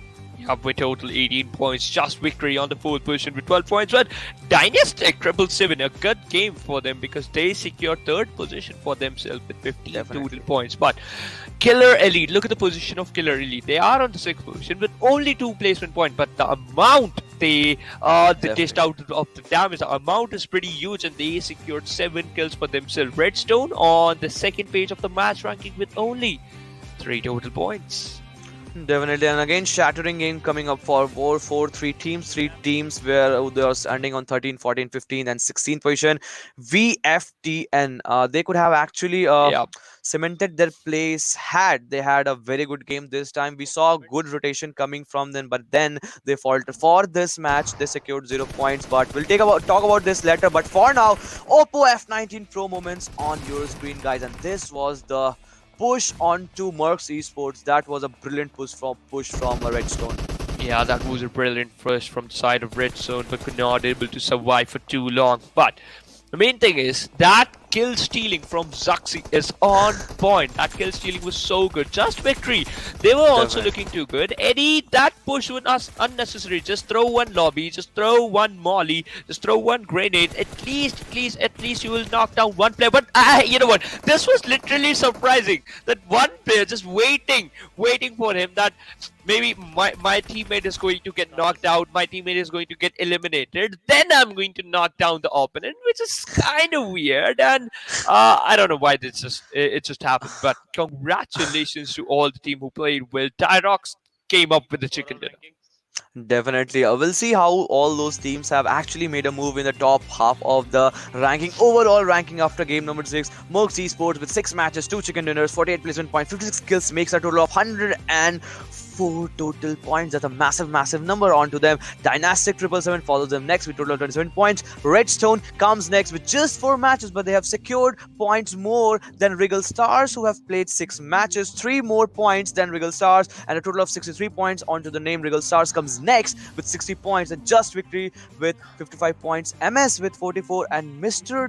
007. I think they have made a comeback in this top 7 ranking. Yeah, they made a comeback, but same for Tyrox as well. They are on the 8th position with 40 points, and this is literally incredible. But I want to point out this team MS. They just dropped down to 6th position with 44 points, which is not good. They have to move. Definitely. They have to improve their gameplay. Otherwise, they'll get eliminated because only 7 teams will qualify for top 7. Basically, we'll qualify for the phase 2. My bad.